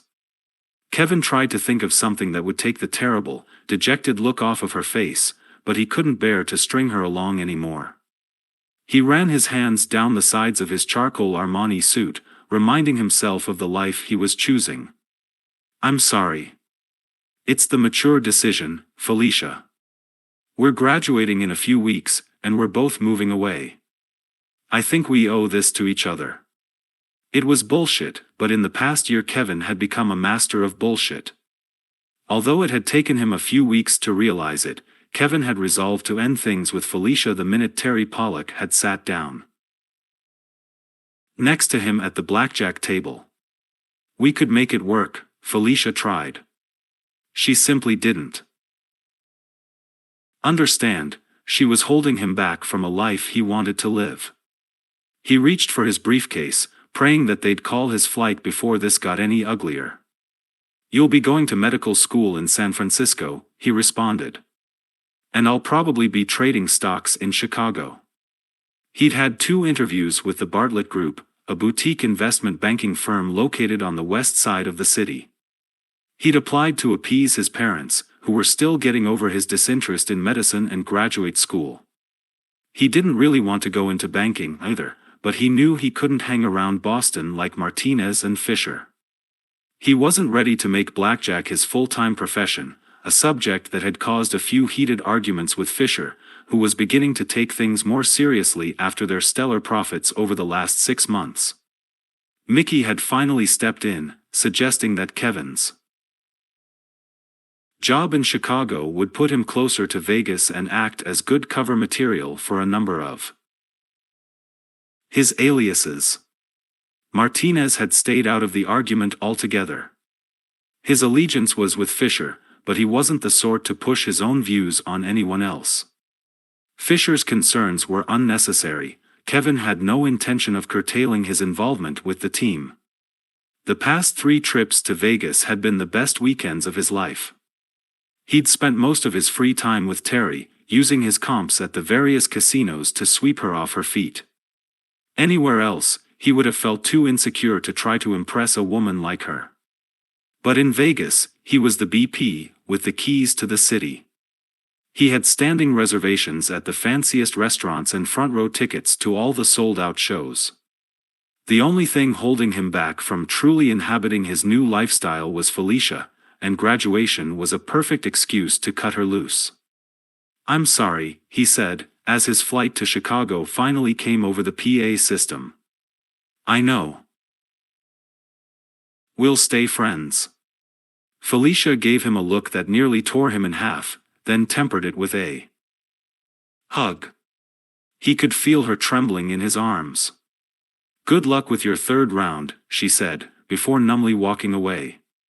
Kevin watched her go. Then he gathered up his briefcase and headed for his gate. He admonished himself for the knots in his stomach. He was doing the right thing. He shouldn't have even let her come to the airport with him. Her presence had only forced him to compound his lies. The truth was, there was no third-round interview. He was on his way to Chicago to meet Martinez, Fisher, and the rest of the team. During his last interview trip, he discovered a riverboat casino parked on the Fox River in Elgin, Illinois, just 40 minutes outside of Chicago. After a quick scouting session on his own, he'd invited the rest of the team to check it out. Mickey had approved the layout, and they had added the stop to their playlist. It was a good break from Vegas, especially as they entered the slow gambling season. Aside from the odd arena event and July 4th, the crowds avoided the desert oasis during the summer. It was a good time to take the team on the road. The Grand Victoria Casino was the most spacious gaming facility in the state of Illinois, and one of the stranger venues Kevin had come across since he'd started playing cards. Designed to mimic a 19th-century paddle wheeler, the steamboat looked like a cross between an amusement park exhibit and a set in a lavish but slightly B-grade Hollywood movie. Adorned with bright lights and wood trim, the boat had been built on an ambitious scale. Guests were corralled through an 80,000-square-foot pavilion on the way to the casino, passing beneath a 55-foot ceiling sporting an 8-foot-tall clock. The paddleboat boasted more than 10,000 visitors per day, a fact made even more impressive considering the boat's capacity was only 1,200. That meant the Grand Victoria was almost always running at capacity. With 26 blackjack felt spread across the open rectangular deck of the boat, it was an excellent card-counting arena, with just the right balance of camouflaging crowds and easy table access.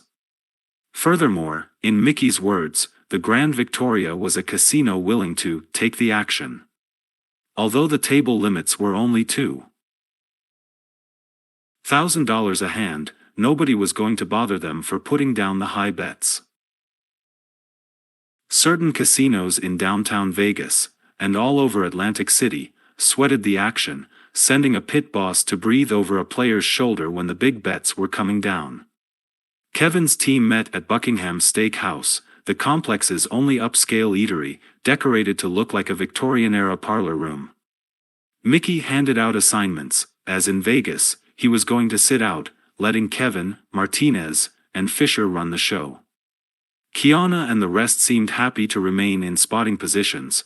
Maybe it was the responsibility of carrying large amounts of cash, maybe it was just a function of their personalities, so they would spread out across the floor, covering nearly half of the tables all night long. Martinez took the first shift and Kevin the second, while Fisher would wait until early morning to play cleanup. That meant Kevin would hit the floor as BP around 2 a.m. Unlike in Vegas, the BPs would not spot when they were waiting for their shift. The venue was too close-knit. A player who suddenly mutated from a minimum betting table squatter to a roaming rich kid would draw notice here. Kevin, Mickey, and Fisher remained at a corner table at Buckingham's as the rest of the team headed into the casino. Mickey passed out cigars, Havanas given to him by one of the other unnamed investors, a real estate tycoon Kevin would never meet, and the three of them shared Vegas war stories. Mickey never spoke about his life before blackjack. It was as if he had been reborn on the strip with the discovery of his true calling.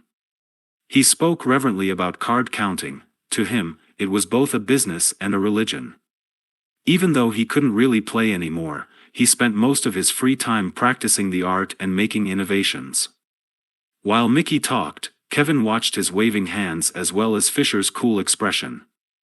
It was obvious that tension was growing between the elder manager and the lead team player.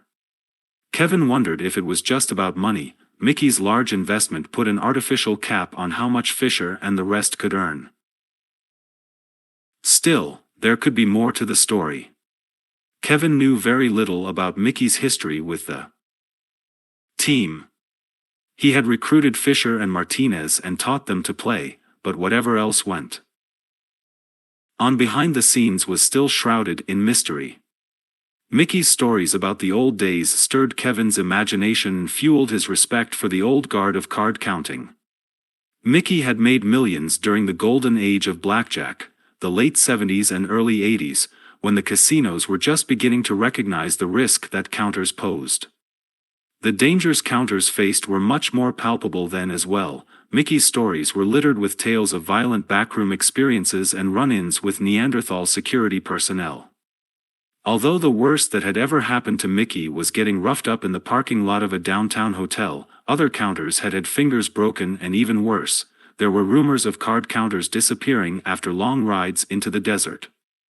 Of course, Mickey assured him that it was different now. Casinos would never risk their valuable gaming licenses by being involved with such brutal activities. But Mickey had certainly earned every penny of his fortune. Still, as he looked at Fisher's dark expression, Kevin was beginning to think that it would soon be time for a changing of the guard. He hoped it would be a smooth transition. He liked to think of the team as a pleasantly dysfunctional family. If Mickey was forced into retirement, couldn't he still play the father figure? They'd moved from cigars to dessert by the time Martinez strolled through the restaurant, a wide smile on his face. "We're up big," he said, sliding into the booth next to Kevin. "The dealers and pit bosses are fucking clueless here. They're dealing so deep I can see the floor." He unzipped his pants, right at the table, and pulled a plastic bag full of cash out of his underwear. Kevin grimaced as he accepted the warm bag and removed the stacks of bills. "I sure as hell don't want to know where you carry the chips." By 3 a.m., everyone at the Grand Victoria knew the name Barry Chow. The rumors were spreading with each hand Kevin won. A junket of overly made-up secretaries at the roulette table by the entrance had heard he was the son of a rich plastic surgeon from L.A., the doctor who had done Pamela Anderson and Cher, on vacation from a rich kid's rehab in some small town in Indiana. The old men in bowling shirts playing the slot machines were convinced his dad owned Sony, even though his last name sounded Chinese and he spoke perfect English. The dealers, mostly transplants from Chicago by way of a dealer school in Vegas, didn't care who his father was, just that he was tipping black chips. And the pit bosses, mostly frustrated middle-aged men trying to work their way out of the bush leagues, were in love with his action. Maybe he was winning this time around, but at $2,000 a hand, he'd be welcomed back any day of the week. He was the biggest thing to hit the paddleboat since Michael Jordan stopped by 2 months before. And even Jordan didn't bet like Barry Chow. Kevin was having the time of his life. He was the center of attention, all alone at a table that Kiana had just abandoned, surrounded by a huge crowd of onlookers. He was playing all 8 betting circles at once, taking full advantage of a +19 count. Kiana had helped him burn out a sea of low cards, hitting over and over again through an ugly run until the count started to turn, and now the shoe was bursting with color. Kings, queens, jacks, and aces, springing out with each flick of the dealer's wrist. It was fucking beautiful. On the last round of the shoe, Kevin hit the limit with each of his 8 hands, putting $2,000 in purple chips in each betting circle. He drew 7 20s and an 18 against the dealer's 7. The dealer flipped his whole card, revealing a 10, and Kevin won all 8 of his hands.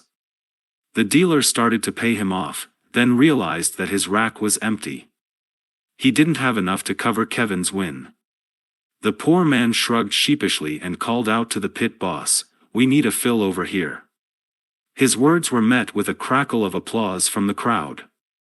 The pit boss scurried to find the chips. Kevin felt like an addict on a cocaine high. He leaned back, kicked his feet up onto the table, right on the goddamn felt, and waited for them to pay him off. He knew he looked like the most arrogant prick in the world, but he didn't care. Hubris had no place in a card counter's vocabulary. There was plenty of time for humility back in Boston, where in a few weeks Kevin would walk down an aisle in a black robe to accept his diploma. Kevin Lewis was graduating with honors from MIT and going to work for an investment banking firm. He was quiet and humble and loyal to the people who knew him. He came from a good family and had just broken up with a wonderful girl. Barry Chow had his feet up on a blackjack table in Elgin, Illinois, and was waiting to get paid. Barry Chow was king of the goddamn paddleboat. Chapter 14. Boston, June 1995. The team meeting took place at 2 a.m. in the back room of a bar on Beacon Street, just a few blocks from the Massachusetts Avenue Bridge and still within view of MIT's main campus. The meeting had been called by Fisher, but Mickey was presiding over the gathering as usual, camped at the head of a round wooden table weighed down by overflowing pitchers of Sam Adams. Kevin sat next to Martinez, who was absent-mindedly shuffling and reshuffling a deck of cards while watching the Red Sox on the small TV above the door. Fisher was positioned between Kiana and Michael, the three of them sharing a heaping order of chicken wings piled inside a cone-shaped roll of wax paper. Brian and the rest were on the opposite curve of the table, for sets of eyes entranced by a buxom waitress who was presently wiping down the liquor cabinet that took up most of the far wall. As Fisher spoke, Kevin watched Mickey's face. His expression was indeterminate, obscured by the Coke bottle glasses and excruciating teeth. "The bottom line," Fisher started, his voice conspiratorially low, "is that we're not taking full advantage of our system. We've had an incredible run, but we can do even better. Now that we've got 3 competent BPs, we should be fielding a much bigger team." Kevin had expected something like this. Fisher had been growing more and more frustrated with the limits on the profits he could earn. Over the past 8 months, the team had produced an astonishing 25% profit on their investment. But Fisher and Martinez had been limited in their stake to a couple $100,000 each. The bulk of the profits had gone to Mickey and his silent partners. Adding more members to the team could increase both their profit margins and their investment cap. Fisher and Martinez could each invest more in the team if they had enough spotters to play 3 BPs simultaneously. And Kevin, too, could begin to enjoy a bigger payday. The day after his graduation, Fisher had invited him to become a small-scale investor. Kevin had around $50,000 saved up from the year. He had considered putting a down payment on an apartment in Chicago, but he could earn twice as much investing the money in the team, and at much less risk. Meanwhile, he'd be able to pay rent on a 2-bedroom palace with what he made each weekend in player wages. "I don't think any of us would argue with the idea of more profit," Kiana said, daintily fingering a chicken wing, "but we've got a pretty good, close-knit team. I wouldn't want to risk what we've got to chase after a few more dollars." Fisher shook his head. "Expanding the team doesn't have to put us at risk. We just need to be selective about who we bring in." Martinez grinned as he fanned his cards out in front of him. "Look how well Kevin's worked out. In a few more weeks, we'll have him completely potty trained." Kevin rolled his eyes. Mickey cleared his throat. "I agree with Fisher that we could stand a little expansion. A few new players would allow us to run all 3 shifts simultaneously. The key is, we have to choose people we can trust, and people who fit our profile." Fisher looked like he had swallowed something bitter. Kevin guessed that he was hoping for a much bigger expansion, maybe even a doubling of the team. But he was still deferring to Mickey on leadership decisions. Kevin wondered how much longer that would last. "What exactly is our profile?" Kevin asked. Martinez took the ball. "Non-Caucasian, for one thing. 20-year-old white kids with million-dollar bankrolls raise a lot of suspicion. Asian, Greek, Persian, the kind of kids you see parking their BMWs outside of the Armani Cafe on Newbury Street, that's who we're looking for." "You don't think white people have money?" Michael said, jabbing at Martinez with a chicken wing. "Some do, but they don't throw it away in the casinos. Gambling is an Asian obsession. And nobody lets their kids run as wild as rich Persians and Greeks. Walk around any casino, the people throwing down purple chips are almost always dark-skinned. Card counters, on the other hand, are usually balding white men with glasses. We can use one stereotype to trump another." Kevin knew Martinez was right. Nobody gambled like the rich Chinese and Japanese tourists from Hong Kong and Tokyo. And a 20-year-old white million-dollar player stood out like a torch in a casino. Casino personnel had a very simplistic view of the world. An Arab with $1 million bankroll was the son of a sheik. An Asian kid betting $1,000 a hand was the heir to the Sony Corporation. A woman in a pretty dress could never be a card counter. "It's true," Mickey added. "One of the best card counters I've ever met is African American. Wears the gaudiest pimp outfits I've ever seen. Bright blue suits, shirts with ruffles, that sort of thing. He plays alone, bets like wild, raising and lowering from $5 to $5,000, right under the pit boss's nose. And nobody ever suspects him of anything, because the casinos simply don't believe that a black man can count cards. Their own racism turns around and bites them right in the ass." "So we've got our assignment," Fisher said, resuming control of the meeting. "We're looking for a few new recruits, preferably far from the regular stereotype. They need to work well in a team setting. And most important, we need to find people we can trust." Kevin wondered if the same sort of meeting had taken place before his recruitment to the team. Fisher was right, trust was a huge issue. Even the spotters were responsible for $5,000 a weekend. It would be simple to report a loss at the tables and pocket any amount of money. A few weeks earlier, Mickey had run a computer analysis on each individual's play, to make sure the reported wins and losses fell within the expected deviations based on perfect basic strategy. The purpose of the analysis had been to test the team's efficiency, but it could have just as easily been to double-check the spotters' reports. Kevin hoped it never came to that. They needed to be able to trust one another like a family, even if sometimes they didn't act like one. Martinez set his deck of cards down on the table. "Anyone got any suggestions?" Kevin sat back, thinking. One name immediately came to mind. The poker game was in full swing by the time Kevin and Fisher descended to the basement of the 3-story frat house. Located 2 blocks down Beacon from the bar where they had just finished their meeting, the vaguely Victorian building had a certain dilapidated charm, paint peeling in all the right places, bathrooms with exposed fixtures and cracked porcelain tiles, bedrooms with beads for doors and carpets hanging from the walls. The Back Bay address was the frat house of choice among MIT's jock population, home to most of the varsity teams. Kevin had rushed and pledged there his freshman year but had spent less time on Greek life as an upperclassman. As a freshman and sophomore, he had enjoyed his fair share of bacchanalian evenings. At MIT, there was no place better to meet eager young women, bussed right to the building's front steps from the nearby all-girl colleges. The bus was lovingly renamed the fuck truck, and the girls supposedly came in search of the least socially inept segment of the MIT population. Usually, they went home empty-handed. The basement of the frat house was minimalist at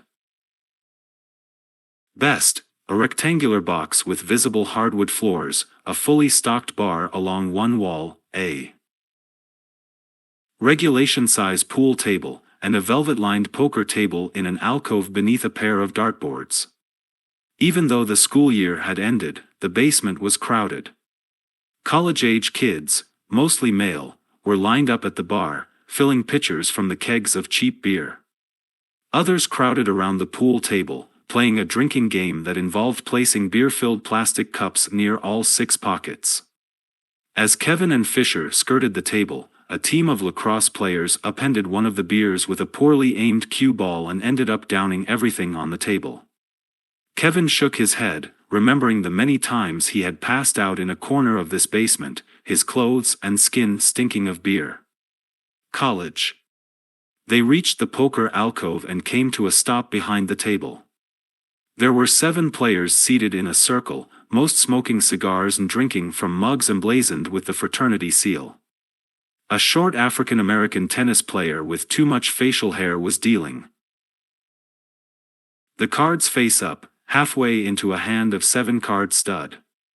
There was a large pile of chips in the center of the table, and smaller piles before 6 of the 7 players.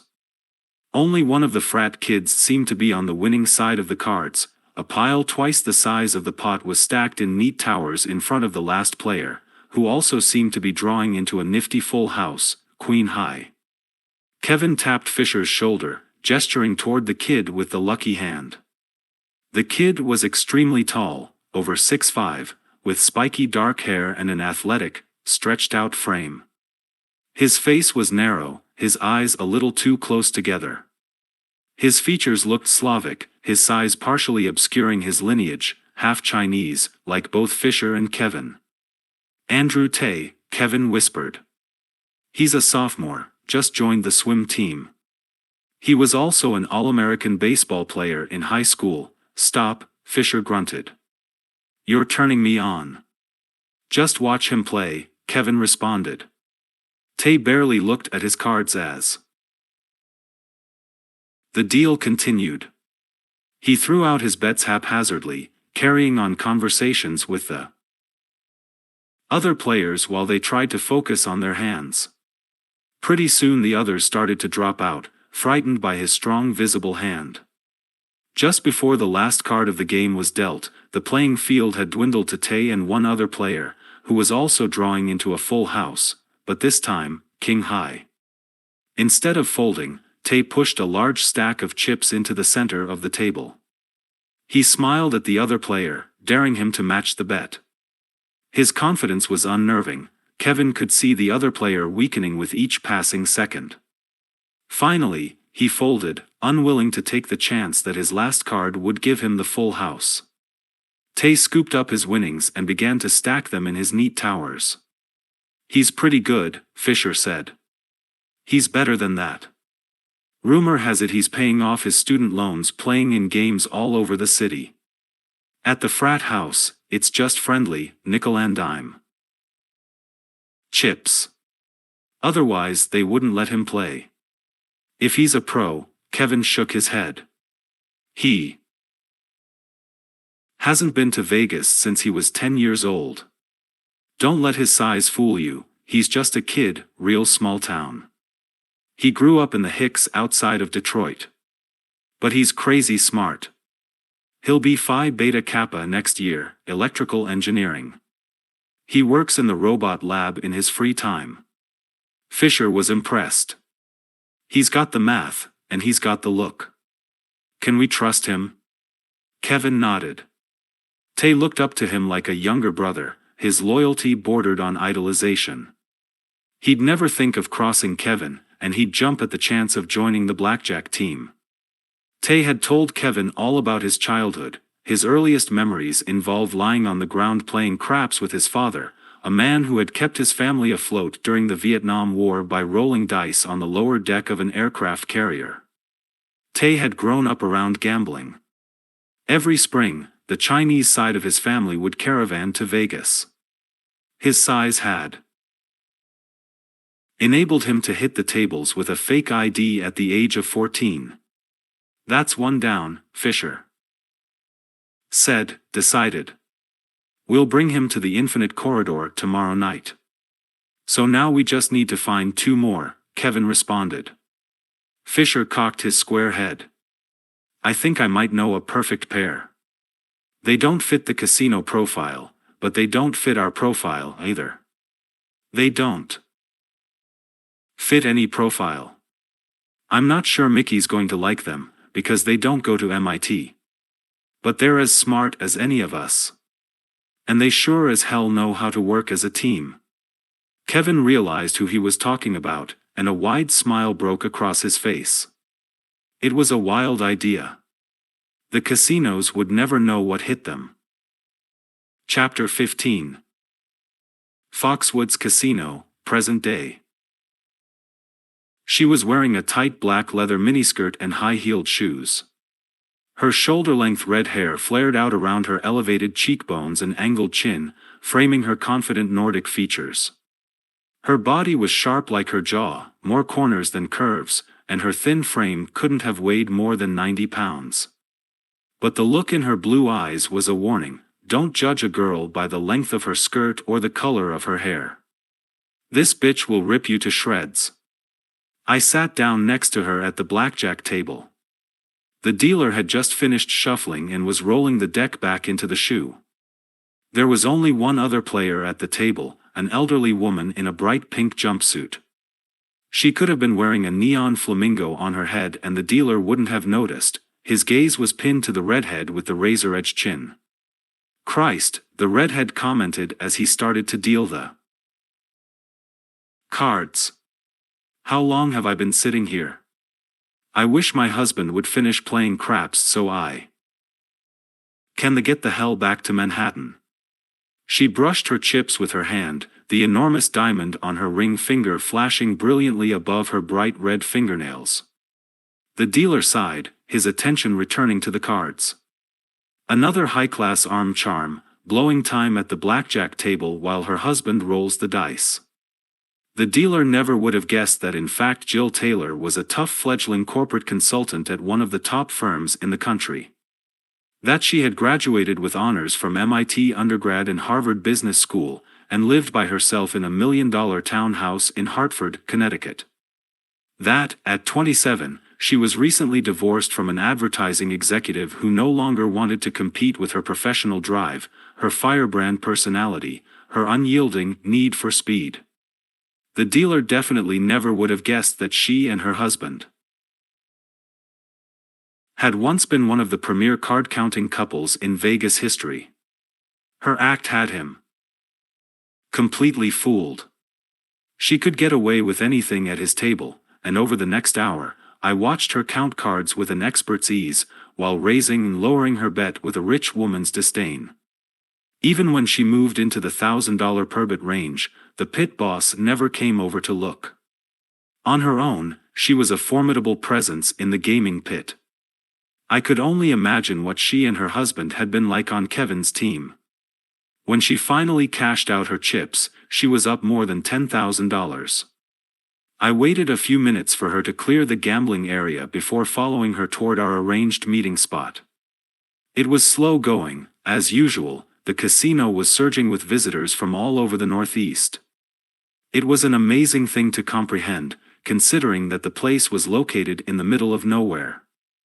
The largest casino in the world wasn't in Las Vegas or Atlantic City. It squatted, monstrously, in a forest deep in the heart of Connecticut.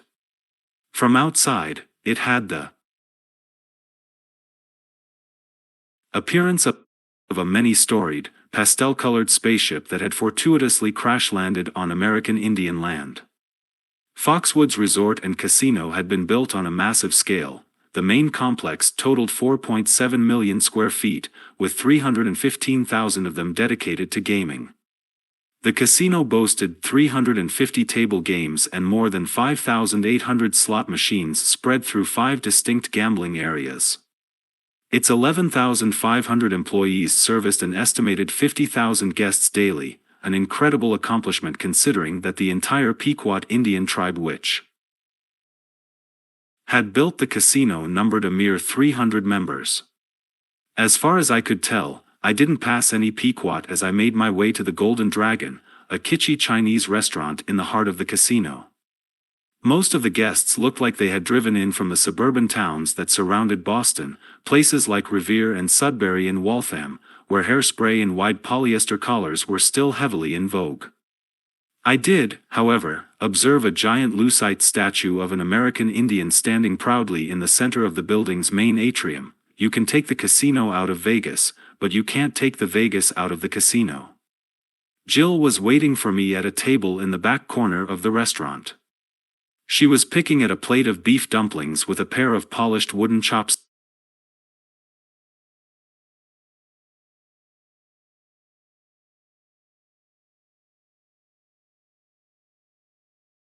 Had built the casino numbered a mere 300 members. As far as I could tell, I didn't pass any Pequot as I made my way to the Golden Dragon, a kitschy Chinese restaurant in the heart of the casino. Most of the guests looked like they had driven in from the suburban towns that surrounded Boston, places like Revere and Sudbury and Waltham, where hairspray and wide polyester collars were still heavily in vogue.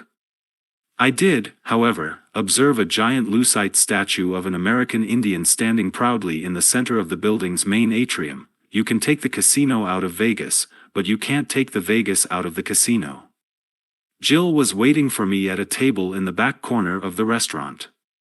She was picking at a plate of beef dumplings with a pair of polished wooden chopsticks.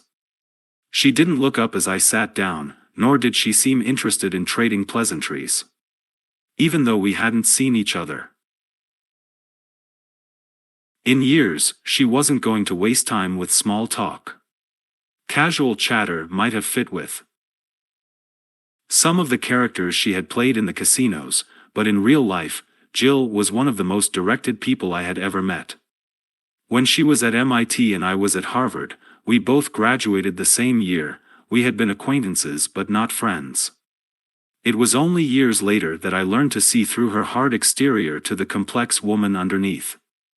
Even so, I never would have guessed that, like Kevin Lewis, she had lived a double life. Jill was the one who had first introduced me to Kevin, but she hadn't revealed his secret to me, allowing him to offer the story himself. When he finally told me that Jill and her husband had been two of his recruits, I realized that it made perfect sense. Jill was the last person you'd expect to find counting cards, which made her perfect for the team. "So you're really going to write the damn thing," she said, jabbing a dumpling right through the heart. "You're going to make a lot of people nervous." I watched her brush red hair out of her eyes. "What sort of people?" "The casinos, first of all. The whole idea of card counting makes them nauseous. They like people to think that blackjack can be beat, it gets them to the tables. But they don't want people to know that blackjack really can be beat. Because then they'd have to admit to all the un-American things they have to do to keep the game in their favor."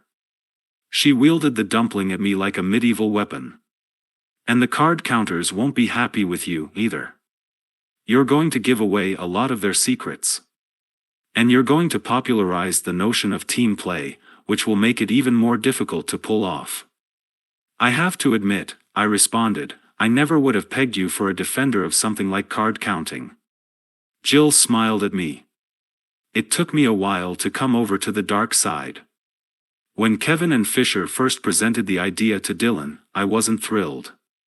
We had just gotten married. And I was in my first year of business school.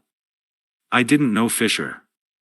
He and Dylan had met through a rotisserie football league, you know, where you create virtual football teams and bet on the outcomes.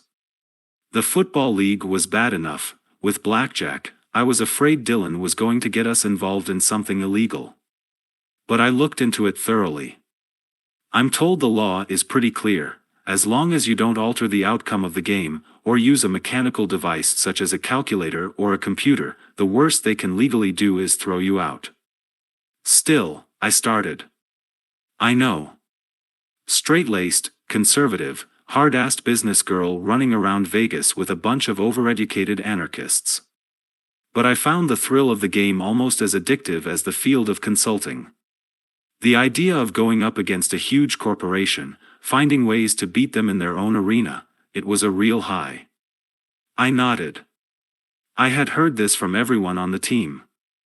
They all saw themselves as little Davids going up against a giant. Neon Goliath. Except in their version, David got rich off the battle. And the money was the only real problem for me, she interrupted. It was an annoying habit, most likely the result of her business training and her hyper-personality. This was before the CTRs came around, the cash transaction reports. Nowadays, when you withdraw more than $10,000, the casinos fill out a form and report it to the IRS. Back then we walked out with as much cash as we could carry, and nobody got so much as a postcard. I made it very clear to Dylan that I wouldn't be a part of it if there was any tax evasion going on. Profits from gambling are income and have to be reported. I wasn't going to sacrifice my career for Mickey Rosa. It must be hard to deal with so much cash, I said. If you don't want anyone to know where it's coming from, sure. It's nearly impossible to get large amounts of cash back into the system. You can't deposit it into a bank. For a while, we looked into setting up some sort of limited liability corporation. You know, have everyone buy shares and draw an income. But it became too complicated. I decided it was much easier just to declare it as gambling proceeds. I bent closer to her as a Chinese waiter swept by our table, carrying a pot of tea. What about the others? Did they declare the money, too? Jill shrugged. The look on her face told me to change the line of questioning. I didn't really want to know the answer. I wasn't out to get anyone in trouble. I was pretty sure Kevin had played it as straight as possible. The IRS had made sure of that on at least one occasion. But I wasn't nearly as sure about the rest. I decided to leave it alone, for now. What about the lifestyle? You don't seem the Vegas type. Jill blinked. What, you don't think I'd look good in a rubber tube top? Seriously, I found the atmosphere pretty stimulating. I liked being able to play a different role, especially while I was slogging through business school. She twirled one of the chopsticks, remembering. I was able to flit around from table to table, and nobody ever paid me any attention. In the daytime, I'd dress in my beach clothes, like I'd just come from the pool. At night I'd dress like this, short skirts, fuck me heels. Another waiter looked over, then blushed when Jill stared him down. I act like I'm scared to play, she continued. I always mention that my husband's playing craps. It's strange for a woman to play alone. Unless she's some old Japanese broad. And what about your friends back in Boston? I broke in, speaking quickly so she wouldn't interrupt me. How did you keep it a secret from them? Harvard Business School was pretty competitive. People kept secrets from each other as part of their daily routine. I do remember one story that was pretty funny. I was working for the summer at a consulting firm in town. A group of us flew out to Puerto Rico for a project, and they put us up in a hotel that had a casino. One night, after we finished a presentation, my boss was so worried about the casino, he actually escorted me back to my room. He thought I'd get accosted by the sort of element that hung out around the card tables. I laughed, picturing a stiff-lipped corporate type worrying about Jill Taylor.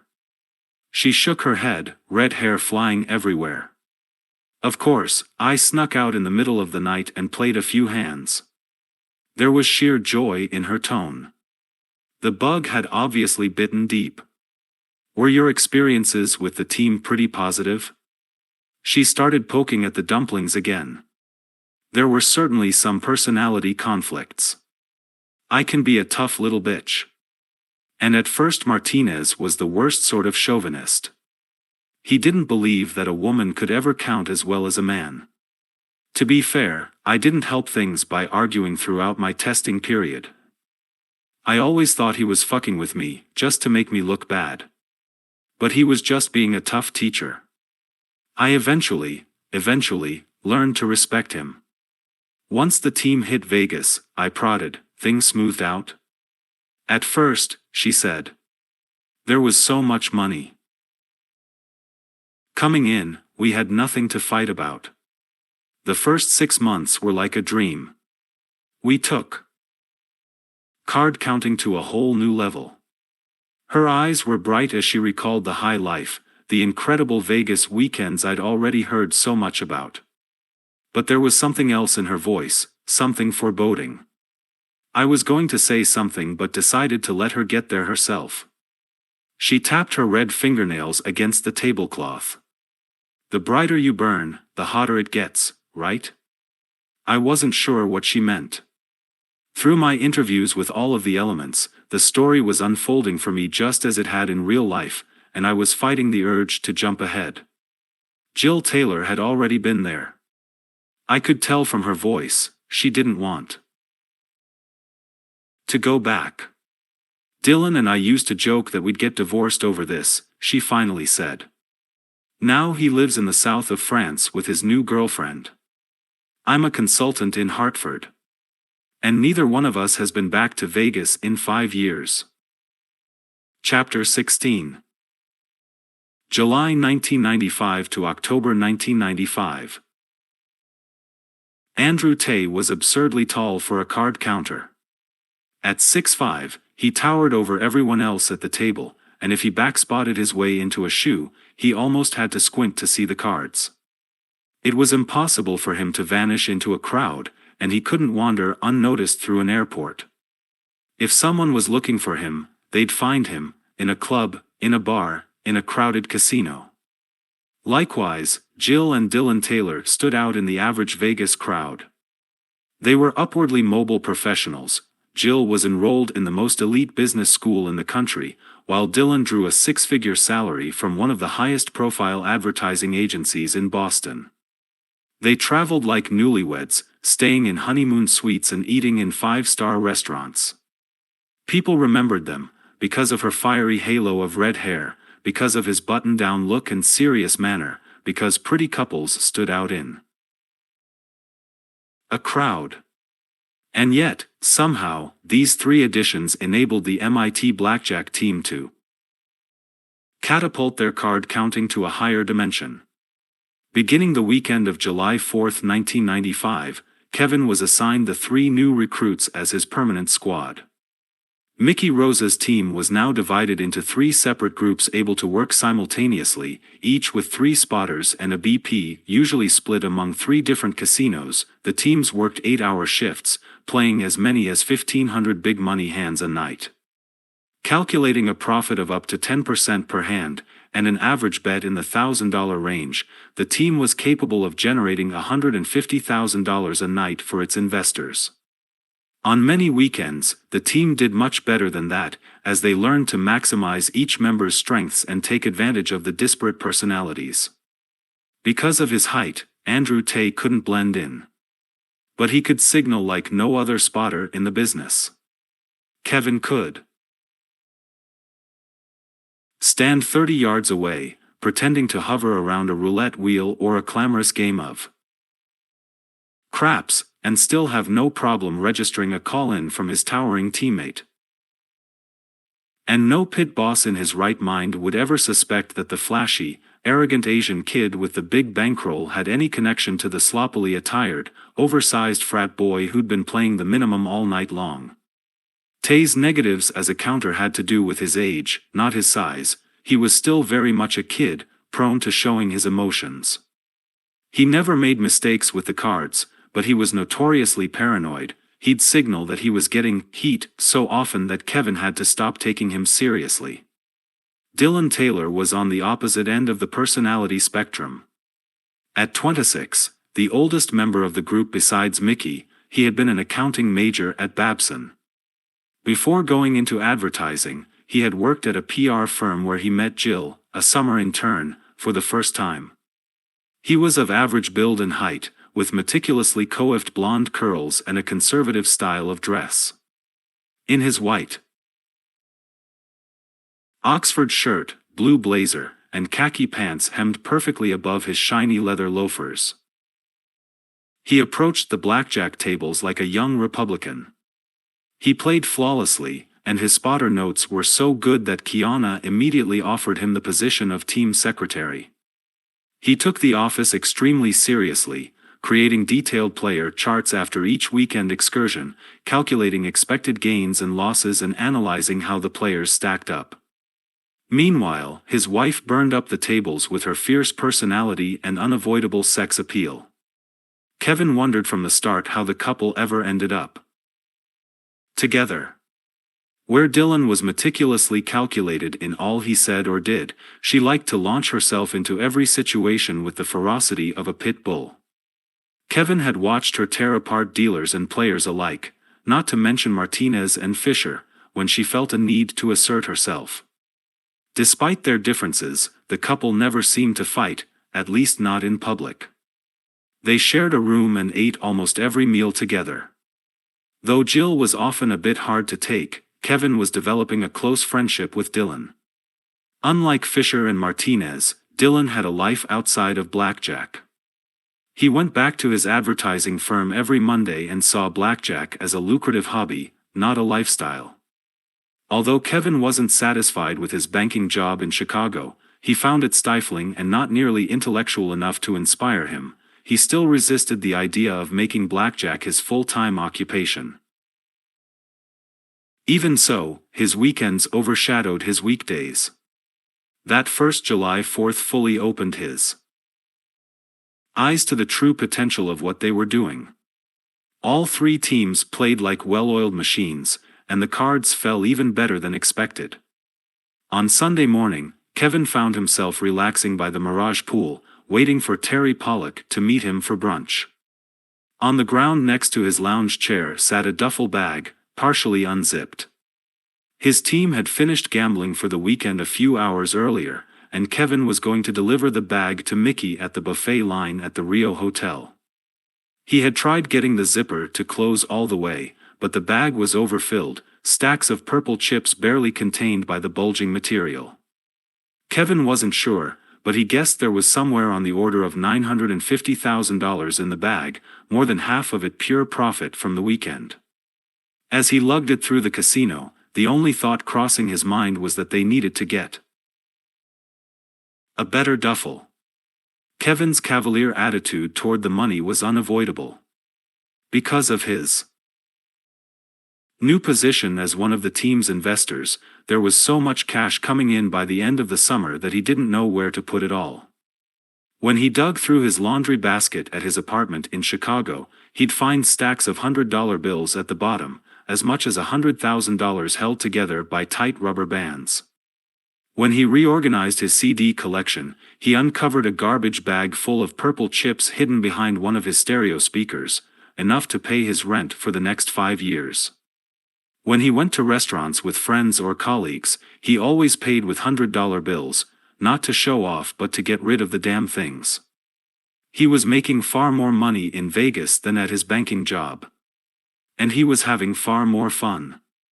The routine had become second nature: fly in Friday night, play hard until Sunday morning, then party like a rock star until the return flight, usually the red-eye back to Chicago early Monday morning. Up until football season.